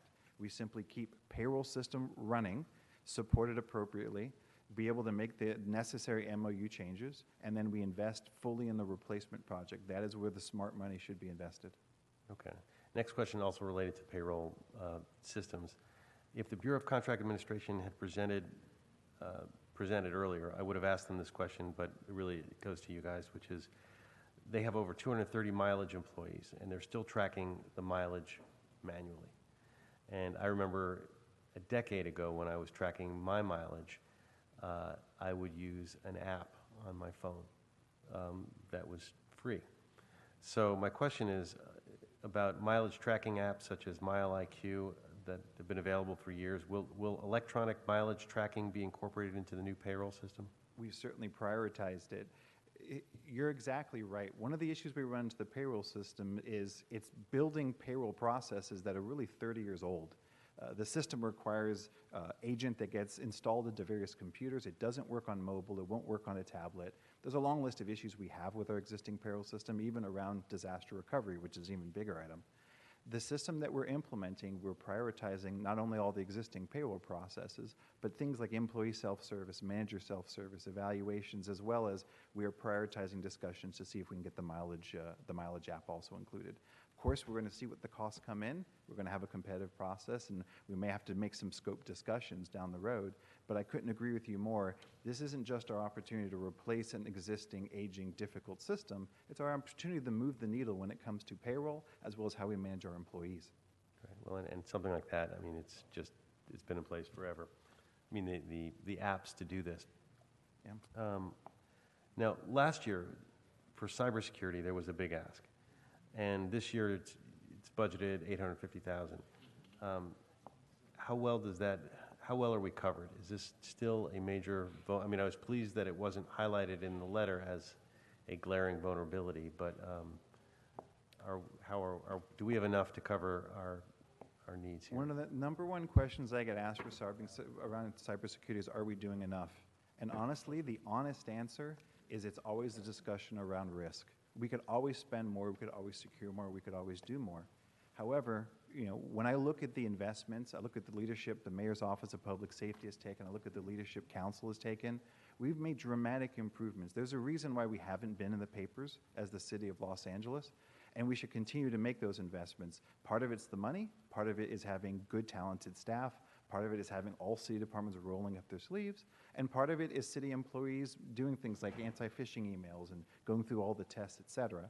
So I would say when it comes to this investment, this helps secure us significantly more. There's still a lot of room for improvement around cybersecurity, so I'm not going to sit here and say mission accomplished. But I think the investment that's made helps us considerably, but we're always going to be in this conversation. It's a rapidly evolving area. It's an area in which once you protect yourself against one set of threats, you start to see every year new sets of threats. So we're always going to be looking and making investments in the right place. We expand the amount of records we consume. We're already at the point where we consume over 1 billion records every 24 hours to sniff out and identify cyber issues. But there's always more that we can do in that area. So we didn't prioritize it as one of our 4 items. We're always aware of the fact that as ITA we have 18 different divisions, and we're always told to limit them, right? Limit what the requests are. This was an area that with the funding we received through the mayor's budget, we feel confident that this helps us move the needle for this fiscal year, but I can't say that we've gotten all that we need in every single area, but I think that's true across the city. I'll end on sort of the big picture thing I started on day one talking about of this budget hearing and actually talked about last year as well, which is the need to invest in our digital infrastructure, both from a efficient city perspective and from a liability perspective. Because we can't function without that. And we have policy for our physical infrastructure. We have MICLA programs to help us invest, but we don't have that for our digital infrastructure. So since you're up, I wanted to use this time to formally request a special study on the creation of a digital infrastructure policy with the goal of investing in the citywide technology needs. I talked about that earlier, but I want to make sure that it's formalized into a budget request and give you a chance to comment on that in terms of how you think something like that could work. I'll put it out there. I think that's an excellent idea. Very much needed. All right, well, I'll take that as good enough. All right, well, thank you, Mr. Chair. Thank you. Thank you. Mr. Kretz? Thank you, Mr. Chair. It's already been mentioned, but probably my biggest pet peeve for this department and in general is the fact that we have such outdated payroll systems. And I wonder if you could give us a little more detail on the problems with maintaining the outdated system that we have and not replacing it. Certainly. How much time do we have? No, I'm sorry. A little Just joke, in a couple minutes. Little after 5 humor there. The existing payroll system has a lot of significant issues. It's been serviceable in a lot of ways. It's built in Visual Basic, which is not an enterprise programming language. It runs on what you use an agent. It doesn't even work inside of a web browser. While it's been able to reliably pay our folks, it's a custom-built application that really an individual developed over time. That individual built it based off our legacy payroll system, which means the processes that are in place are 30-plus years old. So it wasn't even though we went live around 20 years ago, it's really based on 30-plus year processes at the city. The issue that we run into it is in a lot of ways this single individual is the person who maintains and supports the system up until the last couple of years. So we run into a problem where while we've been able to generally effectively pay people, we've built massive risk. When I go to a CIO conference, I'm literally the only CIO who has a custom-built payroll system in my portfolio. Everyone else uses off-the-shelf systems in a variety of different ways. So we have a massive issue when it comes to our ability to support and maintain it, especially in light of the fact that this contractor is retiring this year.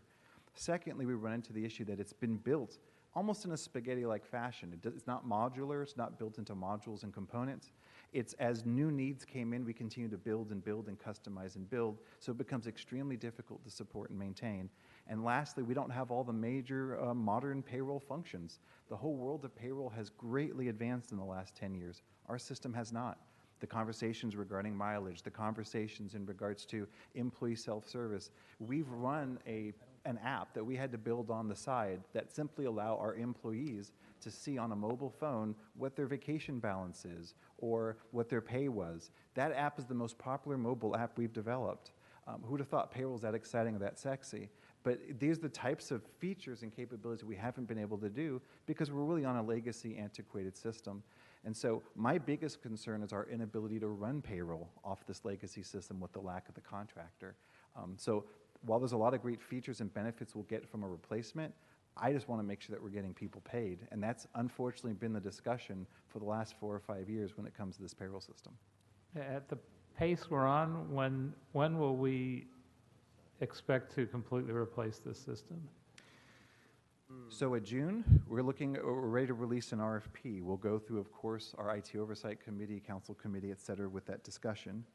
By December, we're hoping to negotiate a contract. We hope to start the build, ideally, if funded, with the additional funding. We hope to start the build in January of this upcoming calendar year.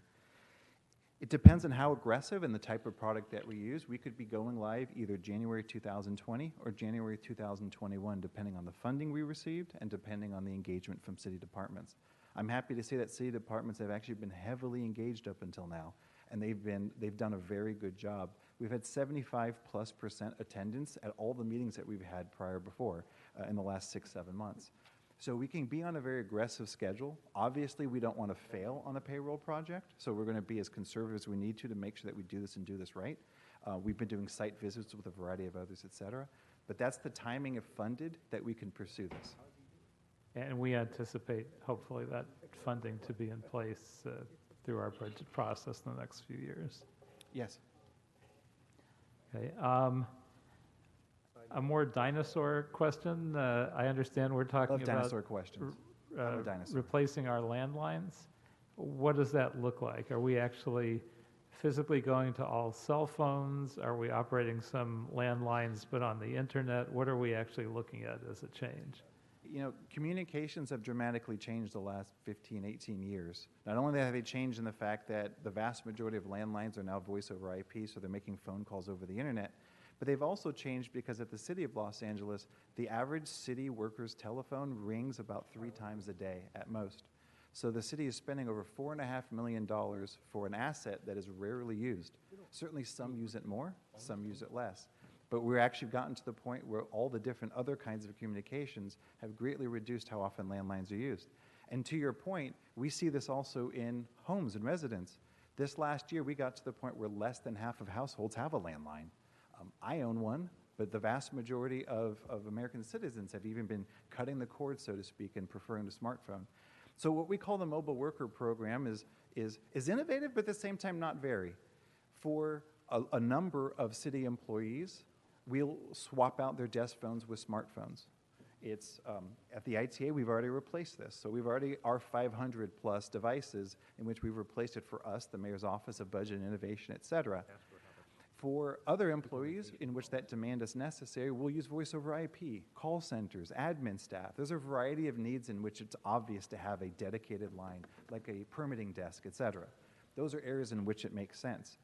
What we found for our employees is not only are we spending a large amount of money to replace a phone with just a phone that's very much like it, but we're replacing a phone with a computer, a small computer that you can hold in your hand. We've had staff who've taken calls at times where they wanted to bring it with them to be able to watch the phone. They've taken it into meetings and access Google Docs and sites, being able to process documents remotely, where we're exchanging a very large investment and we're getting more than what we have today. And I think that's been a lot of the benefits. We're even seeing benefits from disaster recovery and disaster response. We're seeing benefits with cybersecurity, something called two-factor authentication, which actually makes your email accounts and other things more secure, because if someone would have to steal your password and steal your cell phone to be able to get access to your account. And so, and for our younger generation, for the millennials and the Gen Z workers who are coming into our workforce, they thought it was really very cool that the city was progressive and that we were giving them a smartphone instead of them working off a landline that they probably don't have at home. and they're not interested in spending money on. So we purposely know that this is a very personal topic. You know, if I'm touching something on your desk, I'm getting very personal with you. So we've been providing great training. We've been providing a lot of hand-holding, working with city departments. We've been putting up sites. We've been giving trainers. We've been working through the whole effort. And honestly, you know, I look to Laura because, you know, I'll always try to sell the project, right? But I look to Laura, and Laura's staff were the first people who adopted in our department. Laura, generally speaking, how did it work? It's really worked out excellently for my staff. We're the typical administrative staff, so we probably take more phone calls and make more phone calls than the average of 3. But we have excellent coverage. The vendor that we're working with really went through and did the correct kind of engineering to determine what sort of equipment they needed to install to provide excellent coverage. So no drop calls. We have, it's really been a success. And that would be one question for me. I mean, I'm probably typical. I probably get 1 call a day in my city hall office where I actually have to take it on the landline and probably make 3 or 4 outgoing calls. But on the other hand, on a cell phone, which I'm on sometime also, sound quality is so-so. My hearing is not the best in the world. And so sometimes I'll get off a cell phone call and say, can I call you back on a landline? So how much is sound quality going to be impacted and impact the efficiency of our work? We won't implement unless we can guarantee excellent coverage, and that's our standard that we've set with our vendor partner T-Mobile. We do a lot of testing. There can be up to 7 engineering visits at each site to make sure that the coverage is excellent. And so we don't implement unless we can make sure that the staff work is not going to be interrupted or disrupted with poor coverage. Laura hit the nail on the head. Sound quality is actually our top priority. I think one thing that might support you is, A, likely you have a cell phone carrier in which it's not an augmented service, so your sound quality is degraded, and we do not want that, and we don't do that when we implement. Secondly is getting you a headset or getting you some type of device. Simply because it's a cell phone doesn't mean it has to be held like one. We have people who, members of our 301 call center have been utilizing cell phones for the calls they receive and the calls they give out, and it's been excellent sound quality for that. So there's different devices and accessories that you put onto that actually make it a much better solution. Very good. And last question, on the public safety, on the LAPD and LAFD radio site repairs, I can say, having been at the Bel Air fire site, you could see firsthand how important those communications are. Yep. In terms of first responder communications. Can you tell us about the outages that have occurred and our plans to fix that issue? Certainly. Unfortunately, in IT, it's very hard to make the case for infrastructure because the average person, unlike you, the average person doesn't get up to hilltops, they don't get to mountain sites. And here we have over 25 sites across the city of LA that deliver all those radio communications so that it's almost like magic. When you pick up your radio and you receive a call or make the call, it just works automagically, as the saying goes, but it works through those sites. In October, we had air conditioning failures at the KSKQ in which the equipment shut down. Last July, Verdugo Peak and San Vicente Peak had failed DC power supplies. In this last March, Mount Washington had air conditioning water ducts that leaked water on the equipment racks. This last month, San Pedro Hill, for example, overheated and equipment shut down. When the equipment shuts down, it's bringing down the communications in that area. It's degrading communications. One example also in the investments is Oat Mountain. We have structural issues with an overloaded tower, which means wind, a storm, an earthquake could knock down a tower and potentially cause a fire in a remote area, which we do not want, of course. And honestly, the budget we're asking doesn't even cover all the structural issues involved. We've had corrosion from ocean air on our radio equipment. We've had leaking roofs. We've had flooding on floors during rain seasons. And this is my personal favorite. We've had rats that have gnawed on radio cables simply because we're not patching and maintaining that. We just simply need to keep vermin out. No rats, no snakes, no cougars, none of those items. And we simply need to keep these radio systems running. But it's always difficult to make the case because it feels distant. It feels remote. It's not really in your face. It has the opposite curse of like your desk phone. That landline's right in front of you, but a radio site feels remote and off. Can you give us a report back on what it would take to get all those things up to appropriate maintenance? Absolutely. Welcome that. Mr. Englander. Well, it's been a fun year. It's a fun year. Always a fun year. Always a fun year. Appreciate all the help this past year on some of the major initiatives. A couple things. One, I'm going to pick it up where Mr. Kretz left off on the deferred maintenance and issues with some of the radio towers, communication systems. So we've seen about 2 years ago where we started having some communication problems with our first responder radio systems going out for various reasons. Power failures, GSD was brought into Public Safety Committee and brought us up to speed on even communicating with our boots on the ground when the systems are out and how they communicate and go to redundant systems. Yep. We've gone through a series of different reports to public safety on various vendors, which is backup systems, when they shut down and restart up after, and what happens when that occurs. What never came up, which I find fascinating, was any of the things that you just talked about. The last 2 years that we either have had this in budget and finance or public safety, and we've kept a pretty close eye on it because lives are at risk. First responders, the most important thing that they have on their tool belt isn't a taser or a gun or even an oxygen tank. It's a radio, because they've got everybody else on the back end listening to what help they need, what resources they need. And so they can't fail. They cannot go out. And so we've just now, for the first time, hearing of millions of dollars in problems with some of this infrastructure. I know that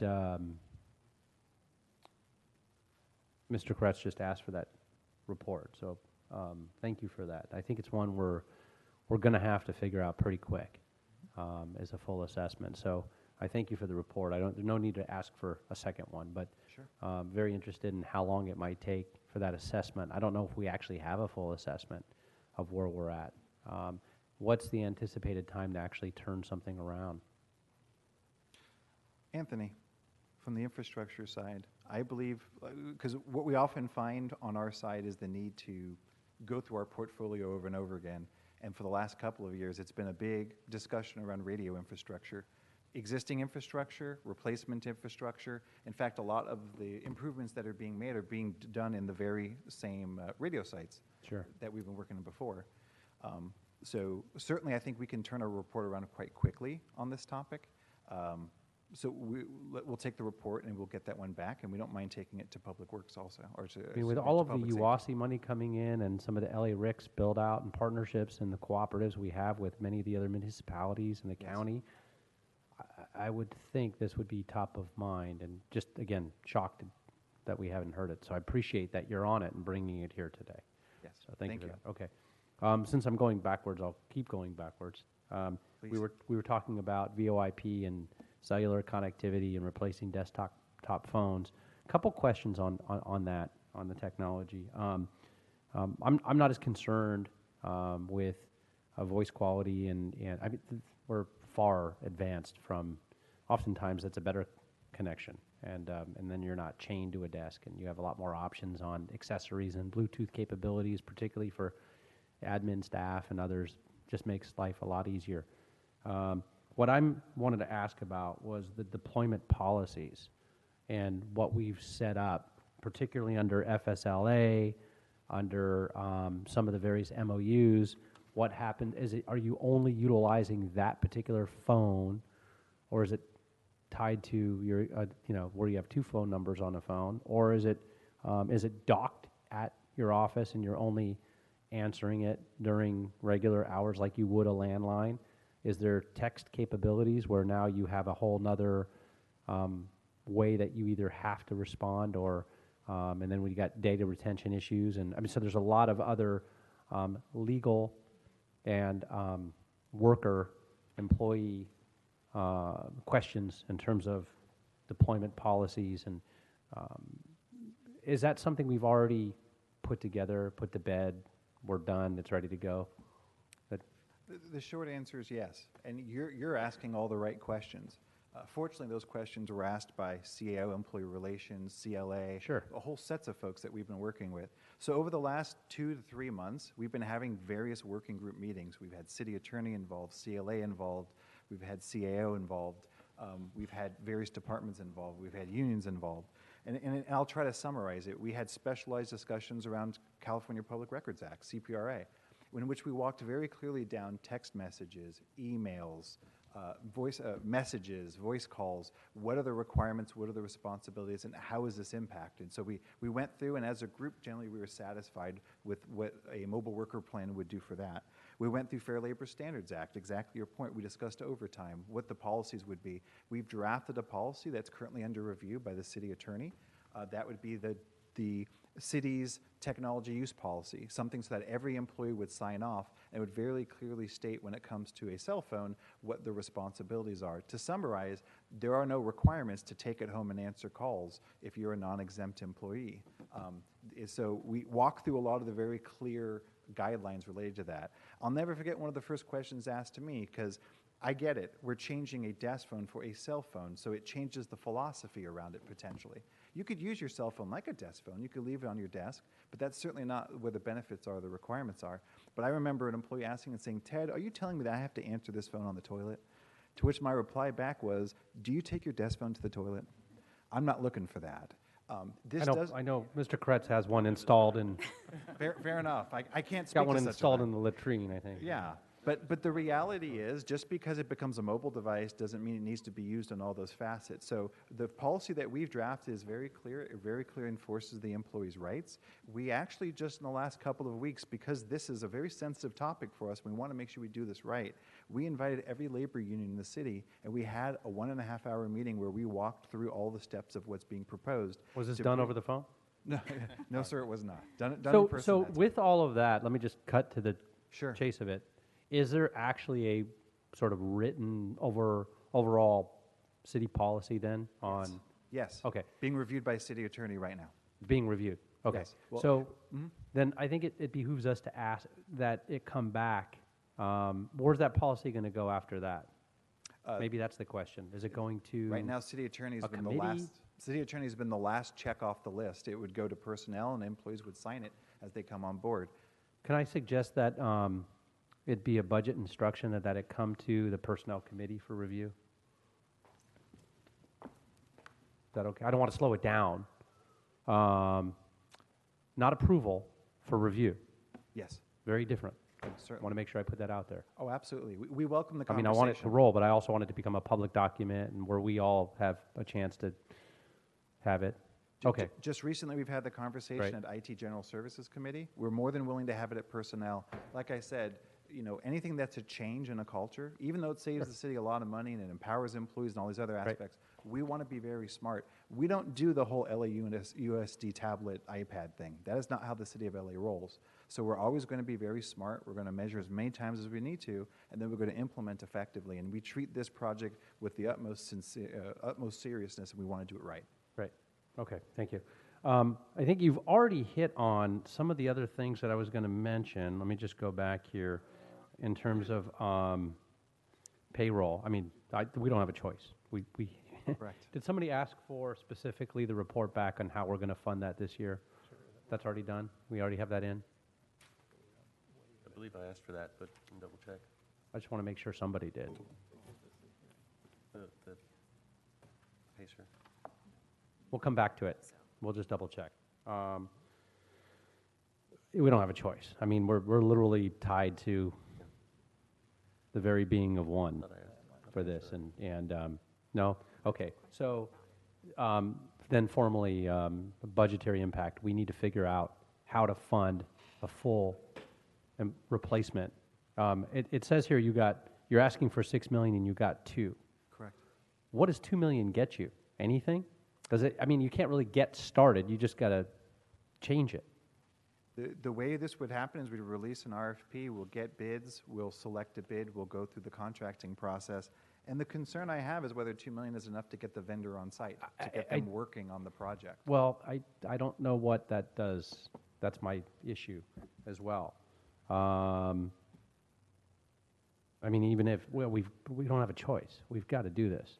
The city would fall apart and everyone would stop working. It's not even an option.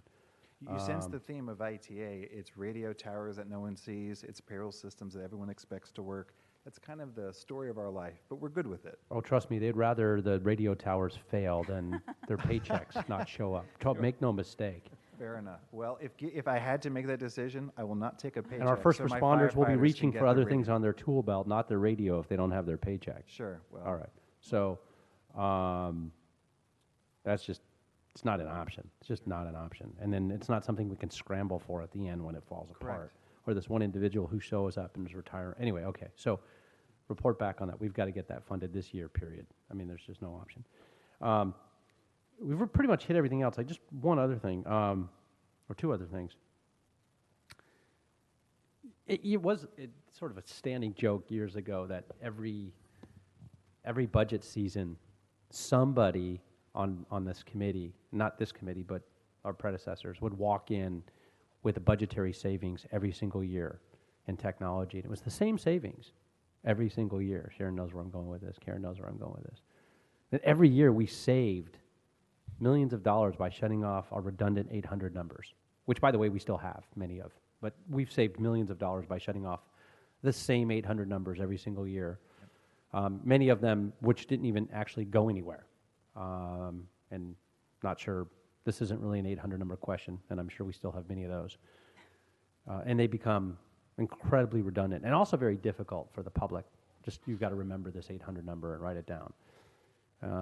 And the fact that we would have so many different phone numbers, which led to a national movement on 311 and 211 and so on. And then it developed into an app of MyLA 311.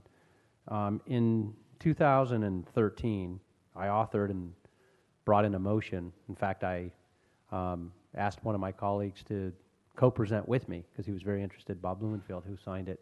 It was approved in February of 2014 to have one city, one login, one portal. And the idea that it's not just a customer service concept, although it is, but it's not just that. It's also a lot of money and time with every single department that puts out a new website, a new login, a new password, new maintenance, new people doing it, proprietary systems that are operated in silos. Just got another one this year that didn't work, which was your brush clearance. We got a postcard in the mail that said it's going completely digital. The fire department did this unilaterally. And then, oh, by the way, the website's not live for a month after you got your postcard. And you needed a new login and password to get in. And you don't lose your postcard because you're not getting in a month when it is live if you don't have the little postcard written in 3-point type. I mean, that's stuff is just maddening. It's got to stop. So with that, and I know you and I have had a lot of conversations about one login, one city, one portal. I try to tell people, it's like, can you imagine if you had a login or an app to a music store, Spotify, for example, to throw out one, and you had a different login and password for every genre you wanted to listen to. If it was jazz, you had to go to a different site.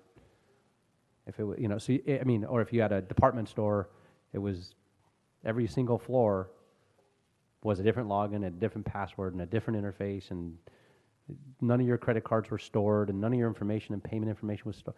So that's where we're at as a city. And then all of those being maintained individually, which is insane. They'd be out of business. Yeah, they'd be out of business. Mm-hmm. The fact is we should be a city where you log in and you can pay your parking citation if you have one. You should be able to look up your DWP bill. You should be able to look up and pay your animal registration fee.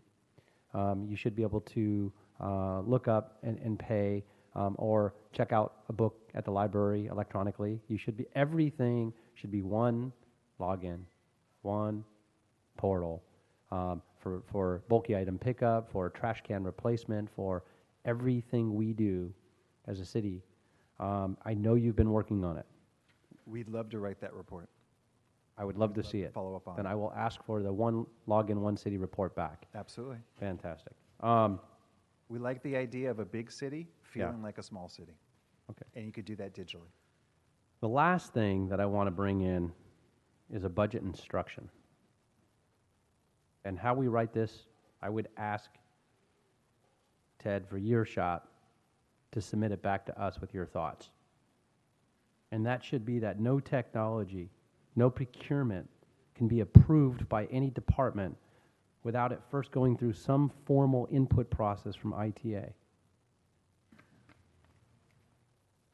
Because I'm really tired of all these departments, quite frankly, going out there and doing their own RFPs, RFQs, pilot programs, test studies, and actually procuring hardware or software without even running it by ITA, who has to maintain it, or who knows there's a better way of doing it, or there's 5 other departments that are trying to do the same thing. And now we have 6 different systems, and guess who maintains them at the end? ITA. And they had no input at all at the front end. And this is continuous. And so I think we just have come to a point where we got to stop it. And everything has to come across your department's desk for input and some kind of approval process, period. I would also further say that that includes deployment. So it's not just procurement, but procurement and deployment of any technology. Departments should not be in the business of doing that. And it's costing us a lot more money in the long run when we find out, oh, by the way, we've been utilizing this and we didn't, the licenses are running out and it was a pilot program and we have to maintain it now. And or especially once we start getting into the one city, one login, the My 311 version 2.0, it's going to be even more important. So I'd like to see some language as a budget instruction that we bake in to shut them off, and it's got to come across your desk. If you're okay with that. Understood. I can appreciate that. Yep. And some of these are to the tune, by the way, of 60 to 70 to 80 million dollars. Yep. We're not just talking about $1,000. We're talking about real money. So I want to make sure that we have that locked in now and forever. With that, that's all I have. I appreciate it. Thank you. Thank you. Just 2 quick things. First of all, the budget reflects a 12% decrease in assumed cable franchise fee revenues. Why is that? Is there? We'll ask Laura Ida to resolve that one. Sure. That's really based on revenue, on actual revenue that we're seeing. We're seeing a significant decrease in our cable franchise fees as people are cutting the cord. People getting cordless, huh? Okay. Right. Correct. All right. So, yeah. Okay. The other request I'd have for a memo is LAPD and LAFD have indicated that they are going to have to meet FAA requirements for the installation of GPS transponders on their aircraft by January of 2020.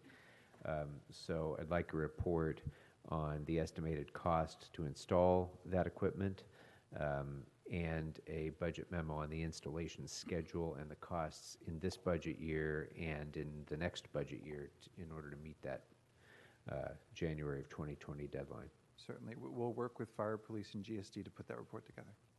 Okay, thank you. Anything else, members? Mr. Blumenfeld? No, good? Okay. All right. Thank you very much, Mr. Ross. Thank you. Appreciate your being here.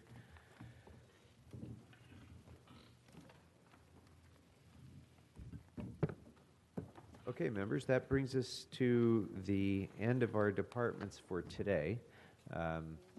Tomorrow is going to be a long day, but we should be able to get through it if we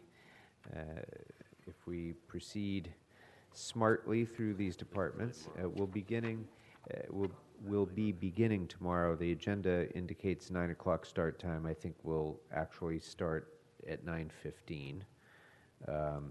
And we'll, after we do public comment and memo review, we'll be dealing with animal services, the clerk, convention and tourism, general services, cultural affairs, the Pueblo, the Office of Public Accountability, the Department of Neighborhood Empowerment. We will then have a presentation by the Neighborhood Council Budget Advocates.